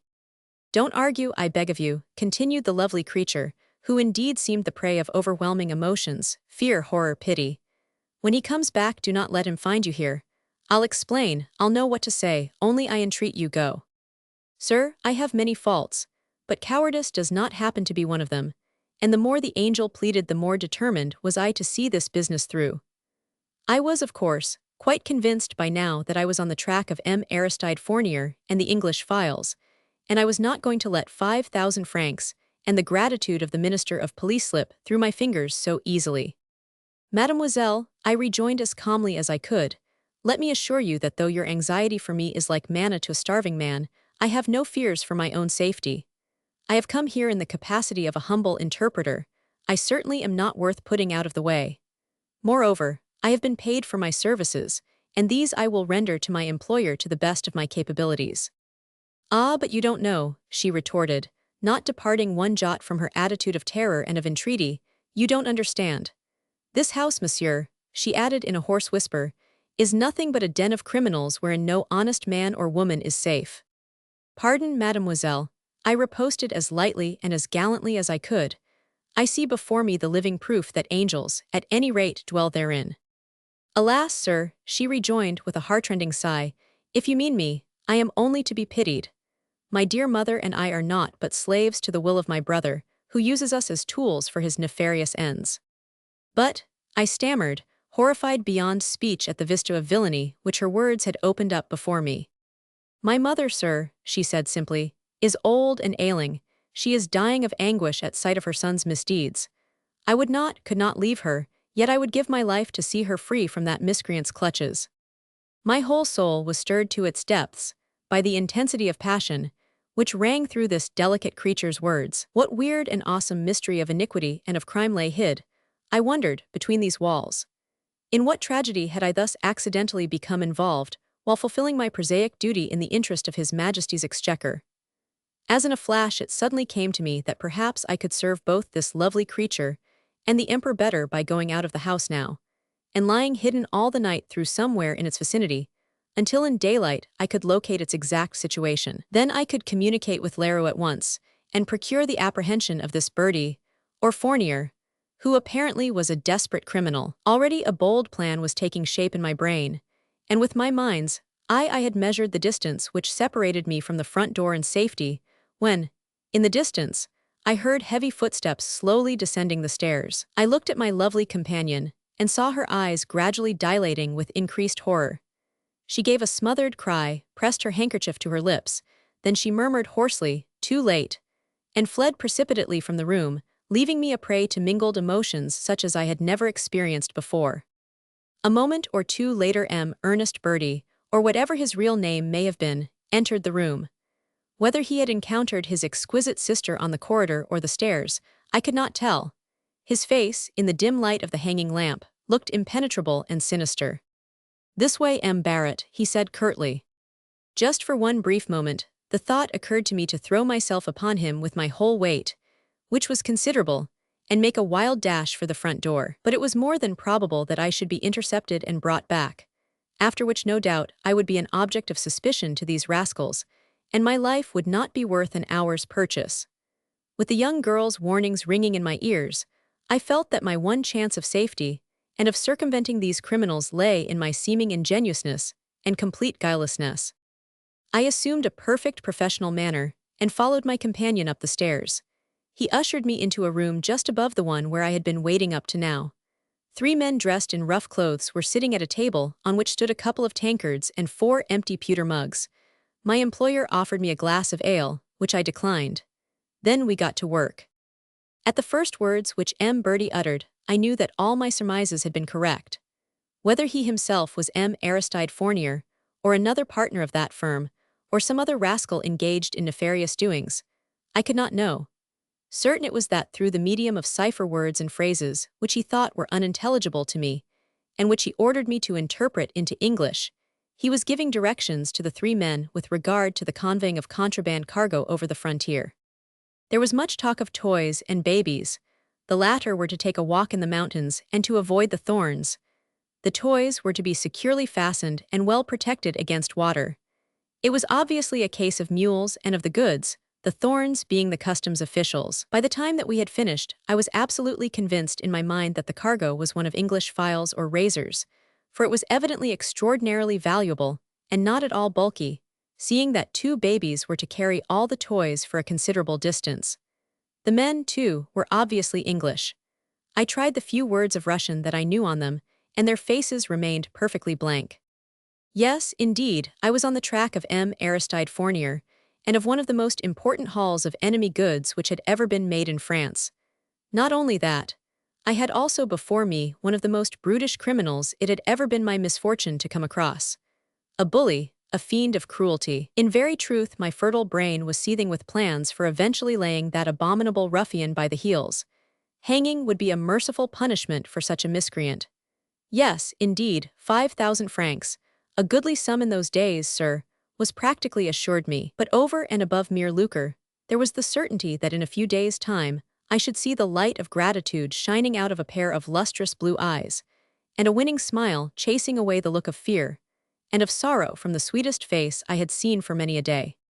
Despite the turmoil that was raging in my brain, however, I flatter myself that my manner with the rascals remained consistently calm, businesslike, indifferent to all save to the work in hand. The soi-disant earnest Bertie spoke invariably in French, either dictating his orders or seeking information, and I made verbal translation into English of all that he said. The séance lasted close upon an hour, and presently I gathered that the affair was terminated and that I could consider myself dismissed. I was about to take my leave, having apparently completed my work, when M. Ernest Bertie called me back with a curt command. "One moment, M. Barrett," he said. "At Monsieur's service," I responded blandly. "As you see," he continued, "these fellows do not know a word of French. All along the way which they will have to traverse they will meet friendly outposts, who will report to them on the condition of the roads and warn them of any danger that might be ahead. Their ignorance of our language may be a source of infinite peril to them. They need an interpreter to accompany them over the mountains." He paused for a moment or two, then added abruptly, "Would you care to go? The matter is important," he went on quietly, "and I am willing to pay you. It means a couple of nights' journey, a halt in the mountains during the day, and there will be 10,000 francs for you if the toys reach St. Claude safely." I suppose that something in my face betrayed the eagerness which I felt. Here was indeed the finger of Providence pointing to the best means of undoing this abominable criminal. Not that I intended to risk my neck for any 10,000 francs he chose to offer me, but as the trusted guide of his ingenuous babies, I could convoy them, not to St. Claude, as he blandly believed, but straight into the arms of Leroux and the customs officials. "Then that is understood," he said in his usual dictatorial manner, taking my consent for granted. 10,000 francs, and you will accompany these gentlemen and their babies as far as St. Claude." "I am a poor man, sir," I responded meekly. "Of course you are," he broke in roughly. Then from a number of papers which lay upon the table, he selected one which he held out to me. "Do you know St. Sergues?" he asked. "Yes," I replied, "it is a short walk from Gex. This," he added, pointing to a paper which I had taken from him, "is a plan of the village and of the pass of Sergues close by. Study it carefully. At some point some way up the pass, which I have marked with a cross, I and my men with the babies will be waiting for you tomorrow evening at 8 o'clock. You cannot possibly fail to find the spot, for the plan is very accurate and very minute, and it is less than 500 meters from the last house at the entrance of the pass. I shall escort the men until then, and hand them over into your charge for the mountain journey. Is that clear?" "Perfectly." "Very well then, you may go. The carriage is outside the door, you know your way." He dismissed me with a curt nod, and the next 2 minutes saw me outside this house of mystery, and installed inside the ramshackle vehicle on my way back to my lodgings. I was worn out with fatigue and excitement, and I imagine that I slept most of the way. Certain it is that the journey home was not nearly so long as the outward one had been. The rain was still coming down heavily, but I cared nothing about the weather, nothing about fatigue. My path to fame and fortune had been made easier for me than in my wildest dreams I would have dared to hope. In the morning I would see Leroux and make final arrangements for the capture of those impudent smugglers, and I thought the best way would be for him to meet me and the babies, and the toys, at the very outset of our journey, as I did not greatly relish the idea of crossing lonely and dangerous mountain paths in the company of these ruffians. I reached home without adventure. The vehicle drew up just outside my lodgings, and I was about to alight when my eyes were attracted by something white which lay on the front seat of the carriage, conspicuously placed so that the light from the inside lanthorn fell full upon it. I had been too tired and too dazed, I suppose, to notice the thing before, but now, on closer inspection, I saw that it was a note, and that it was addressed to me, M. Aristide Barrett, interpreter, and below my name were the words, "Very urgent." I took the note feeling a thrill of excitement running through my veins at its touch. I alighted, and the vehicle immediately disappeared into the night. I had only caught one glimpse of the horses, and none at all of the coachman. Then I went straight into my room, and by the light of the table lamp I unfolded and read the mysterious note. It bore no signature, but at the first words I knew that the writer was none other than the lovely young creature who had appeared to me like an angel of innocence in the midst of that den of thieves. "Monsieur," she had written in a hand which had clearly been trembling with agitation, "you are good, you are kind. I entreat you to be merciful. My dear mother, whom I worship, is sick with terror and misery. She will die if she remains any longer under the sway of that inhuman monster who, alas, is my own brother. And if I lose her I shall die too, for I should no longer have anyone to stand between me and his cruelties. My dear mother has some relations living at St. Claude. She would have gone to them before now, but my brother keeps us both virtual prisoners here, and we have no means of arranging for such a perilous journey for ourselves. Now, by the most extraordinary stroke of good fortune, my brother will be absent all day tomorrow and the following night. My dear mother and I feel that God himself is showing us the way to our release. Can you help us, dear M. Barrett? Mother and I will be at Gex tomorrow at 1 hour after sundown. We will lie perdu in the little Taverne du Roi de Rome, where, if you come to us, you will find us waiting anxiously. If you can do nothing to help us, we must return broken-hearted to our hated prison. But something in my heart tells me that you can help us. All that we want is a vehicle of some sort, and the escort of a brave man like yourself as far as St. Claude, where our relatives will thank you on their knees for your kindness and generosity to two helpless, miserable, unprotected women, and I will kiss your hands in unbounded gratitude and devotion. It were impossible, monsieur, to tell you of the varied emotions which filled my heart when I had perused that heartrending appeal. All my instincts of chivalry were aroused. I was determined to do my duty to these helpless ladies as a man and as a gallant knight.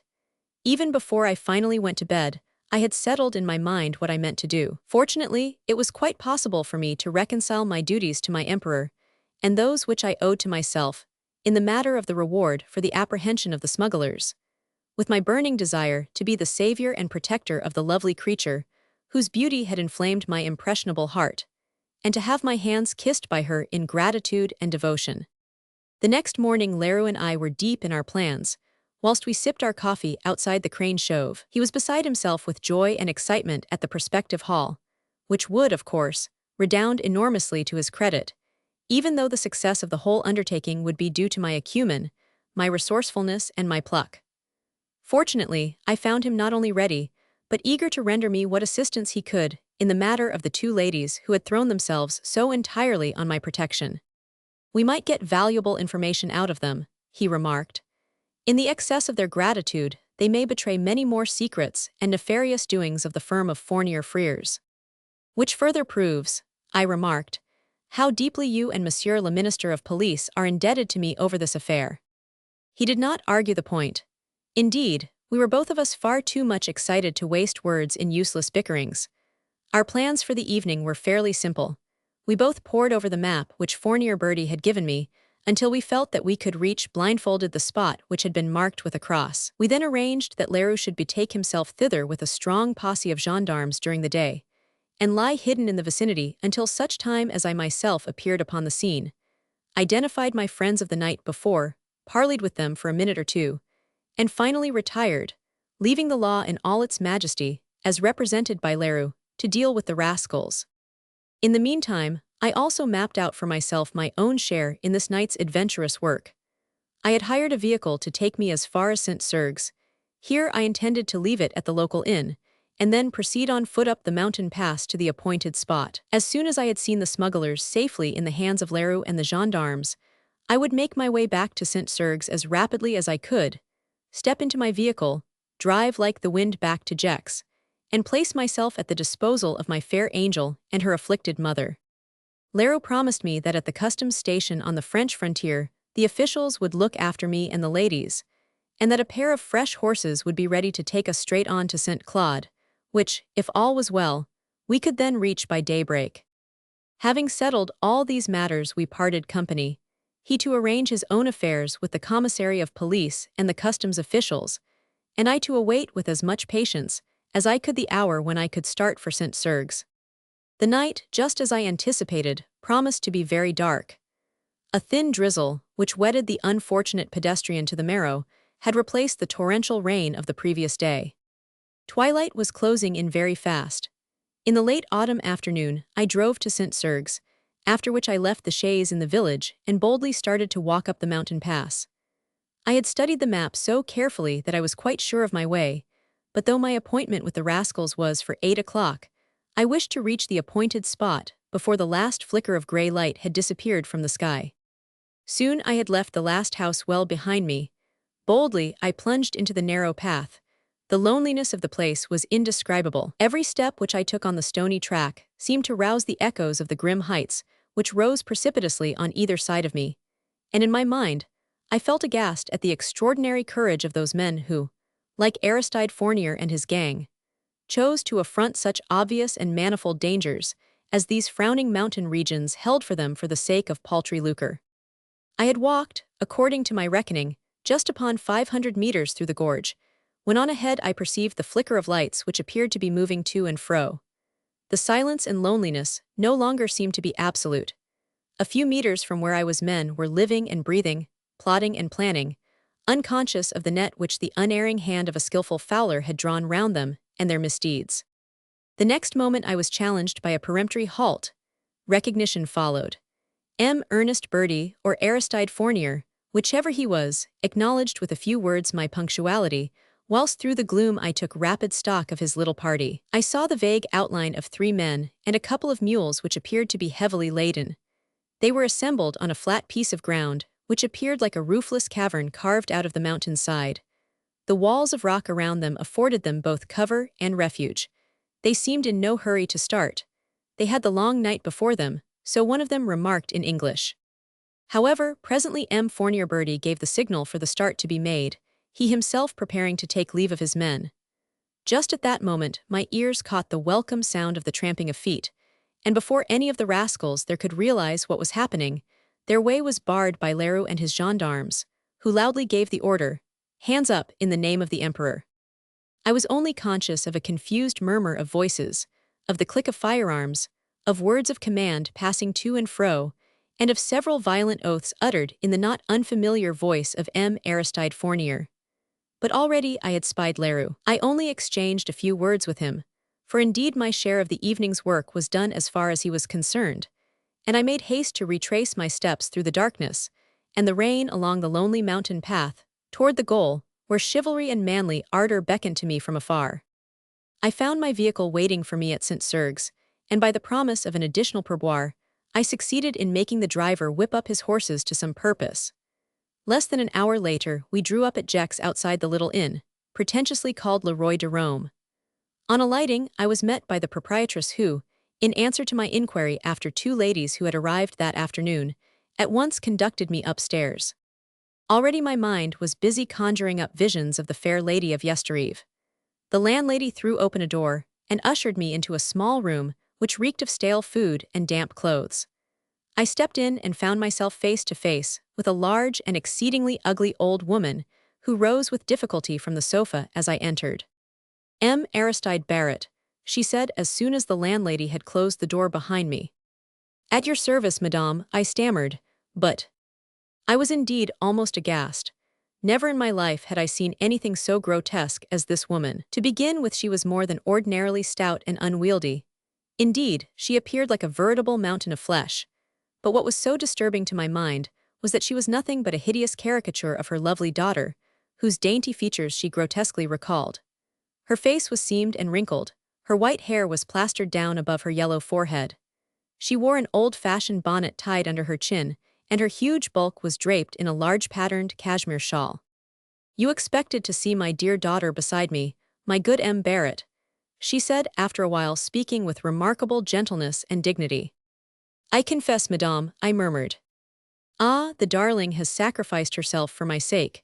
We found today that though my son was out of the way, he had set his abominable servants to watch over us.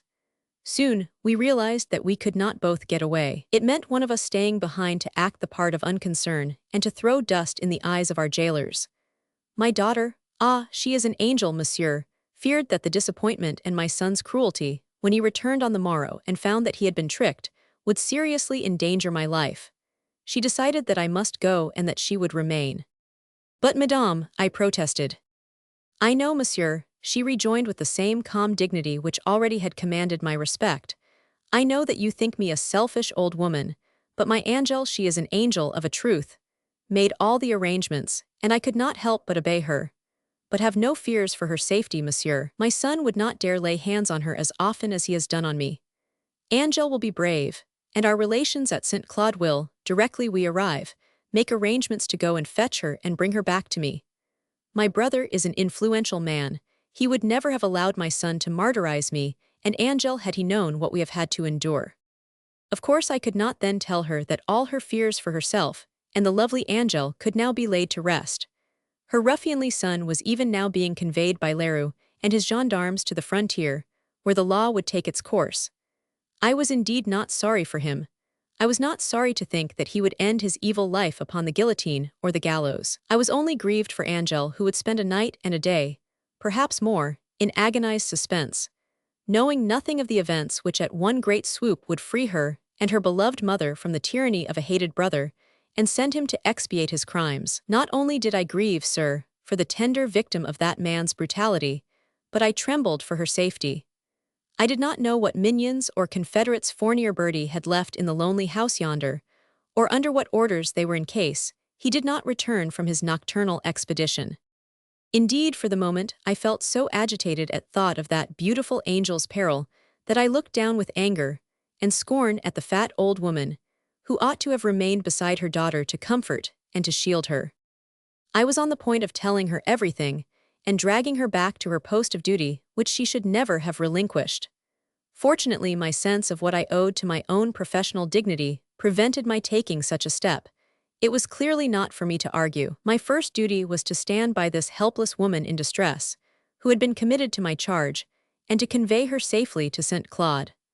After which I could see to it that Mademoiselle Angel was brought along too, as quickly as influential relatives could contrive. In the meanwhile, I derived some consolation from the thought that at any rate for the next 24 hours, the lovely creature would be safe. No news of the arrest of Aristide Fournier could possibly reach the lonely house until I myself could return thither and take her under my protection. So I said nothing, but with perfect gallantry, just as if fat Mme.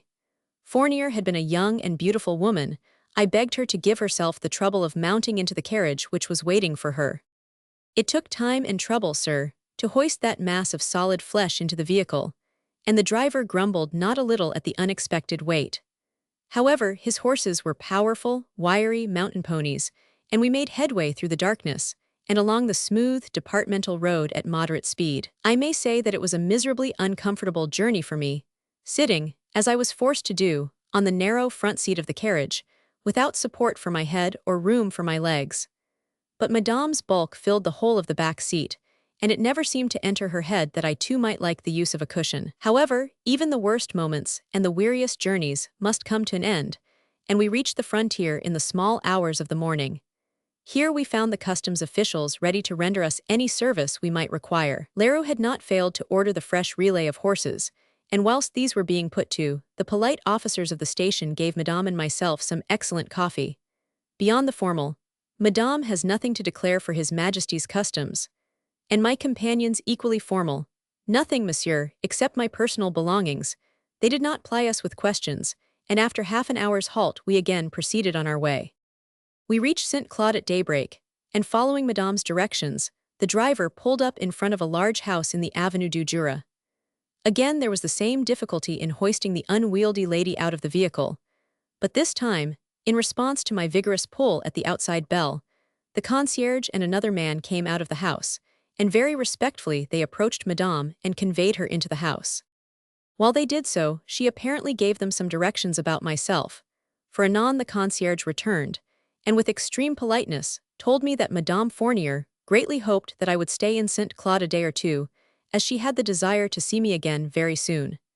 She also honored me with an invitation to dine with her that same evening at 7 of the clock. This was the first time, I noticed, that the name Fournier was actually used in connection with any of the people with whom I had become so dramatically involved. Not that I had ever doubted the identity of the ruffianly earnest Bertie.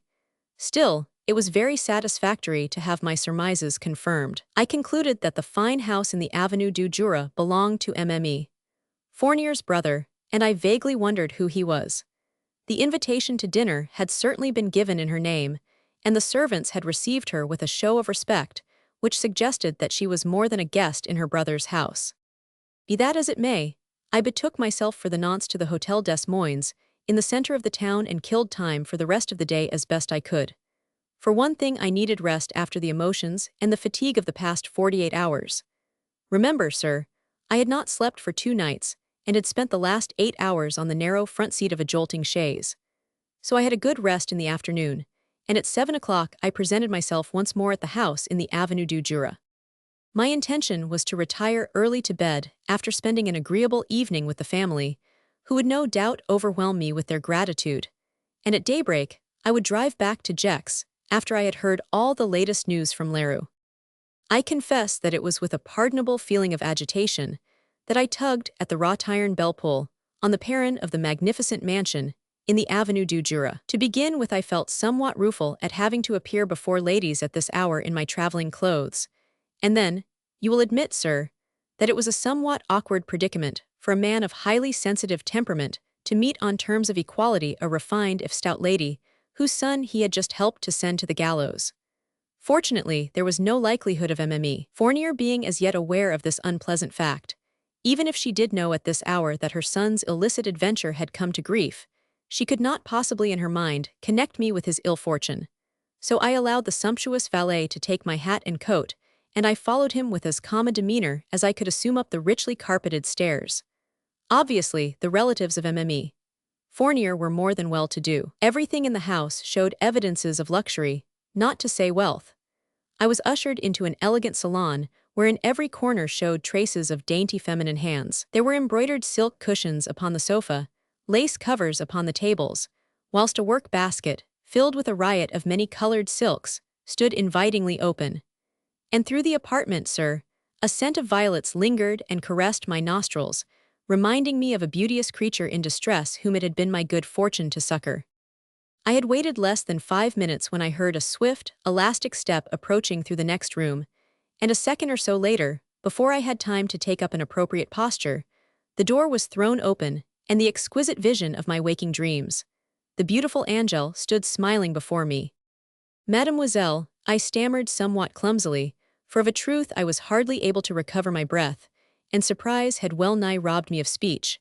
How comes it that you are here? She only smiled in reply, the most adorable smile I had ever seen on any human face, so full of joy, of mischief, aye, of triumph was it. I asked after Madame. Again she smiled, and said Madame was in her room, resting from the fatigues of her journey. I had scarce recovered from my initial surprise when another, more complete still, confronted me. This was the appearance of Monsieur Aristide Fournier, whom I had fondly imagined already expiating his crimes in a frontier prison, but who now entered, also smiling, also extremely pleasant, who greeted me as if we were lifelong friends, and who then, I scarce could believe my eyes, placed his arm affectionately round his sister's waist, while she turned her sweet face up to his, and gave him a fond, nay, a loving look. A loving look to him who was a brute and a bully and a miscreant amenable to the gallows. True, his appearance was completely changed. His eyes were bright and kindly, his mouth continued to smile, his manner was urbane in the extreme when he finally introduced himself to me as Aristide Fournier, my dear Monsieur Radichin, at your service. He knew my name, he knew who I was. Whilst I had to pass my hand once or twice over my forehead and to close and reopen my eyes several times, for of a truth it all seemed like a dream. I tried to stammer out a question or two, but I could only gasp, and the lovely Angel appeared highly amused at my distress. "Let us dine," she said gaily, "after which you may ask as many questions as you like." In very truth, I was in no mood for dinner. Puzzlement and anxiety appeared to grip me by the throat and to choke me. It was all very well for the beautiful creature to laugh and to make merry. She had cruelly deceived me, played upon the chords of my sensitive heart for purposes which no doubt would presently be made clear, but in the meanwhile, since the smuggling of the English files had been successful, as it apparently was, what had become of Leroux and his gendarmes? What tragedy had been enacted in the narrow gorge of St. Sergues, and what had become of my hopes of that 5,000 francs for the apprehension of the smugglers, promised me by Leroux? Can you wonder that for the moment the very thought of dinner was abhorrent to me? But only for the moment. The next, a sumptuous valet had thrown open the folding doors, and down the vista of the stately apartment, I perceived a table, richly laden with china and glass and silver, whilst a distinctly savory odor was wafted to my nostrils. "We will not answer a single question," the fair Angel reiterated with adorable determination, "until after we have dined." What, sir, would you have done in my place? I believe that never until this hour had Hector Radichin reached to such a sublimity of manner. I bowed with perfect dignity in token of obedience to the fair creature, sir. Then without a word I offered her my arm. She placed her hand upon it, and I conducted her to the dining-room, whilst Aristide Fournier, who at this hour should have been on a fair way to being hanged, followed in our wake.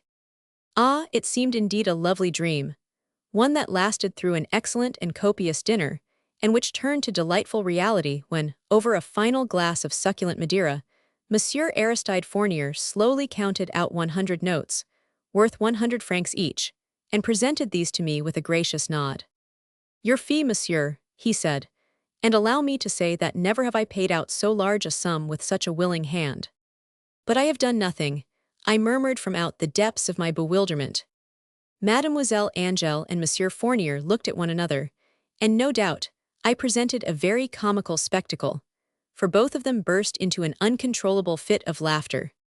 "Indeed, monsieur," quoth Monsieur Fournier as soon as he could speak coherently, "you have done everything that you set out to do and done it with perfect chivalry. You conveyed the toys safely over the frontier as far as St. Claude." "But how?" I stammered, "how?" Again Mademoiselle Angel laughed, and through the ripples of her laughter came her merry words. "Mammon was very fat, was she not, my good Monsieur Radichin? Did you not think she was extraordinarily like me?" I caught the glance in her eyes, and they were literally glowing with mischief. Then all of a sudden I understood. She had impersonated a fat mother, covered her lovely face with lines, worn a disfiguring wig and an antiquated bonnet, and round her slender figure she had tucked away thousands of packages of English files. I could only gasp. Astonishment, not to say admiration, at her pluck literally took my breath away. "But Monsieur Bertie," I murmured, my mind in a turmoil, my thoughts running riot through my brain. "The Englishmen, the mules, the packs." "Monsieur Bertie, as you see, stands before you now in the person of Monsieur Fournier," she replied.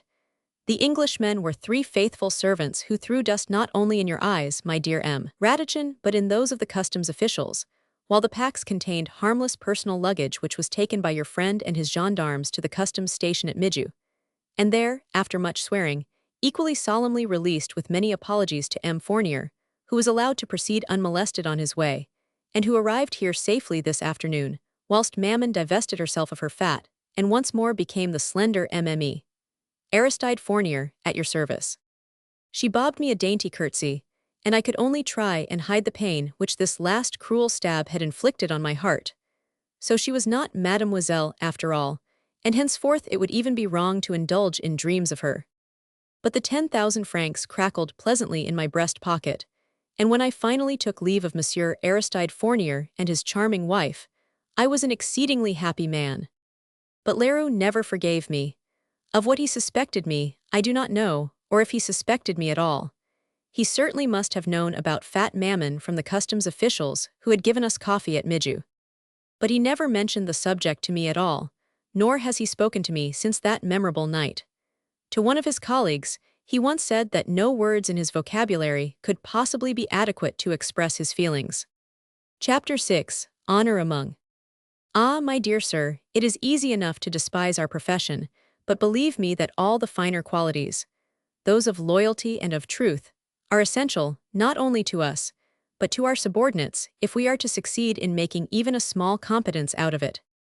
Now let me give you an instance. Here was I, Hector Radichin, settled in Paris in that eventful year 1816, which saw the new order of things finally swept aside, and the old order resume its triumphant sway, which saw us all, including our God-given King Louis Roman XVIII, as poor as the proverbial church mice, and as eager for a bit of comfort and luxury as a hungry dog is for a bone. The year which saw the army disbanded, and hordes of unemployed and unemployable men wandering disconsolate and half-starved through the country seeking in vain for some means of livelihood, while the Allied troops, well-fed and well-clothed, stalked about as if the sacred soil of France was so much dirt under their feet. The year, my dear sir, during which more intrigues were hatched and more plots concocted than in any previous century in the whole history of France. We were all trying to make money, since there was so precious little of it about. Those of us who had brains succeeded, and then not always. Now I had brains, I do not boast of them, they are a gift from heaven.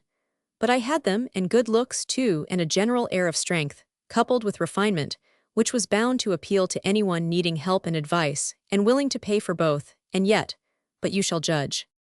You know my office in the Rue Daunou, you have been in it, plainly furnished. But as I said, these were not days of luxury. There was an antechamber, too, where that traitor, blackmailer, and thief, Theodore, my confidential clerk in those days, lodged at my expense and kept importunate clients at bay for what was undoubtedly a liberal salary, 10% on all the profits of the business, and yet he was always complaining, the ungrateful, avaricious brute. Well, sir, on that day in September, it was the 10th, I remember, 1816, I must confess that I was feeling exceedingly dejected. Not one client for the last 3 weeks, half a franc in my pocket, and nothing but a small quarter of Strasbourg patty in the larder. Theodore had eaten most of it, and I had just sent him out to buy 2 sous worth of stale bread wherewith to finish the remainder. But after that, you will admit, sir, that a less buoyant spirit would not have remained so long undaunted. I was just cursing that lout Theodore inwardly, for he had been gone half an hour, and I strongly suspected him of having spent my 2 sous on a glass of absinthe, when there was a ring at the door. And I, Hector Radichin, the confidant of kings and intimate counselor of half the aristocracy in the kingdom, was forced to go and open the door just like a common lackey. But here the sight which greeted my eyes fully compensated me for the temporary humiliation, for on the threshold stood a gentleman who had wealth written plainly upon his fine clothes, upon the dainty linen at his throat and wrists, upon the quality of his rich satin necktie, and the perfect set of his fine cloth pantaloons, which were of an exquisite shade of dove gray. When then the apparition spoke, inquiring with just a sufficiency of aristocratic hauteur whether M. Hector Radichin were in, you cannot be surprised, my dear sir, that my dejection fell from me like a cast-off mantle, and that all my usual urbanity of manner returned to me as I informed the elegant gentleman that M. Radichin was even now standing before him, and begged him to take the trouble to pass through into my office. This he did, and I placed a chair in position for him. He sat down, having previously dusted the chair with a graceful sweep of his lace-edged handkerchief. Then he raised a gold-rimmed eyeglass to his right eye with a superlatively elegant gesture, and surveyed me critically for a moment or two ere he said, I am told, my good M. Radichin, that you are a trustworthy fellow, and one who is willing to undertake a delicate piece of business for a moderate honorarium. Except for the fact that I did not like the word moderate, I was enchanted with him. Rumor for once has not lied, monsieur, I replied in my most attractive manner. Well, he rejoined, I won't say curtly but with business-like brevity, for all purposes connected with the affair which I desire to treat with you, my name, as far as you are concerned, shall be Jean Duval. Understand? Perfectly, Monsieur le Marquis, I replied with a bland smile. It was a wild guess, but I don't think that I underestimated my new client's rank, for he did not wince. You know Emile Mars, he queried. The actress, I replied, perfectly. She is playing in Le Rivet at the Theatre Royal just now. She is. In the first and third acts of the play, she wears a gold bracelet set with large green stones. I noticed it the other night. I had a seat in the parterre, I may say. I want that bracelet, broke in the soi-disant Jean Duval unceremoniously. The stones are false, the gold strass. I admire Emile Mars immensely. I dislike seeing her wearing false jewelry. I wish to have the bracelet copied in real stones, and to present it to her as a surprise on the occasion of the 25th performance of Le Rivet. It will cost me a king's ransom, and her, for the time being, an infinite amount of anxiety. She sets great store by the valueless trinket solely because of the merit of its design, and I want its disappearance to have every semblance of a theft. All the greater will be the lovely creature's pleasure when, at my hands, she will receive an infinitely precious jewel, the exact counterpart in all save its intrinsic value of the trifle which she had thought lost. It all sounded deliciously romantic. A flavor of the past century, before the endless war and abysmal poverty had killed all chivalry in us, clung to this proposed transaction. There was nothing of the roturier, nothing of a Jean Duval, in this polished man of the world who had thought out this subtle scheme for ingratiating himself in the eyes of his lady fair. I murmured an appropriate phrase, placing my services entirely at M. la Marquise's disposal, and once more he broke in on my polished diction with that brusquerie which betrayed the man accustomed to be silently obeyed. "Emile, Mars wears the bracelet," he said, during the third act of Le Rêve. At the end of the act she enters her dressing room, and her maid helps her to change her dress. During this entr'acte, Mademoiselle with her own hands puts by all the jewelry which she has to wear during the more gorgeous scenes of the play. In the last act, the finale of the tragedy, she appears in a plain stuff gown, whilst all her jewelry reposes in the small iron safe in her dressing room. It is while Mademoiselle is on the stage during the last act that I want you to enter her dressing room and to extract the bracelet out of the safe for me. "I am la Marquise," I stammered. "I distill a." "Firstly, M. Radichin, or whatever your confounded name may be," interposed my client with inimitable hauteur, "understand that my name is Jean Duval, and if you forget this again, I shall be under the necessity of laying my cane across your shoulders, and incidentally to take my business elsewhere. Secondly, let me tell you that your affectations of outraged probity are lost on me, seeing that I know all about the stolen treaty which—" "Enough, M. Jean Duval," I said with a dignity equal if not greater than his own. "Do not, I pray you, misunderstand me. I am ready to do you service. But if you will deign to explain how I am to break open an iron safe inside a crowded building and extract therefrom a trinket, without being caught in the act and locked up for housebreaking and theft, I shall be eternally your debtor." "The extracting of the trinket is your affair," he rejoined dryly. "I will give you 500 francs if you bring the bracelet to me within 14 days. "But," I stammered again. "Your task will not be such a difficult one after all. I will give you the duplicate key of the safe." He dived into the breast pocket of his coat and drew from it a somewhat large and clumsy key, which he placed upon my desk. "I managed to get that easily enough," he said nonchalantly, "a couple of nights ago, when I had the honor of visiting Mademoiselle in her dressing room. A piece of wax in my hand, Mademoiselle's momentary absorption in her reflection while her maid was doing her hair, and the impression of the original key was in my possession. But between taking a model of the key and the actual theft of the bracelet out of the safe, there is a wide gulf which a gentleman cannot bridge over. Therefore, I choose to employ you, M. Radichin, to complete the transaction for me." "For 500 francs, I queried blandly. "It is a fair sum," he argued. "Make it 1,000, I rejoined firmly, "and you shall have the bracelet within 14 days. He paused a moment in order to reflect. His steel-gray eyes, cool and disdainful, were fixed searchingly on my face. I pride myself on the way that I bear that kind of scrutiny, so even now I looked bland and withal purposeful and capable. "Very well," he said after a few moments, and he rose from his chair as he spoke. "It shall be 1,000 francs, M. Radichin, and I will hand over the money to you in exchange for the bracelet, but it must be done within 14 days, remember." I tried to induce him to give me a small sum on account. I was about to take terrible risks, remember. Housebreaking, larceny, theft, call it what you will, it meant the police correctionnel and a couple of years in New Orleans for sure. He finally gave me 50 francs, and once more threatened to take his business elsewhere, so I had to accept and to look as urbane and dignified as I could.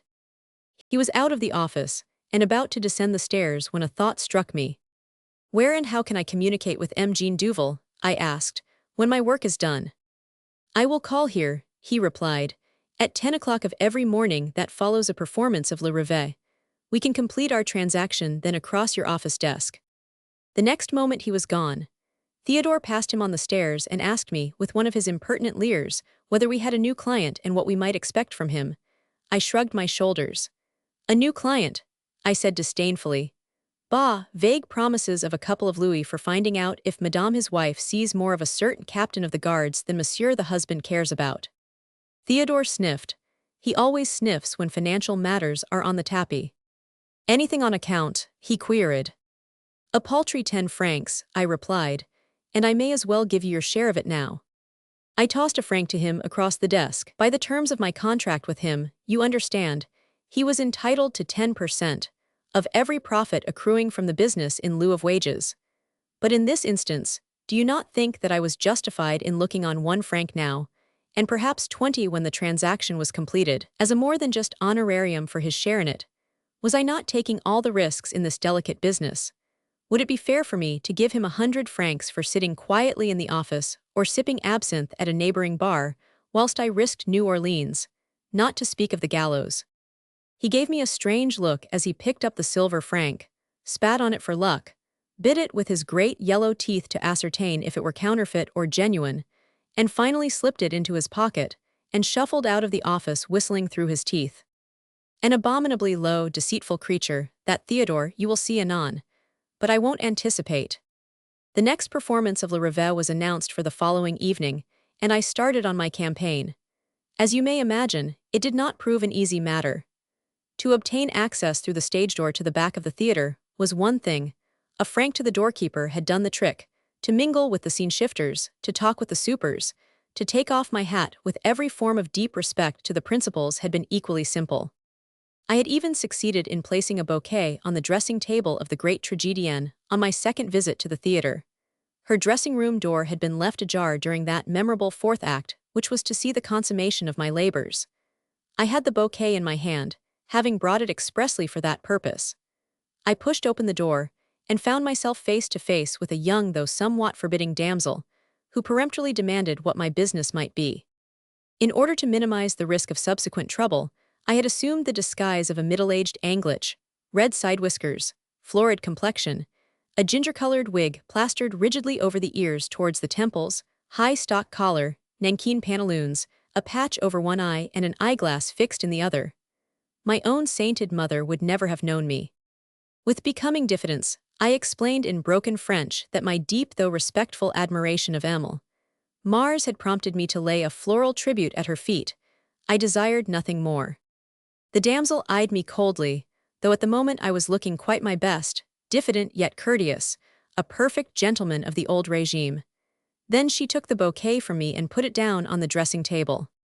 I fancied that she smiled, not unkindly, and I ventured to pass the time of day.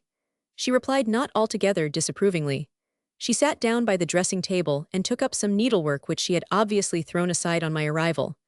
Close by, on the floor, was a solid iron chest with huge ornamental hinges and a large escutcheon over the lock. It stood about a foot high and perhaps a couple of feet long. There was nothing else in the room that suggested a receptacle for jewelry. This, therefore, was obviously the safe which contained the bracelet. At the self-same second, my eyes alighted on a large and clumsy-looking key which lay upon the dressing table, and my hand at once wandered instinctively to the pocket of my coat, and closed convulsively on the duplicate one, which the soi-disant Jean Duval had given me. I talked eloquently for a while. The damsel answered in monosyllables, but she sat unmoved at needlework, and after 10 minutes or so I was forced to beat a retreat. I returned to the charge at the next performance of Le Reveille, this time with a box of bonbons for the maid, instead of the bouquet for the mistress. The damsel was quite amenable to a little conversation, quite willing that I should dally in her company. She munched the bonbons and coquetted a little with me, but she went on stolidly with her needlework, and I could see that nothing would move her out of that room, where she had obviously been left in charge. Then I bethought me of Theodore. I realized that I could not carry this affair through successfully without his help, so I gave him a further 5 francs. As I said to him, it was out of my own savings, and I assured him that a certain Jean Duval had promised me a couple of 100 francs when the business which he had entrusted to me was satisfactorily concluded. It was for this business, so I explained, that I required his help, and he seemed quite satisfied. His task was, of course, a very easy one. What a contrast to the risk I was about to run. 25 francs, my dear sir, just for knocking at the door of Mars' dressing room during the 4th act, whilst I was engaged in conversation with the attractive guardian of the iron safe, and to say in well-assumed, breathless tones, "Mademoiselle Mars has been taken suddenly unwell on the stage. Will her maid go to her at once?" It was some little distance from the dressing room to the wings, down a flight of ill-lighted stone stairs, which demanded cautious ascent and descent. Theodore had orders to obstruct the maid during her progress as much as he could without rousing her suspicions. I reckoned that she would be fully 3 minutes going, questioning, finding out that the whole thing was a hoax, and running back to the dressing room, 3 minutes in which to open the chest, extract the bracelet, and incidentally, anything else of value there might be close to my hand. Well, I had thought of that eventuality, too. One must think of everything, you know, that is where genius comes in.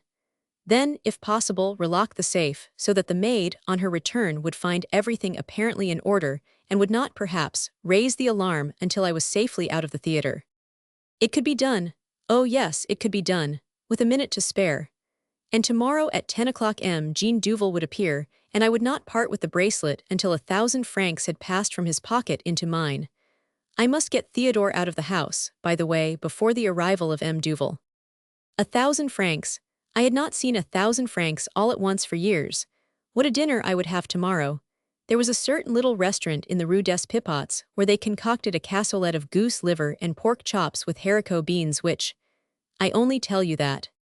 How I got through the rest of that day I cannot tell you. The evening found me, quite an habitué now, behind the stage of the Theatre Royal, nodding to one or two acquaintances, most of the people looking on me with grave respect and talking of me as the eccentric miler.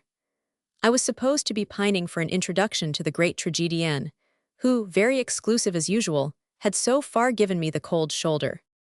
10 minutes after the rise of the curtain on the fourth act I was in the dressing room, presenting the maid with a gold locket, which I had bought from a cheap Jack Sparrow for 25 francs, almost the last of the 50, which I had received from M. Duval on account. The damsel was eyeing the locket somewhat disdainfully and giving me grudging thanks for it when there came a hurried knock at the door.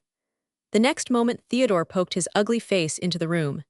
He, too, had taken the precaution of assuming an excellent disguise, peaked cap set aslant over one eye, grimy face, the blouse of a scene shifter.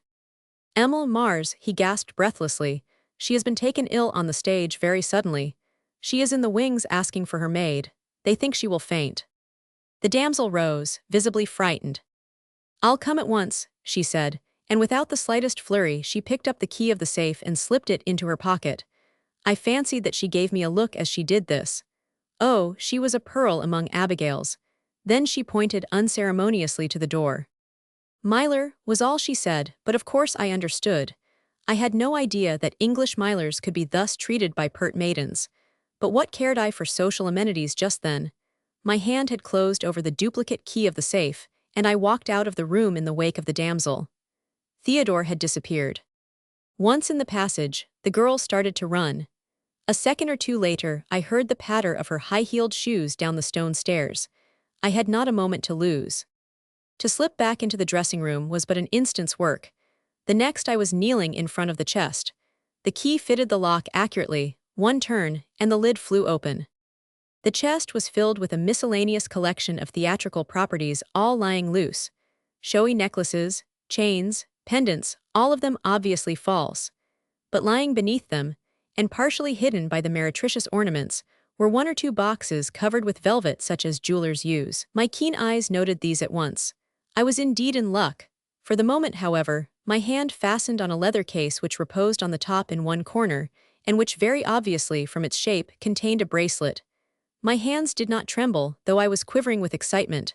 I opened the case. There indeed was the bracelet, the large green stones, the magnificent gold setting, the whole jewel dazzlingly beautiful. If it were real, the thought flashed through my mind, it would be indeed priceless. I closed the case and put it on the dressing table beside me. I had at least another minute to spare, 60 seconds wherein to dive for those velvet-covered boxes, which my hand was on one of them, when a slight noise caused me suddenly to turn and to look behind me. It all happened as quickly as a flash of lightning. I just saw a man disappearing through the door. One glance at the dressing table showed me the whole extent of my misfortune. The case containing the bracelet had gone, and at that precise moment, I heard a commotion from the direction of the stairs and a woman screaming at the top of her voice. "Thief! Stop thief!" Then, sir, I brought upon the perilous situation that presence of mind for which the name of Hector Ratachin will forever remain famous. Without a single flurried movement, I slipped one of the velvet-covered cases which I still had in my hand into the breast pocket of my coat. I closed down the lid of the iron chest and locked it with the duplicate key, and I went out of the room, closing the door behind me. The passage was dark. The damsel was running up the stairs with a couple of stage hands behind her. She was explaining to them volubly, and to the accompaniment of sundry half-hysterical little cries, the infamous hoax to which she had fallen a victim. You might think, sir, that here was I caught like a rat in a trap, and with that velvet-covered case in my breast pocket by way of damning evidence against me. Not at all, sir, not at all. Not so is Hector Ratachin, the keenest secret agent France has ever known, the confidant of kings, brought to earth by an untoward move of fate. Even before the damsel and the stage hands had reached the top of the stairs and turned into the corridor, which was on my left, I had slipped round noiselessly to my right and found shelter in a narrow doorway, where I was screened by the surrounding darkness and by a projection of the frame, while the three of them made straight for Mademoiselle's dressing room and spent some considerable time there in uttering varied ejaculations when they found the place and the chest to all appearances untouched.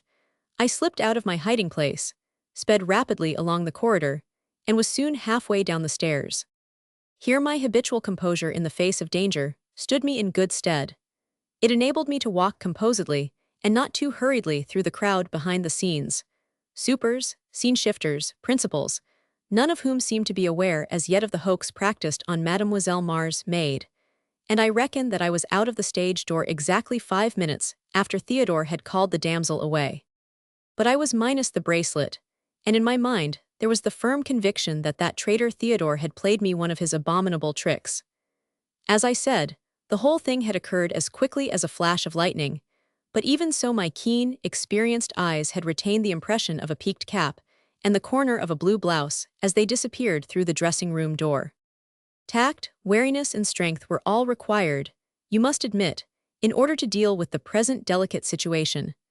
I was speeding along the Rue de Richelieu on my way to my office. My intention was to spend the night there, where I had a chair bedstead, on which I had oft before slept soundly after a day's hard work, and anyhow it was too late to go to my lodgings at Passy at this hour. Moreover, Theodore slept in the antechamber of the office, and I was more firmly convinced than ever that it was he who had stolen the bracelet. Blackleg, thief, traitor, I mused, but thou hast not done with Hector Ratachin yet. In the meanwhile, I bethought me of the velvet-covered box in my breast pocket, and of the ginger-colored hair and whiskers that I was still wearing, and which might prove an unpleasant piece to conviction, in case the police were after the stolen bracelet. With a view to examining the one and getting rid of the other, I turned into the Square Louvois, which, as usual, was very dark and wholly deserted. Here I took off my wig and whiskers and threw them over the railings into the garden. Then I drew the velvet-covered box from my pocket, opened it, and groped for its contents. Imagine my feelings, my dear sir, when I realized that the case was empty. Fate was indeed against me that night. I had been fooled and cheated by a traitor, and had risked New Orleans and worse for an empty box. For a moment, I must confess that I lost that imperturbable sang-froid which is the admiration of all my friends, and with a genuine oath I flung the case over the railings in the wake of the miller's hair and whiskers. Then I hurried home. Theodore had not returned. He did not come in until the small hours of the morning, and then he was in a state that I can only describe, with your permission, as hoggish. He could hardly speak. I had him at my mercy. Neither tact nor wariness was required for the moment. I stripped him to his skin. He only laughed like an imbecile. His eyes had a horrid squint in them. He was hideous. I found 5 francs in one of his pockets, but neither in his clothes nor on his person did I find the bracelet. "What have you done with it?" I cried, for by this time I was maddened with rage. "I don't know what you are talking about," he stammered thickly as he tottered towards his bed. "Give me back my 5 francs, you thief," the brutish creature finally blurted out ere he fell into a hog-like sleep. Desperate evils need desperate remedies. I spent the rest of the night thinking hard. By the time that dawn was breaking, my mind was made up. Theodore's stertorous breathing assured me that he was still insentient. I was muscular in those days, and he a meager, attenuated, drink-sodden creature. I lifted him out of his bed in the antechamber and carried him into mine in the office. I found a coil of rope, and strapped him tightly in the chair bedstead so that he could not move. I tied a scarf round his mouth so that he could not scream. Then, at 6 o'clock, when the humbler eating houses begin to take down their shutters, I went out. I had Theodore's 5 francs in my pocket, and I was desperately hungry. I spent 10 sous on a cup of coffee and a plate of fried onions and haricot beans, and 3 francs on a savory pie, highly flavored with garlic, and a quarter bottle of excellent cognac. I drank the coffee and ate the onions and the beans, and I took the pie and cognac home. I placed a table close to the chair bedstead, and on it I disposed the pie and the cognac in such a manner that the moment Theodore woke his eyes were bound to alight on them. Then I waited. I absolutely ached to have a taste of that pie myself. It smelt so good, but I waited. Theodore woke at 9 o'clock. He struggled like a fool, but he still appeared half-dazed. No doubt he thought that he was dreaming. Then I sat down on the edge of the bed and cut myself off a large piece of the pie. I ate it with marked relish in front of Theodore, whose eyes nearly started out of their sockets. Then I brewed myself a cup of coffee. The mingled odor of coffee and garlic filled the room. It was delicious. I thought that Theodore would have a fit. The veins stood out on his forehead, and a kind of gurgle came from behind the scarf round his mouth.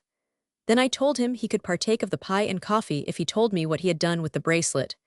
He shook his head furiously, and I left the pie, the cognac and the coffee on the table before him and went into the antechamber, closing the office door behind me and leaving him to meditate on his treachery. What I wanted to avoid above everything was the traitor meeting M. Jean Duval. He had the bracelet, of that I was as convinced as that I was alive. But what could he do with a piece of false jewelry? He could not dispose of it, save to a vendor of theatrical properties, who no doubt was well acquainted with the trinket, and would not give more than a couple of francs for what was obviously stolen property. After all, I had promised Theodore 20 francs. He would not be such a fool as to sell that birthright for a mess of pottage, and the sole pleasure of doing me a bad turn. There was no doubt in my mind that he had put the thing away somewhere in what he considered a safe place, pending a reward being offered by Mars for the recovery of the bracelet. The more I thought of this, the more convinced I was that that was, indeed, his proposed plan of action. Oh, how I loathed the blackleg. And mine henceforth would be to dog his every footstep, and never let him out of my sight, until I forced him to disgorge his ill-gotten booty. At 10 o'clock M. Jean Duval arrived, as was his wont, supercilious and brusque as usual. I was just explaining to him that I hoped to have excellent news for him after the next performance of Le Reveil, when there was a peremptory ring at the bell.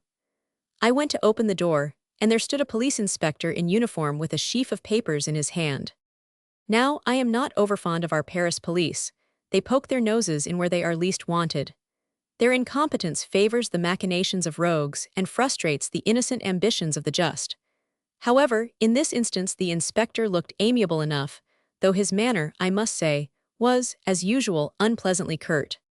"Here, Radichin," he said, "there has been an impudent theft of a valuable bracelet out of Mademoiselle Mars' dressing room at the Theatre Royal last night. You and your mate frequent all sorts of places of ill fame. You may hear something of the affair." I chose to ignore the insult, and the inspector detached a paper from the sheaf which he held and threw it across the table to me. "There is a reward of 2,500 francs, he said, "for the recovery of the bracelet. You will find on that paper an accurate description of the jewel. It contains the celebrated Maroni emerald, presented to the ex-emperor by the Sultan and given by him to Mars." Whereupon he turned unceremoniously on his heel and went, leaving me face to face with the man who had so shamefully tried to swindle me. I turned, and resting my elbow on the table and my chin in my hand, I looked mutely on the soi-disant Jean Duval, and equally mutely pointed with an accusing finger to the description of the famous bracelet, which he had declared to me was merely strass and base metal. But he had the impudence to turn on me before I could utter a syllable. "Where is the bracelet?" he demanded. "You consummate liar, you, where is it? You stole it last night. What have you done with it?" "I extracted at your request," I replied with as much dignity as I could command, "a piece of theatrical jewelry, which you stated to me to be worthless, out of an iron chest, the key of which you placed in my hands." "Enough of this rubbish," he broke in roughly. "You have the bracelet, give it me now, or—" He broke off and looked somewhat alarmed in the direction of the office door, from the other side of which there had just come a loud crash, followed by loud, if unintelligible, vituperation. What had happened I could not guess. All that I could do was to carry off the situation as boldly as I dared. "You shall have the bracelet, sir," I said in my most suave manner. "You shall have it, but not unless you will pay me 3,000 francs for it. I can get 2,500 by taking it straight to Mars. And be taken up by the police for stealing it," he retorted. "How will you explain its being in your possession?" I did not blanch. "That is my affair," I replied. "Will you give me 3,000 francs for it? It is worth 60,000 francs to a clever thief like you." "You hound!" he cried, livid with rage, and raised his cane as if he would strike me. "It was cleverly done, M. Jean Duval, whoever you may be. I know that the gentleman thief is a modern product of the old regime, but I did not know that the fraternity could show such a fine specimen as yourself. Pay Hector Radichin 1,000 francs for stealing a bracelet for you worth 60. Indeed, M. Jean Duval, you deserve to succeed." Again he shook his cane at me. "If you touch me," I declared boldly, "I shall take the bracelet at once to Mars." He bit his lip, and made a great effort to pull himself together. "I haven't 3,000 francs by me," he said. "Go fetch the money," I retorted, "and I'll fetch the bracelet." He demurred for a while, but I was firm, and after he had threatened to thrash me, to knock me down, and to denounce me to the police, he gave in and went to fetch the money.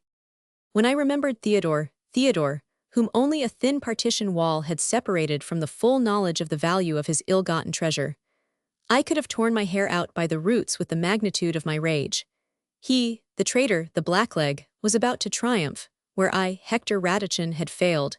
He had but to take the bracelet to Mars himself and obtain the munificent reward, whilst I, after I had taken so many risks, and used all the brains and tact wherewith nature had endowed me, would be left with the meager remnants of the 50 francs which M. Jean Duval had so grudgingly thrown to me. 25 francs for a gold locket, 10 francs for a bouquet, another 10 for bonbons, and 5 for gratuities to the stage doorkeeper. Make the calculation, my good sir, and see what I had left. If it had not been for the 5 francs which I had found in Theodore's pocket last night, I would at this moment not only have been breakfastless, but also absolutely penniless. As it was, my final hope, and that a meager one, was to arouse one spark of honesty in the breast of the arch-traitor, and either by cajolery or threats, to induce him to share his ill-gotten spoils with me. I had left him snoring and strapped to the chair bedstead, and when I opened the office door, I was marveling in my mind whether I could really bear to see him dying slowly of starvation, with that savory pie tantalizingly under his nose. The crash which I had heard a few minutes ago prepared me for a change of scene. Even so, I confess that the sight which I beheld glued me to the threshold. There sat Theodore at the table, finishing the last morsel of pie, whilst the chair bedstead lay in a tangled heap upon the floor. I cannot tell you how nasty he was to me about the whole thing, although I showed myself at once ready to forgive him all his lies and his treachery, and was at great pains to explain to him how I had given up my own bed, and strapped him into it solely for the benefit of his health, seeing that at the moment he was threatened with delirium tremens. He would not listen to reason or to the most elementary dictates of friendship. Having poured the vials of his bilious temper over my devoted head, he became as perverse and as obstinate as a mule. With the most consummate impudence I ever beheld in any human being, he flatly denied all knowledge of the bracelet. Whilst I talked, he stalked past me into the antechamber, where he at once busied himself in collecting all his goods and chattels. These he stuffed into his pockets until he appeared to be bulging all over his ugly body. Then he went to the door ready to go out. On the threshold he turned and gave me a supercilious glance over his shoulder. "Take note, my good Radichin," he said, "that our partnership is dissolved as from tomorrow, the 20th day of September." "As from this moment, you infernal scoundrel," I cried. But he did not pause to listen, and slammed the door in my face. For 2 or 3 minutes I remained quite still, whilst I heard the shuffling footsteps slowly descending the corridor. Then I followed him, quietly, surreptitiously, as a fox will follow its prey. He never turned round once, but obviously he knew that he was being followed. I will not weary you, my dear sir, with the details of the dance which he led me in and about Paris during the whole of that memorable day. Never a morsel passed my lips from breakfast to long after sundown.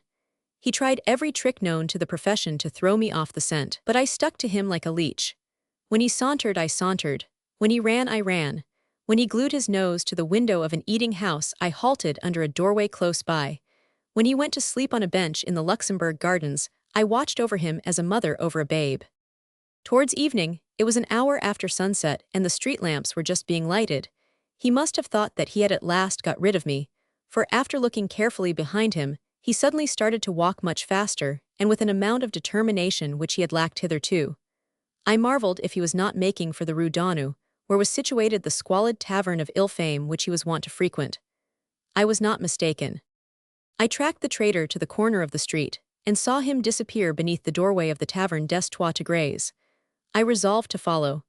I had money in my pocket, about 25 sous, and I was mightily thirsty. I started to run down the street, when suddenly Theodore came rushing back out of the tavern, hatless and breathless, and before I succeeded in dodging him he fell into my arms. "My money," he said hoarsely. "I must have my money at once, you thief, you." Once again, my presence of mind stood me in good stead. "Pull yourself together, Theodore," I said with much dignity, "and do not make a scene in the open street." But Theodore was not at all prepared to pull himself together. He was livid with rage. "I had 5 francs in my pocket last night," he cried. "You have stolen them, you abominable rascal." "And you stole from me a bracelet worth 3,000 francs to the firm," I retorted. "Give me that bracelet, and you shall have your money back." "I can't," he blurted out desperately. "How do you mean you can't?" I exclaimed, whilst a horrible fear like an icy claw suddenly gripped at my heart. "You haven't lost it, have you?" "Worse," he cried, and fell up against me in semi-unconsciousness. I shook him violently. I bellowed in his ear, and suddenly, after that one moment of apparent unconsciousness, he became, not only wide awake, but as strong as a lion and as furious as a bull. We closed in on one another. He hammered at me with his fists, calling me every kind of injurious name he could think of, and I had need of all my strength to ward off his attacks. For a few moments no one took much notice of us. Fracas and quarrels outside the drinking houses in the mean streets of Paris were so frequent these days that the police did not trouble much about them. But after a while Theodore became so violent that I was forced to call vigorously for help. I thought he meant to murder me. People came rushing out of the tavern, and someone very officiously started whistling for the gendarmes. This had the effect of bringing Theodore to his senses. He calmed down visibly, and before the crowd had had time to collect round us, we had both sauntered off, walking in apparent amity side by side down the street. But at the first corner Theodore halted, and this time he confined himself to gripping me by the arm with one hand, whilst with the other he grasped one of the buttons of my coat. "That 5 francs, he said in a hoarse, half-choked voice. "I must have that 5 francs. Can't you see that I can't have that bracelet till I have my 5 francs wherewith to redeem it?" "To redeem it," I gasped.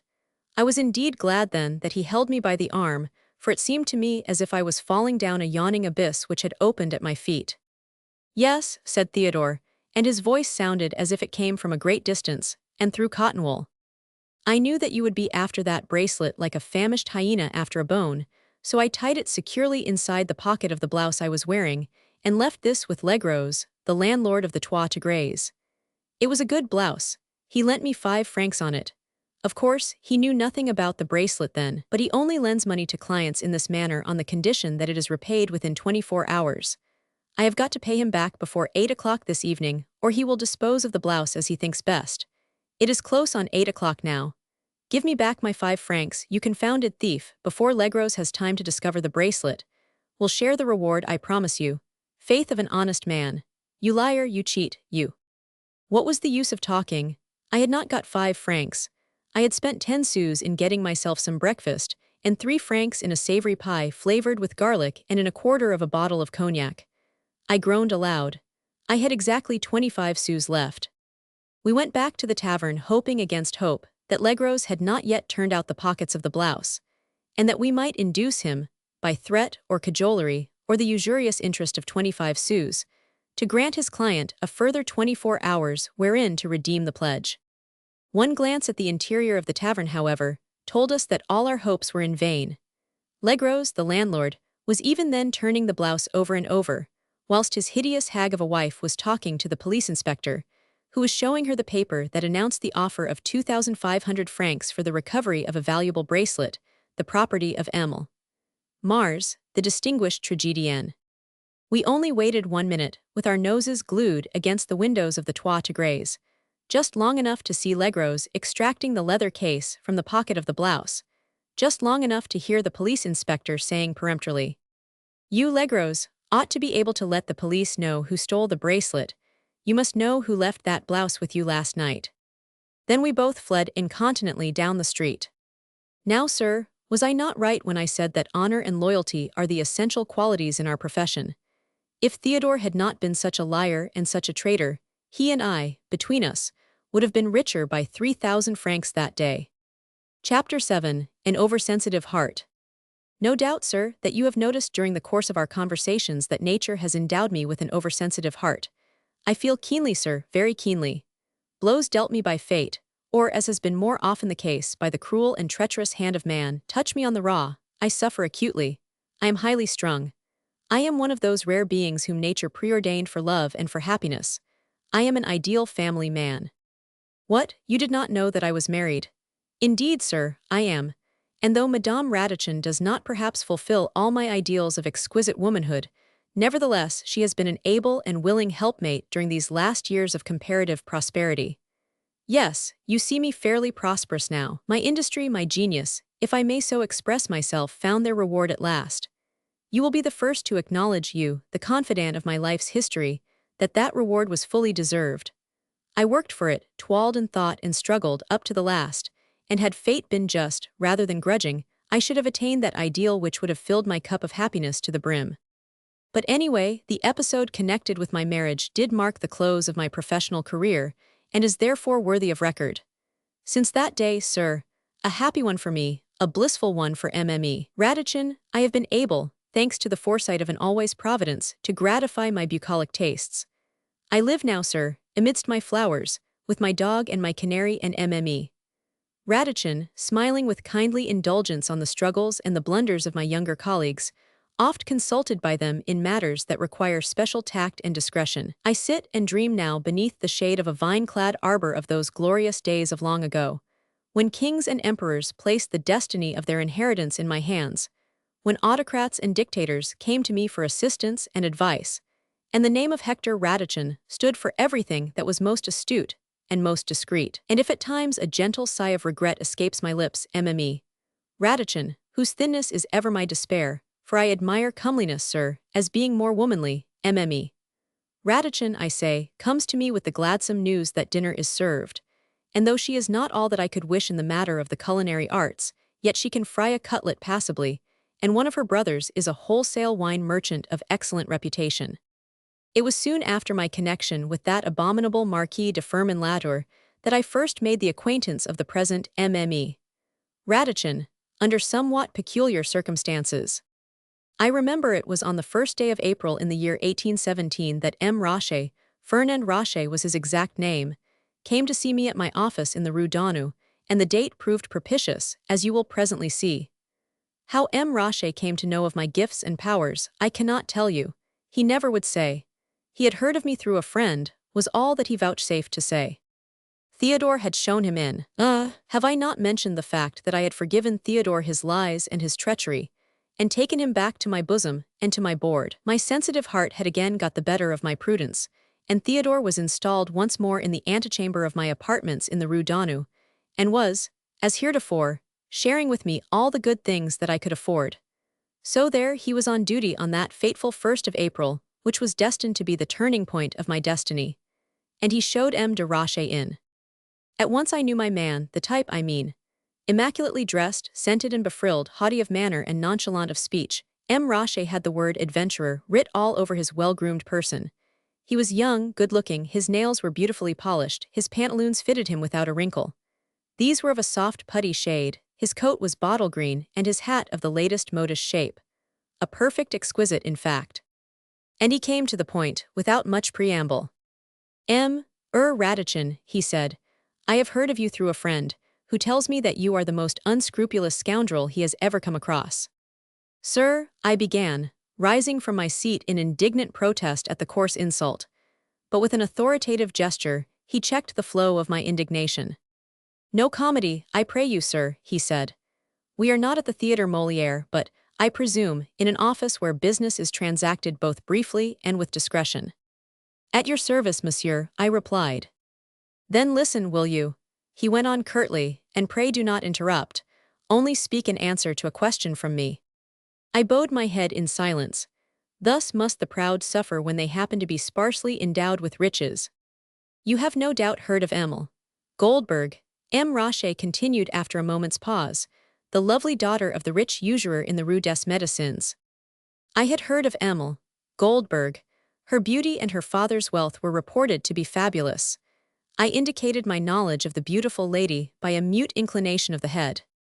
I love Emil Goldberg, my client resumed, and I have reason for the belief that I am not altogether indifferent to her. Glances, you understand, from eyes as expressive as those of the exquisite Jewess speak more eloquently than words. He had forbidden me to speak, so I could only express concurrence in the sentiments which he expressed by a slight elevation of my left eyebrow. I am determined to win the affections of Emil Goldberg, M. Roche went on glibly, and equally am I determined to make her my wife. A very natural determination, I remarked involuntarily. My only trouble with regard to pressing my court is the fact that my lovely Lee is never allowed outside her father's house, save in his company or that of his sister, an old maid of dour mien and sour disposition, who acts the part of a duenna with dog-like tenacity. Over and over again have I tried to approach the lady of my heart, only to be repelled or roughly rebuked for my insolence by her irascible old aunt. You are not the first lover, sir, I remarked dryly, who hath seen obstacles thus thrown in his way, and— One moment, M. Radichin, he broke in sharply. I have not finished. I will not attempt to describe my feelings to you. I have been writhing, yes, writhing, in face of those obstacles of which you speak so lightly, and for a long time I have been cudgelling my brains as to the possible means whereby I might approach my divinity unchecked. Then one day I bethought me of you. Of me, sir, I ejaculated, sorely puzzled. Why of me? None of my friends, he replied nonchalantly, would care to undertake so scrubby a task as I would assign to you. I pray you to be more explicit, I retorted with unimpaired dignity. Once more he paused. Obviously he was a born mountebank, and he calculated all his effects to a nicety. You M. Radichin, he said curtly at last, will have to take the duenna off my hands. I was beginning to understand, so I let him prattle on the while my busy brain was already at work evolving the means to render this man service, which in its turn I expected to be amply repaid. Thus I cannot repeat exactly all that he said, for I was only listening with half an ear. But the substance of it all was this. I was to pose as the friend of M. Fernand Roche and engage the attention of Emil Goldberg Sr. the while he paid his court to the lovely Lee. It was not a repellent task altogether, because M. Roche's suggestion opened a vista of pleasant parties at open-air cafes, with foaming tankards of beer, on warm afternoons the while the young people sipped syrups and fed on love. My newly found friend was pleased to admit that my personality and appearance would render my courtship of the elderly duenna a comparatively easy one. She would soon, he declared, fall a victim to my charms. After which the question of remuneration came in, and over this we did not altogether agree. Ultimately, I decided to accept an advance of 200 francs and a new suit of clothes, which I at once declared was indispensable under the circumstances, seeing that in my well-worn coat I might have the appearance of a fortune hunter in the eyes of the suspicious old dame. Within my mind, I envisaged the possibility of touching M. Roche for a further 200 francs if, and when opportunity arose. The formal introduction took place on the boulevards one fine afternoon shortly after that. Emil Lee was walking under the trees with her duenna when we, M. Roche and I, came face to face with them. My friend raised his hat, and I did likewise. Mademoiselle Lee blushed and the ogre frowned. Sir, she was an ogre. Bony and angular and hook-nosed, with thin lips that closed with a snap, and cold gray eyes that sent a shiver down your spine. Roche introduced me to her, and I made myself exceedingly agreeable to her, while my friend succeeded in exchanging 2 or 3 whispered words with his inamorata. But we did not get very far that day. Emil Goldberg Sr. soon marched her lovely charge away. Ah, sir, she was lovely indeed. And in my heart I not only envied Roche his good fortune, but I also felt how entirely unworthy he was of it. Nor did the beautiful Lee give me the impression of being quite so deeply struck with his charms as he would have had me believe. Indeed, it struck me during those few minutes that I stood dutifully talking to her duenna, that the fair young Jewess cast more than one approving glance in my direction. Be that as it may, the progress of our respective courtships, now that the ice was broken, took on a more decided turn. At first it only amounted to meetings on the boulevards and a cursory greeting, but soon Emil Goldberg Sr., delighted with my conversation, would deliberately turn to walk with me under the trees the while Fernand Rocher followed by the side of his adored. A week later the ladies accepted my friend's offer to sit under the awning of the Café Bourbon and to sip syrups, whilst we indulged in tankards of foaming blondes. Within a fortnight, sir, I may say it without boasting, I had Emil Goldberg Sr. in the hollow of my hand. On the boulevards, as soon as she caught sight of me, her dour face would be wreathed in smiles. A row of large yellow teeth would appear between her thin lips, and her cold, grey eyes would soften with a glance of welcome, which more than ever sent a cold shudder down my spine. While we four were together, either promenading or sitting at open-air cafes in the cool of the evening, the old duenna had eyes and ears only for me, and if my friend Rocher did not get on with his own courtship as fast as he would have wished, the fault rested entirely with him. For he did not get on with his courtship, and that was a fact. The fair Lee was very sweet, very coy, greatly amused, I fancy, at her aunt's obvious infatuation for me, and not a little flattered at the handsome M. Rocher's attentions to herself. But there it all ended, and whenever I questioned Rocher on the subject, he flew into a temper and consigned all middle-aged Jewesses to perdition, and all the lovely and young ones to a comfortable kind of Hades, to which he alone amongst the male sex would have access. From which I gathered that I was not wrong in my surmises, that the fair Lee had been smitten by my personality and my appearance rather than by those of my friend, and that he was suffering the pangs of an insane jealousy. This, of course, he never would admit. All that he told me one day was that Lee, with the characteristic timidity of her race, refused to marry him unless she could obtain her father's consent to the union.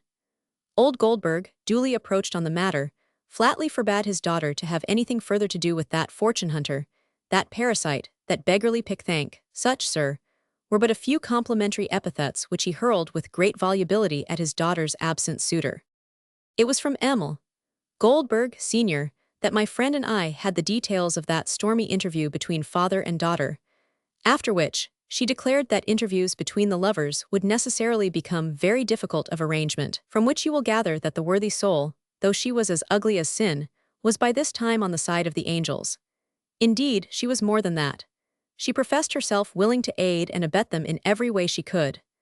This Rocher confided to me, together with his assurance that he was determined to take his fate into his own hands, and since the beautiful Lee would not come to him of her own accord, to carry her off by force. Ah, my dear sir, those were romantic days, you must remember. Days when men placed the possession of the woman they loved above every treasure, every consideration upon earth. Ah, romance. Romance, sir, was the breath of our nostrils, the blood in our veins. Imagine how readily we all fell in with my friend's plans. I, of course, was the moving spirit in it all. Mine was the genius which was destined to turn gilded romance into grim reality. Yes, grim, for you shall see. Emil Goldberg Sr., who appropriately enough was named Sarah, gave us the clue how to proceed, after which my genius worked alone. You must know that old Goldberg's house in the Rue des Médecins, a large apartment house in which he occupied a few rooms on the ground floor behind his shop, backed on to a small, uncultivated garden which ended in a tall brick wall, the meeting place of all the felines in the neighborhood, and in which there was a small postern gate, now disused. This gate gave on a narrow cul-de-sac, grandiloquently named Passage Cornet, which was flanked on the opposite side by the tall boundary wall of an adjacent convent. That cul-de-sac was marked out from the very first in my mind as our objective. Around and about it, as it were, did I build the edifice of my schemes, aided by the ever-willing Sarah. The old maid threw herself into the affair with zest, planning and contriving like a veritable strategist, and I must admit that she was full of resource and invention. We were now in mid-May, and enjoying a spell of hot summer weather. This gave the inventive Sarah the excuse for using the back garden as a place wherein to sit in the cool of the evening in the company of her niece. Ah, you see the whole thing now at a glance, do you not? The postern gate, the murky night, the daring lover, the struggling maiden, the willing accomplices. The actors were all there, ready for the curtain to be rung up on the palpitating drama. Then it was that a brilliant idea came into my brain. It was born on the very day that I realized with indisputable certainty that the lovely Lee was not in reality in love with Rache. He fatuously believed that she was ready to fall into his arms, that only maidenly timidity held her back, and that the moment she had been snatched from her father's house and found herself in the arms of her adoring lover, she would turn to him in the very fullness of love and confidence. But I knew better.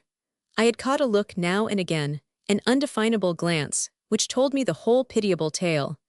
She did not love Rache, and in the drama which we were preparing to enact the curtain would fall on his rapture and her unhappiness. Ah, sir, imagine what my feelings were when I realized this. This fair girl, against whom we were all conspiring like so many traitors, was still ignorant of the fatal brink on which she stood. She chatted and coquetted and smiled, little dreaming that in a very few days her happiness would be wrecked, and she would be linked for life to a man whom she could never love.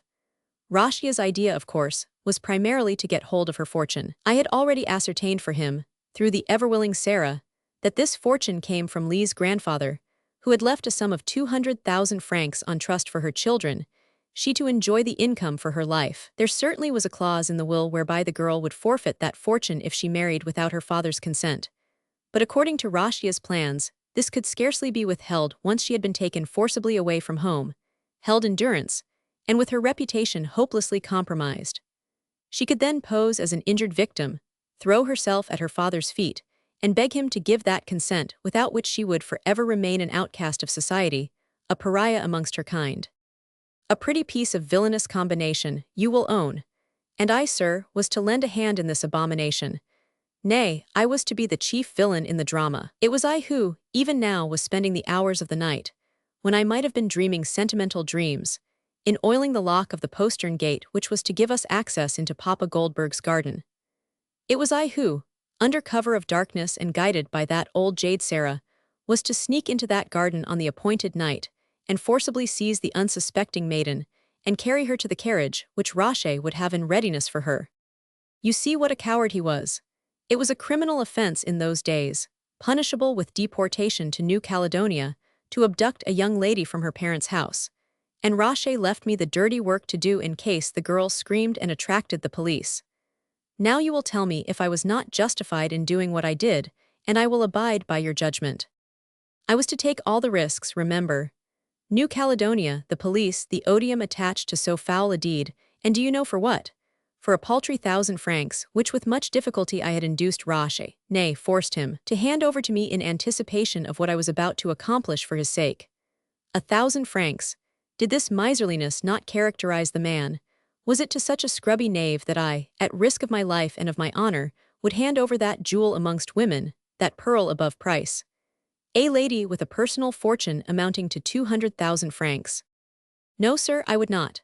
Then and there I vowed that I would not. Mine were to be all the risks, then mine should be the reward.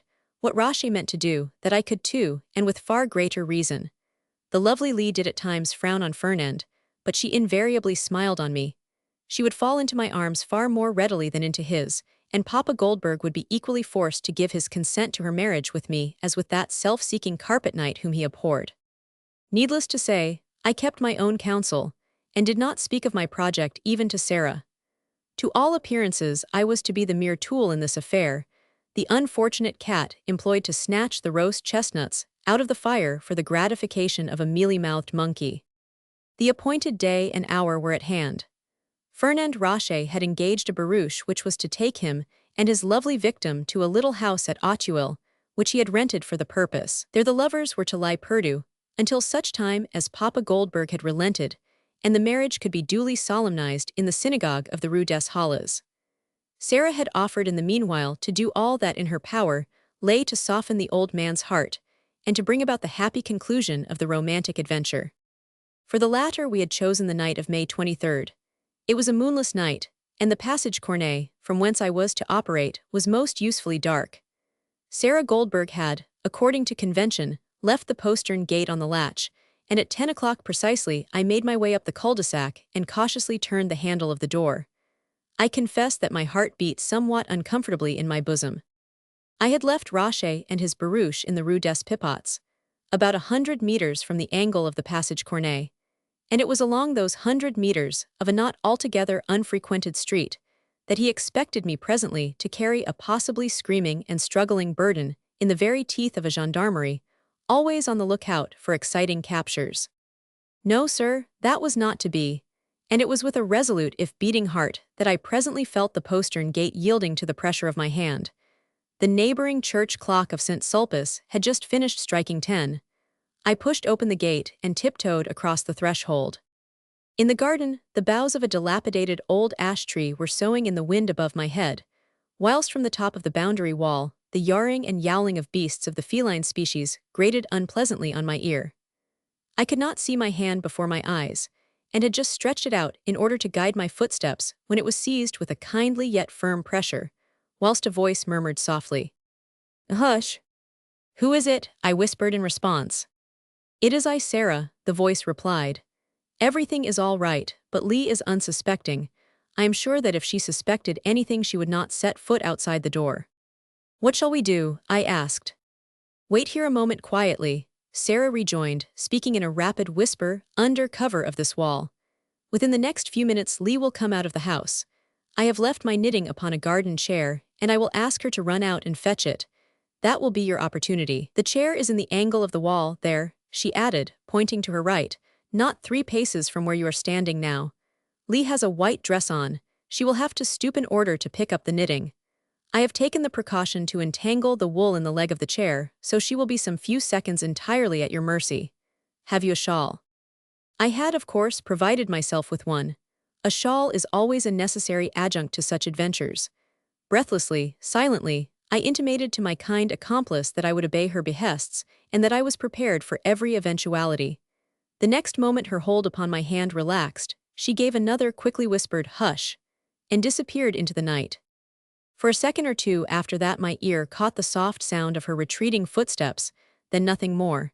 To say that I felt anxious and ill at ease was but to put it mildly. I was face to face with an adventure which might cost me at least 5 years. Acute discomfort in New Caledonia, but which might also bring me as rich a reward as could befall any man of modest ambitions. A lovely wife and a comfortable fortune. My whole life seemed to be hanging on a thread, and my overwrought senses seemed almost to catch the sound of the spinning wheel of fate weaving the web of my destiny. A moment or two later I again caught the distinct sound of a gentle footfall upon the soft earth. My eyes by now were somewhat accustomed to the gloom. It was very dark, you understand. But through the darkness, I saw something white moving slowly toward me. Then my heart thumped more furiously than ever before. I dared not breathe. I saw the lovely Lee approaching, or rather, I felt her approach, for it was too dark to see. She moved in the direction which Sarah had indicated to me as being the place where stood the garden chair with the knitting upon it. I grasped the shawl. I was ready. Another few seconds of agonizing suspense went by. The fair Lee had ceased to move. Undoubtedly, she was engaged in disentangling the wool from the leg of the chair. That was my opportunity. More stealthy than any cat, I tiptoed toward the chair, and indeed, at that moment I blessed the sudden yowl set up by some feline in its wrath which rent the still night air, and effectually drowned any sound which I might make. There, not 3 paces away from me, was the dim outline of the young girl's form vaguely discernible in the gloom. A white mass, almost motionless, against a background of inky blackness. With a quick intaking of my breath I sprang forward, the shawl outspread in my hand, and with a quick dexterous gesture I threw it over her head, and the next second had her, faintly struggling, in my arms. She was as light as a feather and I was as strong as a giant. Think of it, sir. There was I, alone in the darkness, holding in my arms, together with a lovely form, a fortune of 200,000 francs. Of that fool Fernand Rocher I did not trouble to think. He had a barouche waiting up the Rue des Pipots, 100 meters from the corner of the Passage Cornet, but I had a chaise and pair of horses waiting down that same street, and that now was my objective. Yes, sir, I had arranged the whole thing, but I had done it for mine own advantage, not for that of the miserly friend who had been too great a coward to risk his own skin for the sake of his beloved. The guerdon was mine, and I was determined this time that no traitor or ingrate should filch from me the reward of my labors. With the 1,000 francs which Rocher had given me for my services, I had engaged the chaise and horses, paid the coachman lavishly, and secured a cozy little apartment for my future wife in a pleasant hostelry I knew of at Suresnes. I had taken the precaution to leave the wicket gate on the latch. With my foot I pushed it open, and keeping well under the cover of the tall convent wall, I ran swiftly to the corner of the Rue des Pipots. Here I paused a moment. Through the silence of the night, my ear caught the faint sound of horses snorting and harness jingling in the distance, both sides from where I stood, but of gendarmes or passers-by there was no sign. Gathering up the full measure of my courage, and holding my precious burden closer to my heart, I ran quickly down the street. Within the next few seconds, I had the seemingly inanimate maiden safely deposited in the inside of the barouche and myself sitting by her side. The driver cracked his whip, and whilst I, happy but exhausted, was mopping my streaming forehead, the chaise rattled gaily along the uneven pavements of the great city in the direction of Chersnes. What that fool Rocher was doing I could not definitely ascertain. I looked through the vasistas of the coach, but could see nothing in pursuit of us. Then I turned my full attention to my lovely companion. It was pitch dark inside the carriage, you understand. Only from time to time, as we drove past an overhanging street lanthorn, I caught a glimpse of that priceless bundle beside me, which lay there so still and so snug, still wrapped up in the shawl. With cautious, loving fingers I undid its folds. Under cover of the darkness, the sweet and modest creature, released of her bonds, turned for an instant to me, and for a few, very few, happy seconds I held her in my arms. "Have no fear, fair one," I murmured in her ear. "It is I, Hector Radichin, who adores you and who cannot live without you. Forgive me for this seeming violence, which was prompted by an undying passion, and remember that to me you are as sacred as a divinity until the happy hour when I can proclaim you to the world as my beloved wife." I pressed her against my heart, and my lips imprinted a delicate kiss upon her forehead. After which, with chaste decorum, she once more turned away from me, covered her face and head with the shawl, and drew back into the remote corner of the carriage, where she remained, silent and absorbed, no doubt, in the contemplation of her happiness. I respected her silence, and I too fell to meditating upon my good fortune. Here was I, sir, within sight of a haven wherein I could live through the twilight of my days in comfort and in peace, a beautiful young wife, a modest fortune. I had never in my wildest dreams envisaged a fate more fair. The little house at Chantilly which I coveted, the plot of garden, the espalier peaches, all would be mine now. It seemed indeed too good to be true. The very next moment I was rudely awakened from those golden dreams by a loud clatter, and stern voices shouting the ominous word, "Halt!" The carriage drew up with such a jerk that I was flung off my seat against the front window, and my nose seriously bruised. A faint cry of terror came from the precious bundle beside me. "Have no fear, my beloved," I whispered hurriedly. "Your own Hector will protect you." Already the door of the carriage had been violently torn open. The next moment, a gruff voice called out peremptorily, "By order of the Chief Commissary of Police." I was dumbfounded. In what manner had the Chief Commissary of Police been already apprised of this affair? The whole thing was, of course, a swift and vengeful blow dealt to me by that cowardly Rocher. But how, in the name of thunder, had he got to work so quickly? But of course, there was no time now for reflection. The gruff voice was going on more peremptorily and more insistently. "Is Hector Radichin here?" I was dumb. My throat had closed up, and I could not have uttered a sound to save my life. The police had even got my name quite straight. "Now then, Radichin," that same irascible voice continued, "get out of there. In the name of the law I charge you with the abduction of a defenseless female, and my orders are to bring you forthwith before the Chief Commissary of Police." Then it was, sir, that bliss once more re-entered my soul. I had just felt a small hand pressing something crisp into mine, whilst a soft voice whispered in my ear, "Give him this, and tell him to let you go in peace. Say that I am Mademoiselle Goldberg, your promised wife."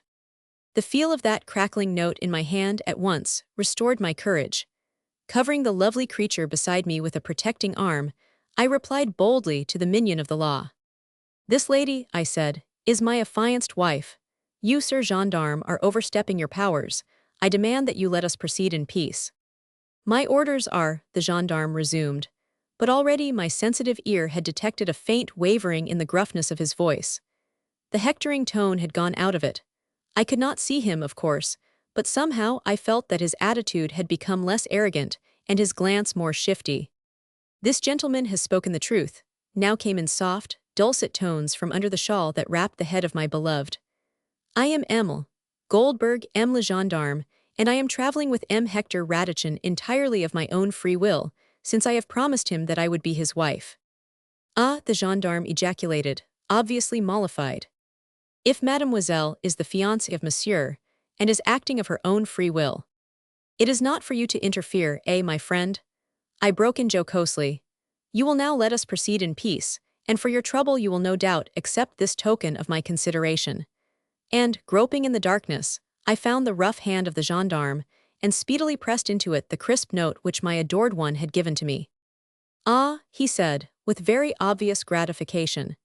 If Monsieur Radichin will assure me that Mademoiselle here is indeed his affianced wife, then indeed it is not a case of abduction, and— Abduction, I retorted, flaring up in righteous indignation. Who dares to use the word in connection with this lovely lady? Mademoiselle Goldberg, I swear, will be Madame Radichin within the next 24 hours. And the sooner you, Sir Gendarme, allow us to proceed on our way, the less pain will you cause to this distressed and virtuous damsel. This settled the whole affair quite comfortably. The gendarme shut the carriage door with a bang, and at my request gave the order to the driver to proceed. The latter once again cracked his whip, and once again the cumbrous vehicle, after an awkward lurch, rattled on its way along the cobblestones of the sleeping city. Once more I was alone with the priceless treasure by my side, alone and happy, more happy, I might say, than I had been before, had not my adored one openly acknowledged her love for me and her desire to stand with me at the hymeneal altar.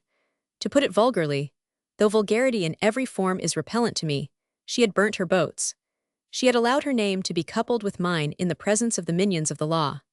What, after that, could her father do, but give his consent to union, which alone would save his only child's reputation from the cruelty of waggish tongues? No doubt, sir, that I was happy.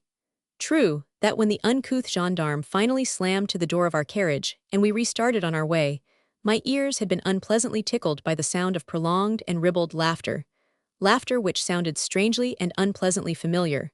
But after a few seconds, serious reflection, I dismissed the matter from my thoughts. If, as indeed I gravely suspected, it was Fernand Rocher who had striven thus to put a spoke in the wheel of my good fortune, he would certainly not have laughed when I drove triumphantly away with my conquered bride by my side. And of course, my ears must have deceived me when they caught the sound of a girl's merry laugh mingling with the more ribald one of the man. I have paused purposely, sir, ere I embark upon the narration of the final stage of this, my life's adventure. The chaise was bowling along the banks of the river toward Chersnes. Presently the driver struck to his right and plunged into the fastnesses of the Bois de Boulogne. For a while, therefore, we were in utter darkness. My lovely companion neither moved nor spoke. Somewhere in the far distance, a church clock struck 11. 1 whole hour had gone by since first I had embarked on this great undertaking. I was excited, feverish. The beautiful Lee's silence and tranquility grated upon my nerves. I could not understand how she could remain there so placid when her whole life's happiness had so suddenly, so unexpectedly, been assured. I became more and more fidgety as time went on. Soon I felt that I could no longer hold myself in proper control. Being of an impulsive disposition, this tranquil acceptance of so great a joy became presently intolerable, and unable to restrain my ardor any longer, I seized that passive bundle of loveliness in my arms. "Have no fear," I murmured once again, as I pressed her to my heart. But my admonition was obviously unnecessary. The beautiful Lee showed not the slightest sign of fear. She rested her head against my shoulder and put one arm around my neck. I was in raptures. Just then the vehicle swung out of the Bois and once more rattled upon the cobblestones. This time we were nearing Chersnes. A vague light, emanating from the lanthorns at the bridgehead, was already faintly visible ahead of us. Soon it grew brighter. The next moment we passed immediately beneath the lanthorns. The interior of the carriage was flooded with light. And sir, I gave a gasp of unadulterated dismay.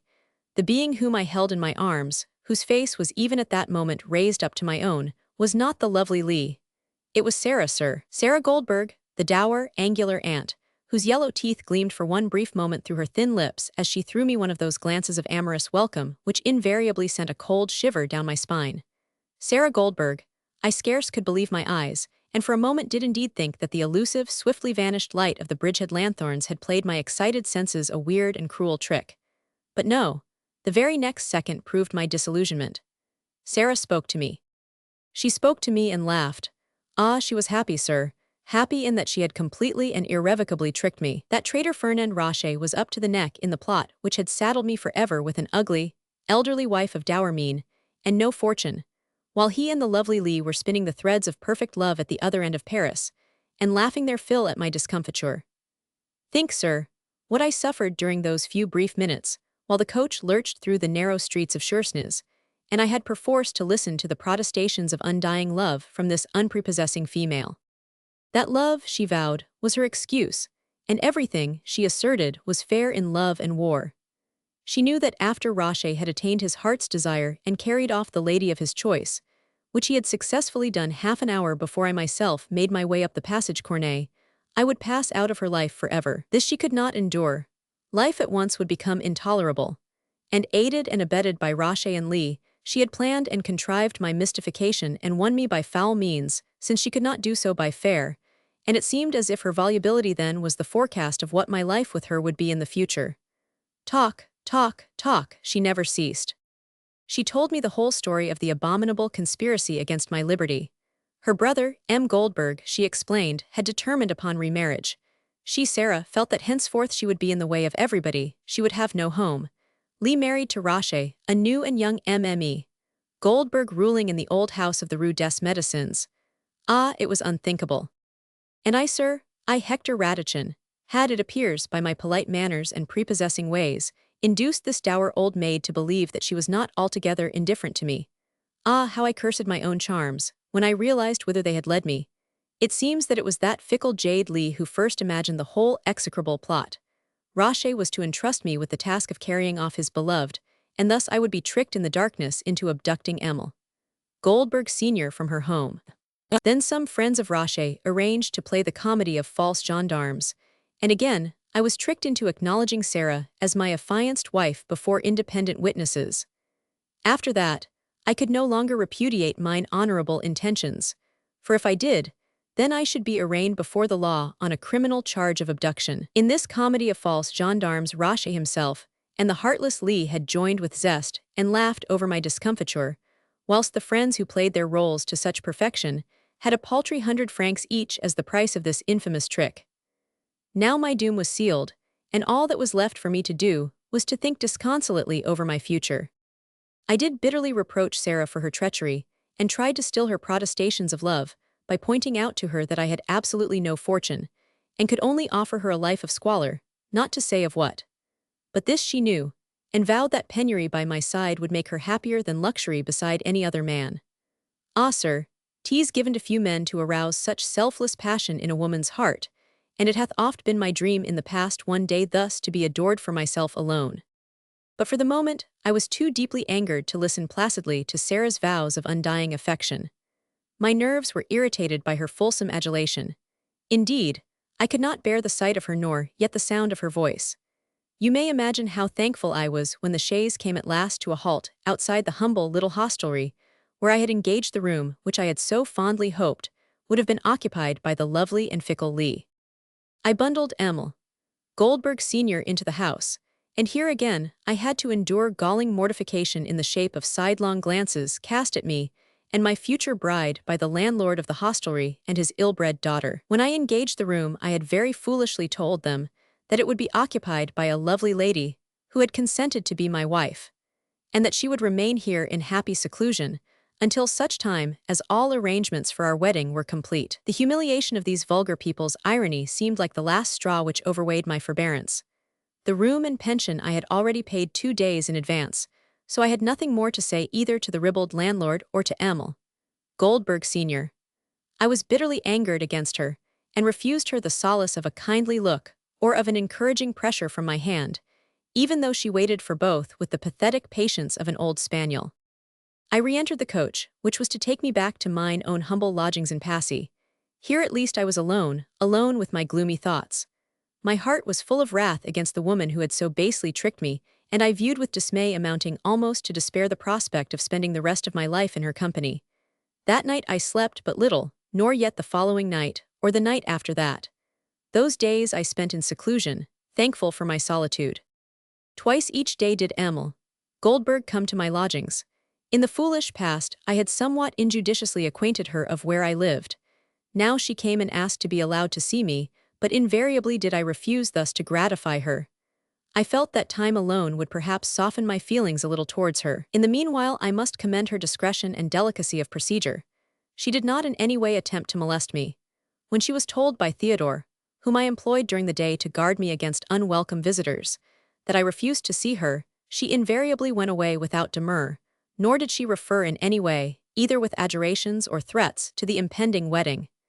Indeed, sir, she was a lady of vast discretion. On the third day, however, I received a visit from M. Goldberg himself. I could not refuse to see him. Indeed, he would not be denied, but roughly pushed Theodore aside, who tried to hinder him. He had come armed with a riding whip, and nothing but mine own innate dignity saved me from outrage. He came, sir, with a marriage license for his sister and me in one pocket, and with a denunciation to the police against me for abduction in another. He gave me the choice. What could I do, sir? I was like a helpless babe in the hands of unscrupulous brigands. The marriage license was for the following day, at the mairie of the 8th arrondissement first, and in the synagogue of the Rue des Halles afterwards. I chose the marriage license. What could I do, sir? I was helpless. Of my wedding day, I have but a dim recollection. It was all hustle and bustle, from the mairie to the synagogue, and thence to the house of M. Goldberg in the Rue des Médecins. I must say that the old usurer received me and my bride with marked amiability. He was, I gathered, genuinely pleased that his sister had found happiness, and a home by the side of an honorable man, seeing that he himself was on the point of contracting a fresh alliance with a Jewish lady of unsurpassed loveliness. Of Roche and Lee, we saw nothing that day, and from one or two words, which M. Goldberg let fall, I concluded that he was greatly angered against his daughter because of her marriage with a fortune-hunting adventurer, who, he weirdly hinted, had already found quick and exemplary punishment for his crime. I was sincerely glad to hear this, even though I could not get M. Goldberg to explain in what that exemplary punishment consisted. The climax came at 6 o'clock of that eventful afternoon, at the hour when I, with the newly enthroned MME Radichin on my arm, was about to take leave of M. Goldberg. I must admit that at that moment my heart was overflowing with bitterness. I had been led like a lamb to the slaughter. I had been made to look foolish and absurd in the midst of this Israelite community which I despised. I was saddled for the rest of my life with an unprepossessing elderly wife, who could do naught for me but share the penury, the hard crusts, the onion pies with me and Theodore. The only advantage I might ever derive from her was that she would darn my stockings, sew the buttons on my vests, and goffer the frills of my shirts. Was this not enough to turn any man's naturally sweet disposition to gall?